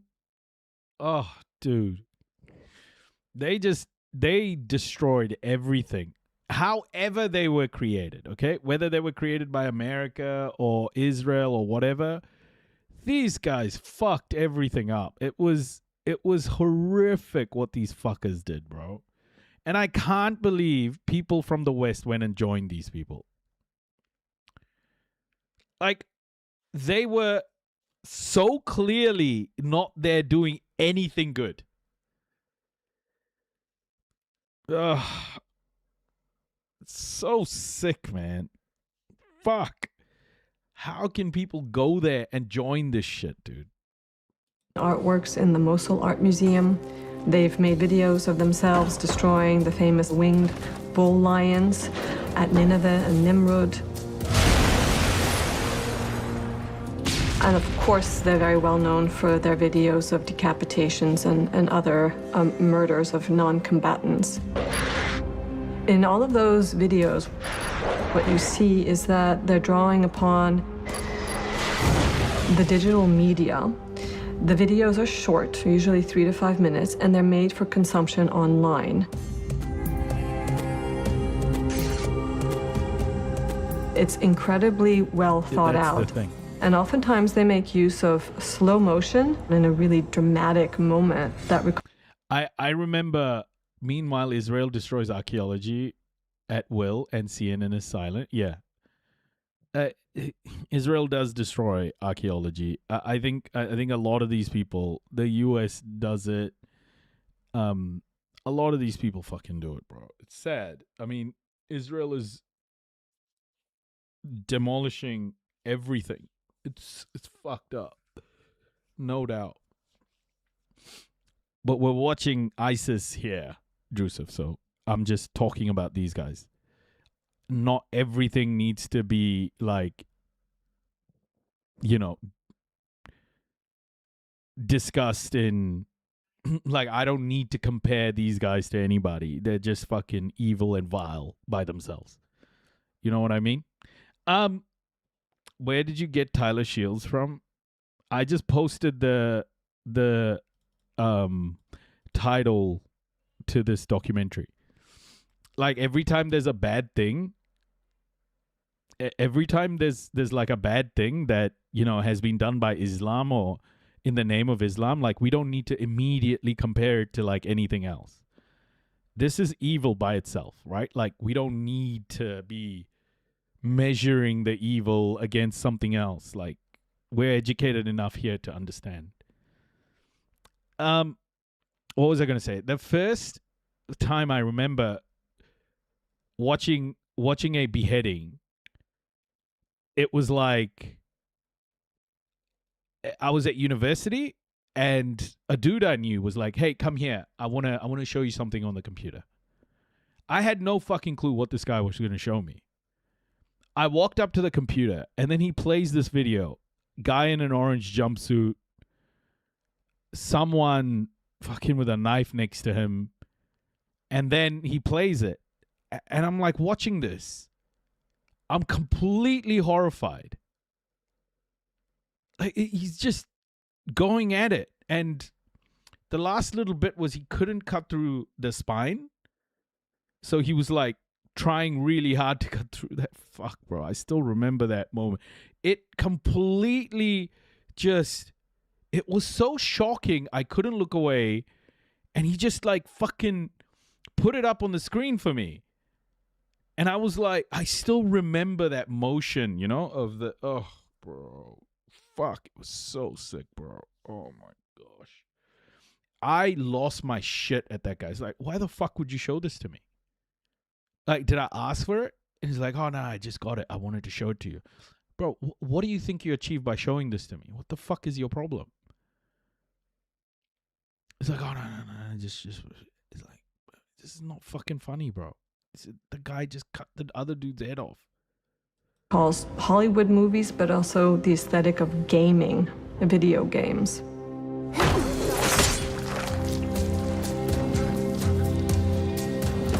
And part of their strategy is to rely on us, the viewers, whether we agree with them or disagree with them, to propagate those videos. Oh, it's crazy. In 2015, the United States government understood that they needed to wage war not on the ground, not boots on the ground, but online. And they started really going after the digital infrastructure of ISIS, taking down Twitter accounts and so forth. So they were bombing the internet, so to speak. We don't speak about ISIS quite as much now.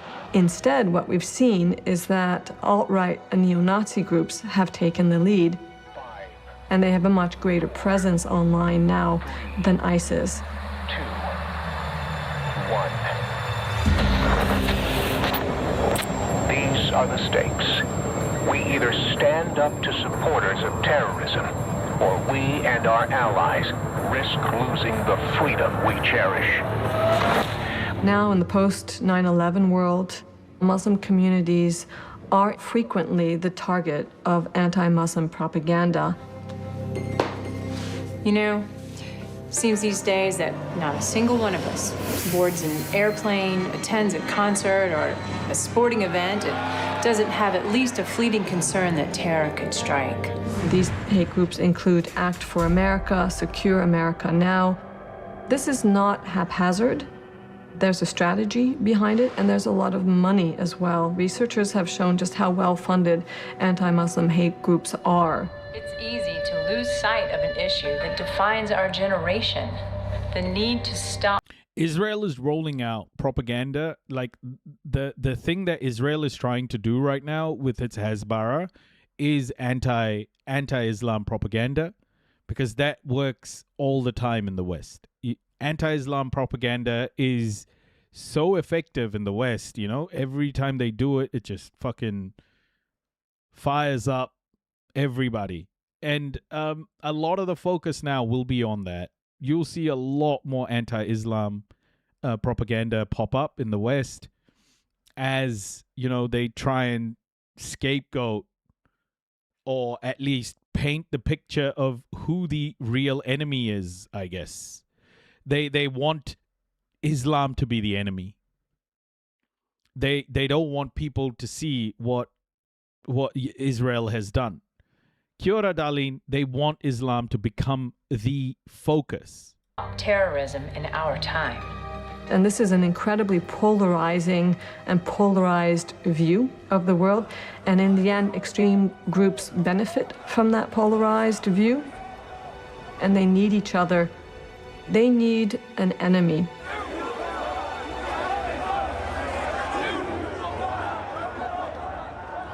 We're so primed, our species, for xenophobia. We're so primed to blame some. Don't fucking say our species, bro. Don't say our species. Please don't say our species. This is why dismantling white supremacy and white privilege is so important. Because when white people fucking say, oh, our species is prone to all of this xenophobia, racism, and stuff, it's like, what the fuck are you talking about?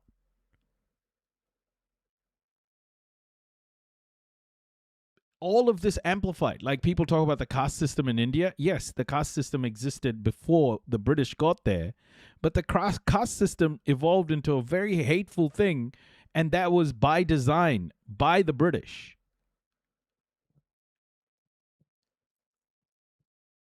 You can't just say the human race is 100% xenophobic or racist or this and that. That's projection. Don't do that, please, white people. One else, and we're so primed for resentment. There are always going to be people who have more, who are better looking and smarter and richer and more powerful and all of those things. Situation that's ripe for somebody to stir up resentments, and we're seeing that. You know, we're seeing that all over.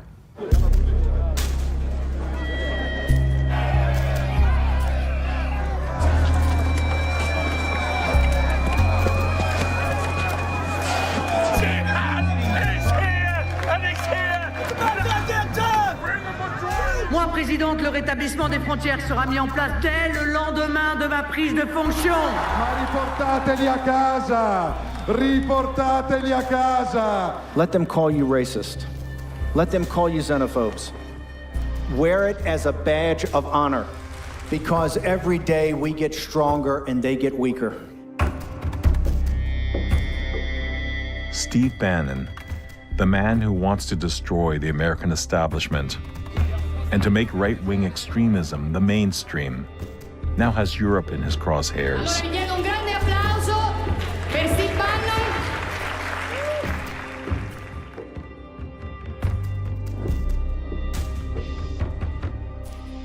Steve Bannon is mainly known as the former campaign advisor of Donald Trump. Of course, as the editor of Breitbart News, Steve Bannon is a very important contemporary example of a propaganda artist that operates within a democracy. He unleashed a movement that got his candidate of choice elected to the White House. The fake media tried to stop us from going to the White House, but I'm president and they're not. God, who else can compete with him for influence? This spreading of his message to Europe shows the kind of transportability of a set of skills around propaganda. There are a lot of places in the world where these kinds of tensions or issues can end up being exploited for these purposes, and where it can be done basically underground.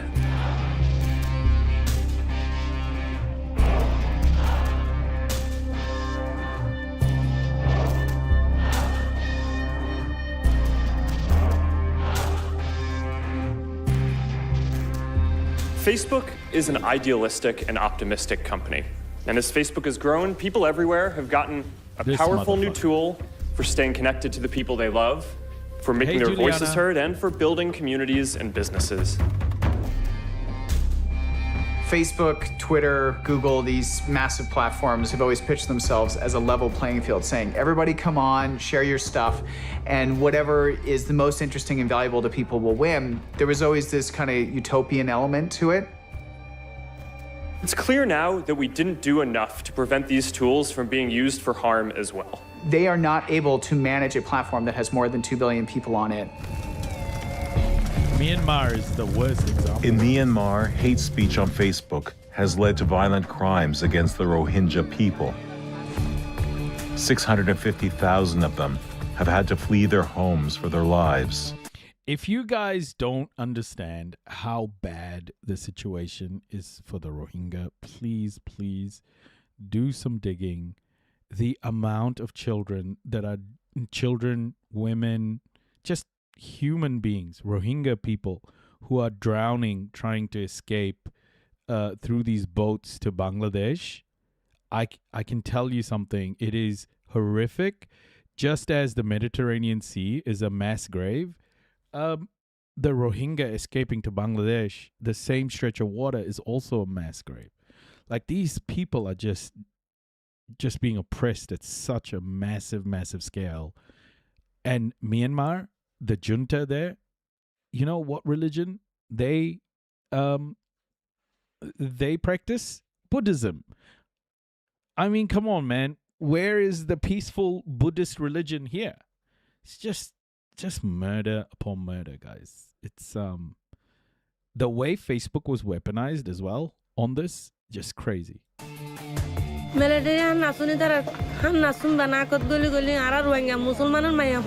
They wanted to wipe us from the world.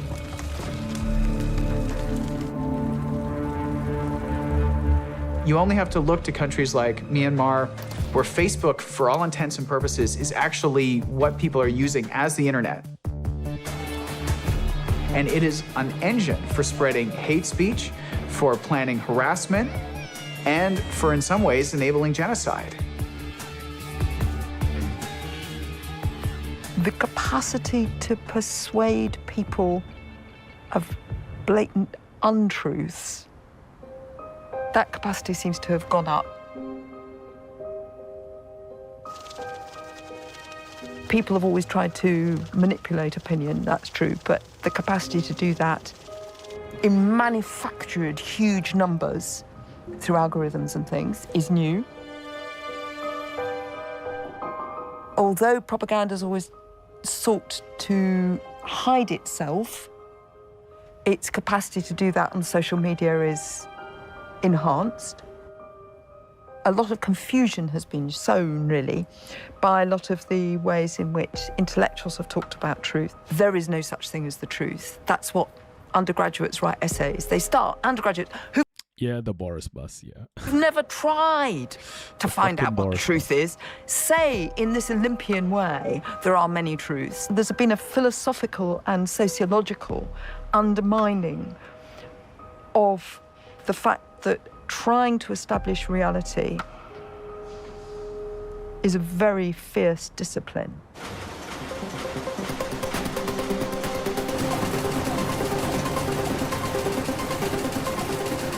The role of journalism in a democracy is the critical last line of defense when it comes to reality. Nah, bro. The role of journalism is dead. Journalists are fucking, we know how embedded in the system they are. That's a lie. I am honestly telling you, people like Hassan, people like streamers and small outlets, like I guess you can call them journalists, but you know, doing like investigative journalism at such a, you know, with completely funded by just people, the working class. That is the last line of defense. These media outlets are not the last line of defense. They've tricked us into believing that. They're not, because they can be bought. It's the independent stuff.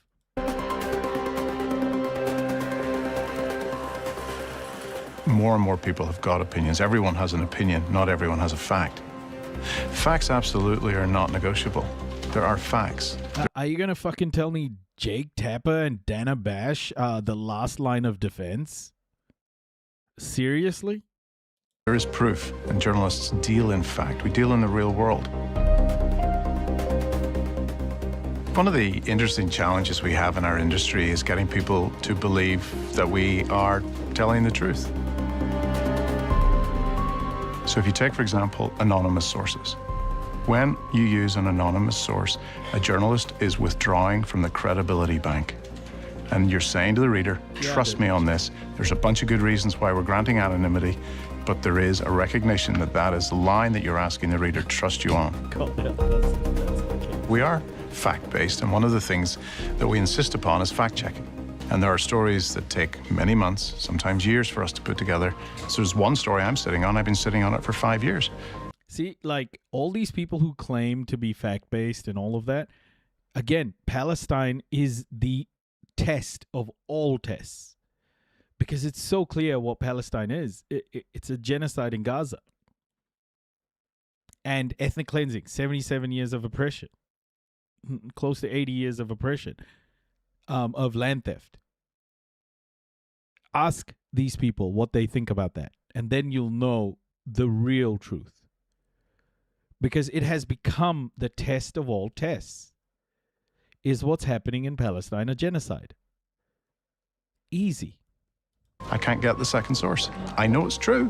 It's very interesting. I know it to be true because who told me, and I trust that person, but I haven't got the second source. But when we do it, will we explain that it took us 5 years, or will we just simply allow it to go out and say, that's what we do? It's just another story.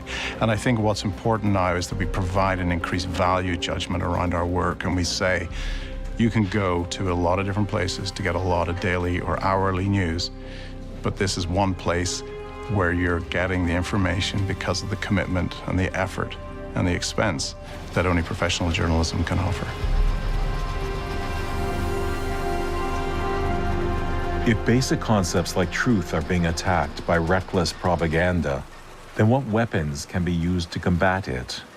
Perhaps one of the most effective will be an occasional dose of subversion.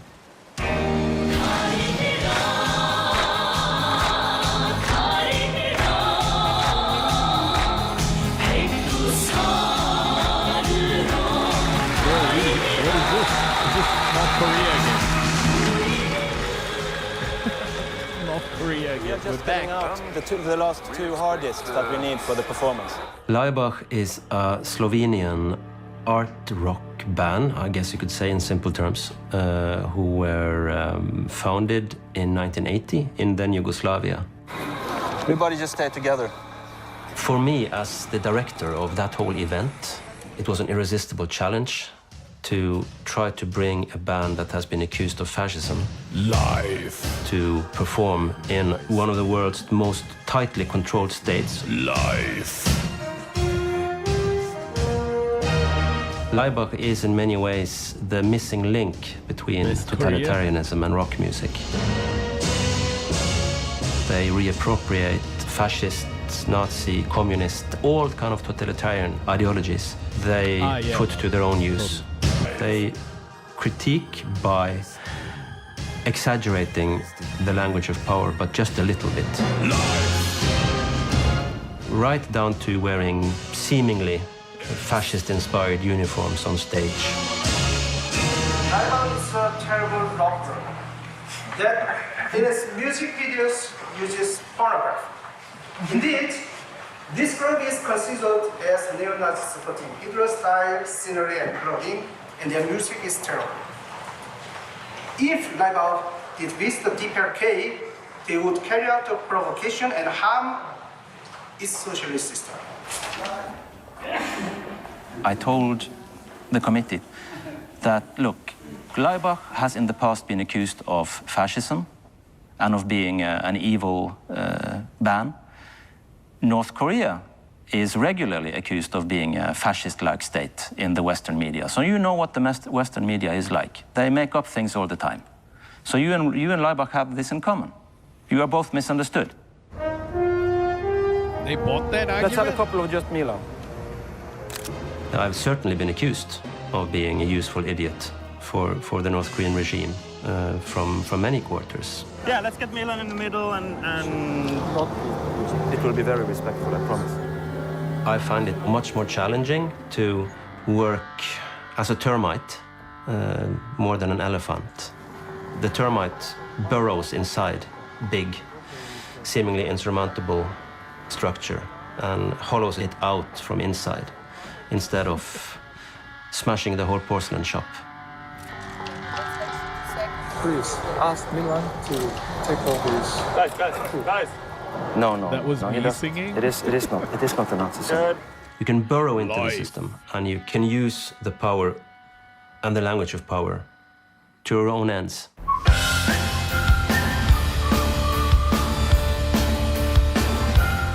So when they performed in front of an unsuspecting North Korean crowd of 1,500 people, that creates a magic of contradiction and paradox. We rise, we grow, we walk and we stand tall. We never fall, as big as the sky. I think most of them. My mom called and needed to talk about corruption of Scandinavian politics, a mix of conspiracy and simplified knowledge, but still a good conversation about how economic apartheid and monopoly of markt. All I say, buy as much local and think over where your money goes. Nice. Really hated it. But then again, that's a total normal reaction to a band like Laibach anywhere in the world. And south, we come from east and west, breathing as one. But I did hear from some university students, and they said a very beautiful thing, that, we really loved it. It was something new.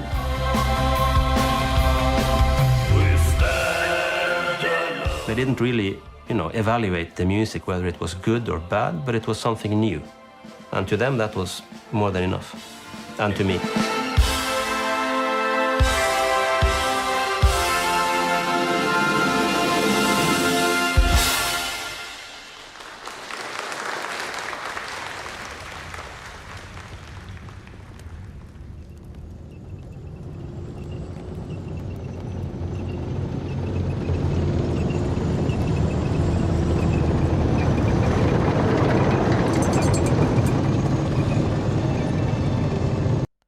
Abdul Essa is ahead by 1.2% or something. No, what is it? Hold on. 1.3%. He's way ahead. How is it too close to call? Perhaps we should regard the lessons of human history as a cautionary tale and try to veer away from the horrors of our past.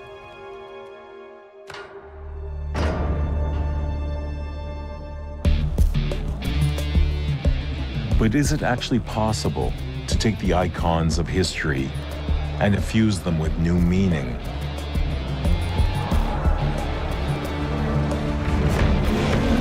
Mallory McMorrow has already has already, what do you call it?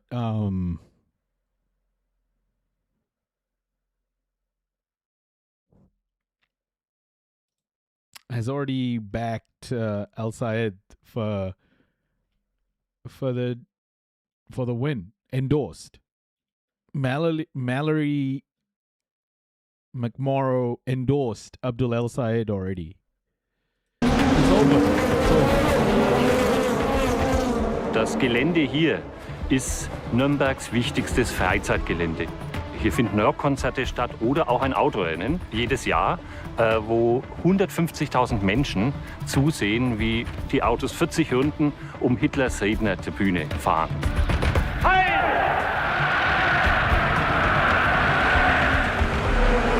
Wenn man sich mit der Geschichte etwas näher beschäftigt hat, dann ist es teilweise ein beklemmendes Gefühl. Aber ich denke mal, die Autos, die Motorengeräusche, dann ist das aus der Geschichte einfach ausgeblendet.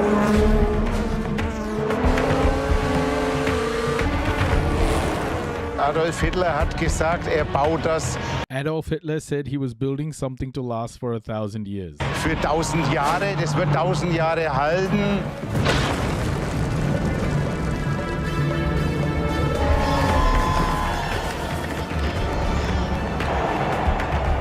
Wir nehmen uns das Gelände wieder zurück und überlassen. We are reclaiming the grounds and not letting them be owned by the Nazi buildings. Yeah, not letting them be owned by the Nazi buildings, but just, you know, your stock standard white supremacists this time. Lassen es nicht den Nazi baut, ist es unser Platz. Dass Menschen hier feiern, dass Menschen hier glücklich People are having a party here, they are happy. sind, weil sie sagen, wir treffen uns hier nicht zu streiten oder Hass. They say we're not here to fight or experience hate. Es ist einfach ein Platz. It's quite simply a place to get together to share joy. Yeah, Germany was not denazified, folks. Sich auch zu treffen, Freude zu teilen. Westgrove. We are a highly social species. We have retained our tribal instincts and have a deep need for belonging that is firmly rooted in our evolution. Since our earliest existence, our inclination to imagine collective fictions has allowed great civilizations to rise and for humanity to flourish. But we must also constantly examine these narratives with disciplined reason and skepticism. We must strive to reclaim history where it has been erased, to stand firm against authoritarianism, to combat demagogues with an arsenal of humor and wit. We must all be aware of our own emotions and how they can be maliciously and manipulatively exploited. There are no easy answers. There is only personal responsibility. In a democracy, it matters what people think. Therefore, you're always going to have wars of persuasion. You're always going to have battles over the hearts and minds of the citizenry. That's what it means to engage in self-government as a society. Decisions have to be rationalized. Decisions have to be explained. Propaganda could be good or bad. It could be a warning on a cigarette packet, or it could be triumph of the will. Maybe we should just understand it more. I think everybody has to take real responsibility to live a much more uncomfortable, awkward life, testing themselves, because it really matters. Anything that satisfies or reassures is going to be very compelling. And I think in a way, it's as though the commodity here is hope. And you can either poison people with false hopes, or you can inspire them. What's being sold, though, is a better future. Nice. What the fuck was that? Oh, shit. I had my Twitch running in the background. Folks, that was good. That was good. Thank you so much. Yeah, that was really good. I think just to be clear, I think we are we're getting to a stage now where, at least in some communities, we're starting to realize what propaganda looks like, especially ones that tell us that the atrocities we're watching aren't real. I think Palestine has been the eye-opening moment, really. And this documentary, itself is a piece of propaganda. So whatever you saw in this, make sure you investigate a little bit more. If you think that was interesting. But it's really nice to see people starting to understand these concepts. Like, I myself didn't understand these concepts very, very well, but over the last 3 years, just observing media has been really good. I think a really good book to read as well on this. Really good book to read to understand the propaganda of, genocide consent, manufacturing consent for genocide, is called How to Sell a Genocide. How to Sell a Genocide is a great book. I got it. It walks through the details of how the genocide in Gaza has been manufactured by mainstream media, and how little and how language, wording, all of this stuff, airtime has all been used to try and make the genocide in Gaza, to minimize the genocide in Gaza as much as possible. And the evidence is so clear. The numbers don't lie in this case. Mainstream media has used propaganda to help to protect Israel politically and politically and in the media ecosystem by providing the media cover. It's insane how easy it is to spot when you know what you're looking for.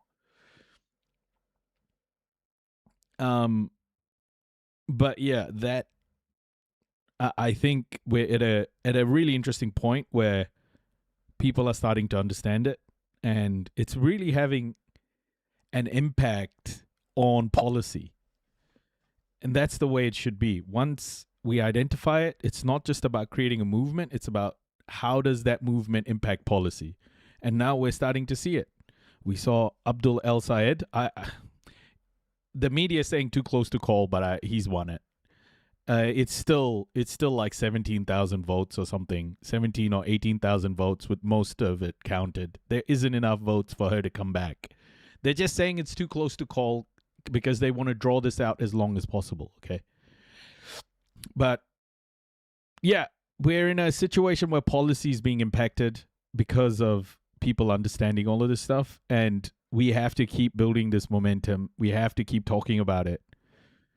And so I have committed myself to do this online with whatever resources and power I have.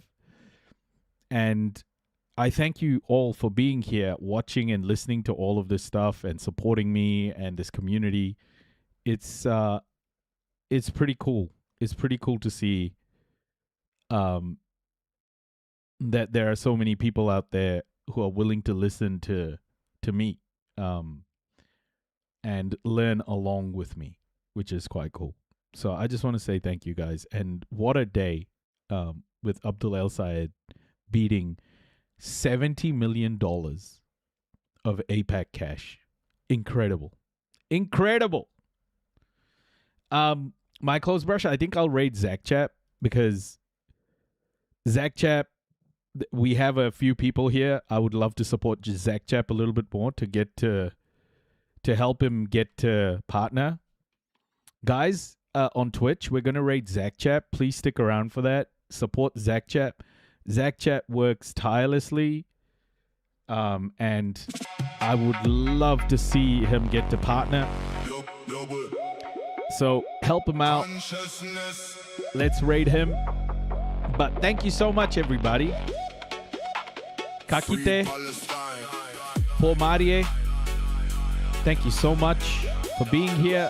Free Palestine as always. And we'll come back tomorrow and cover the latest. Love all of you. Stay safe. I'll see you all tomorrow. Thank you, everybody. Good night. Raiders, pucker up your buttholes. We're about to raid. In 3, 2, 1. Let's go. Enjoy Zach Chap. Zach Chap's also. Enjoy his stream. Kakite. TikTok, YouTube, Kakite everybody, Pomarie. Detroit, Kakite, thank you so much for being here. Take care everybody. I'll catch you all soon, okay? Kakite everyone. Free Palestine.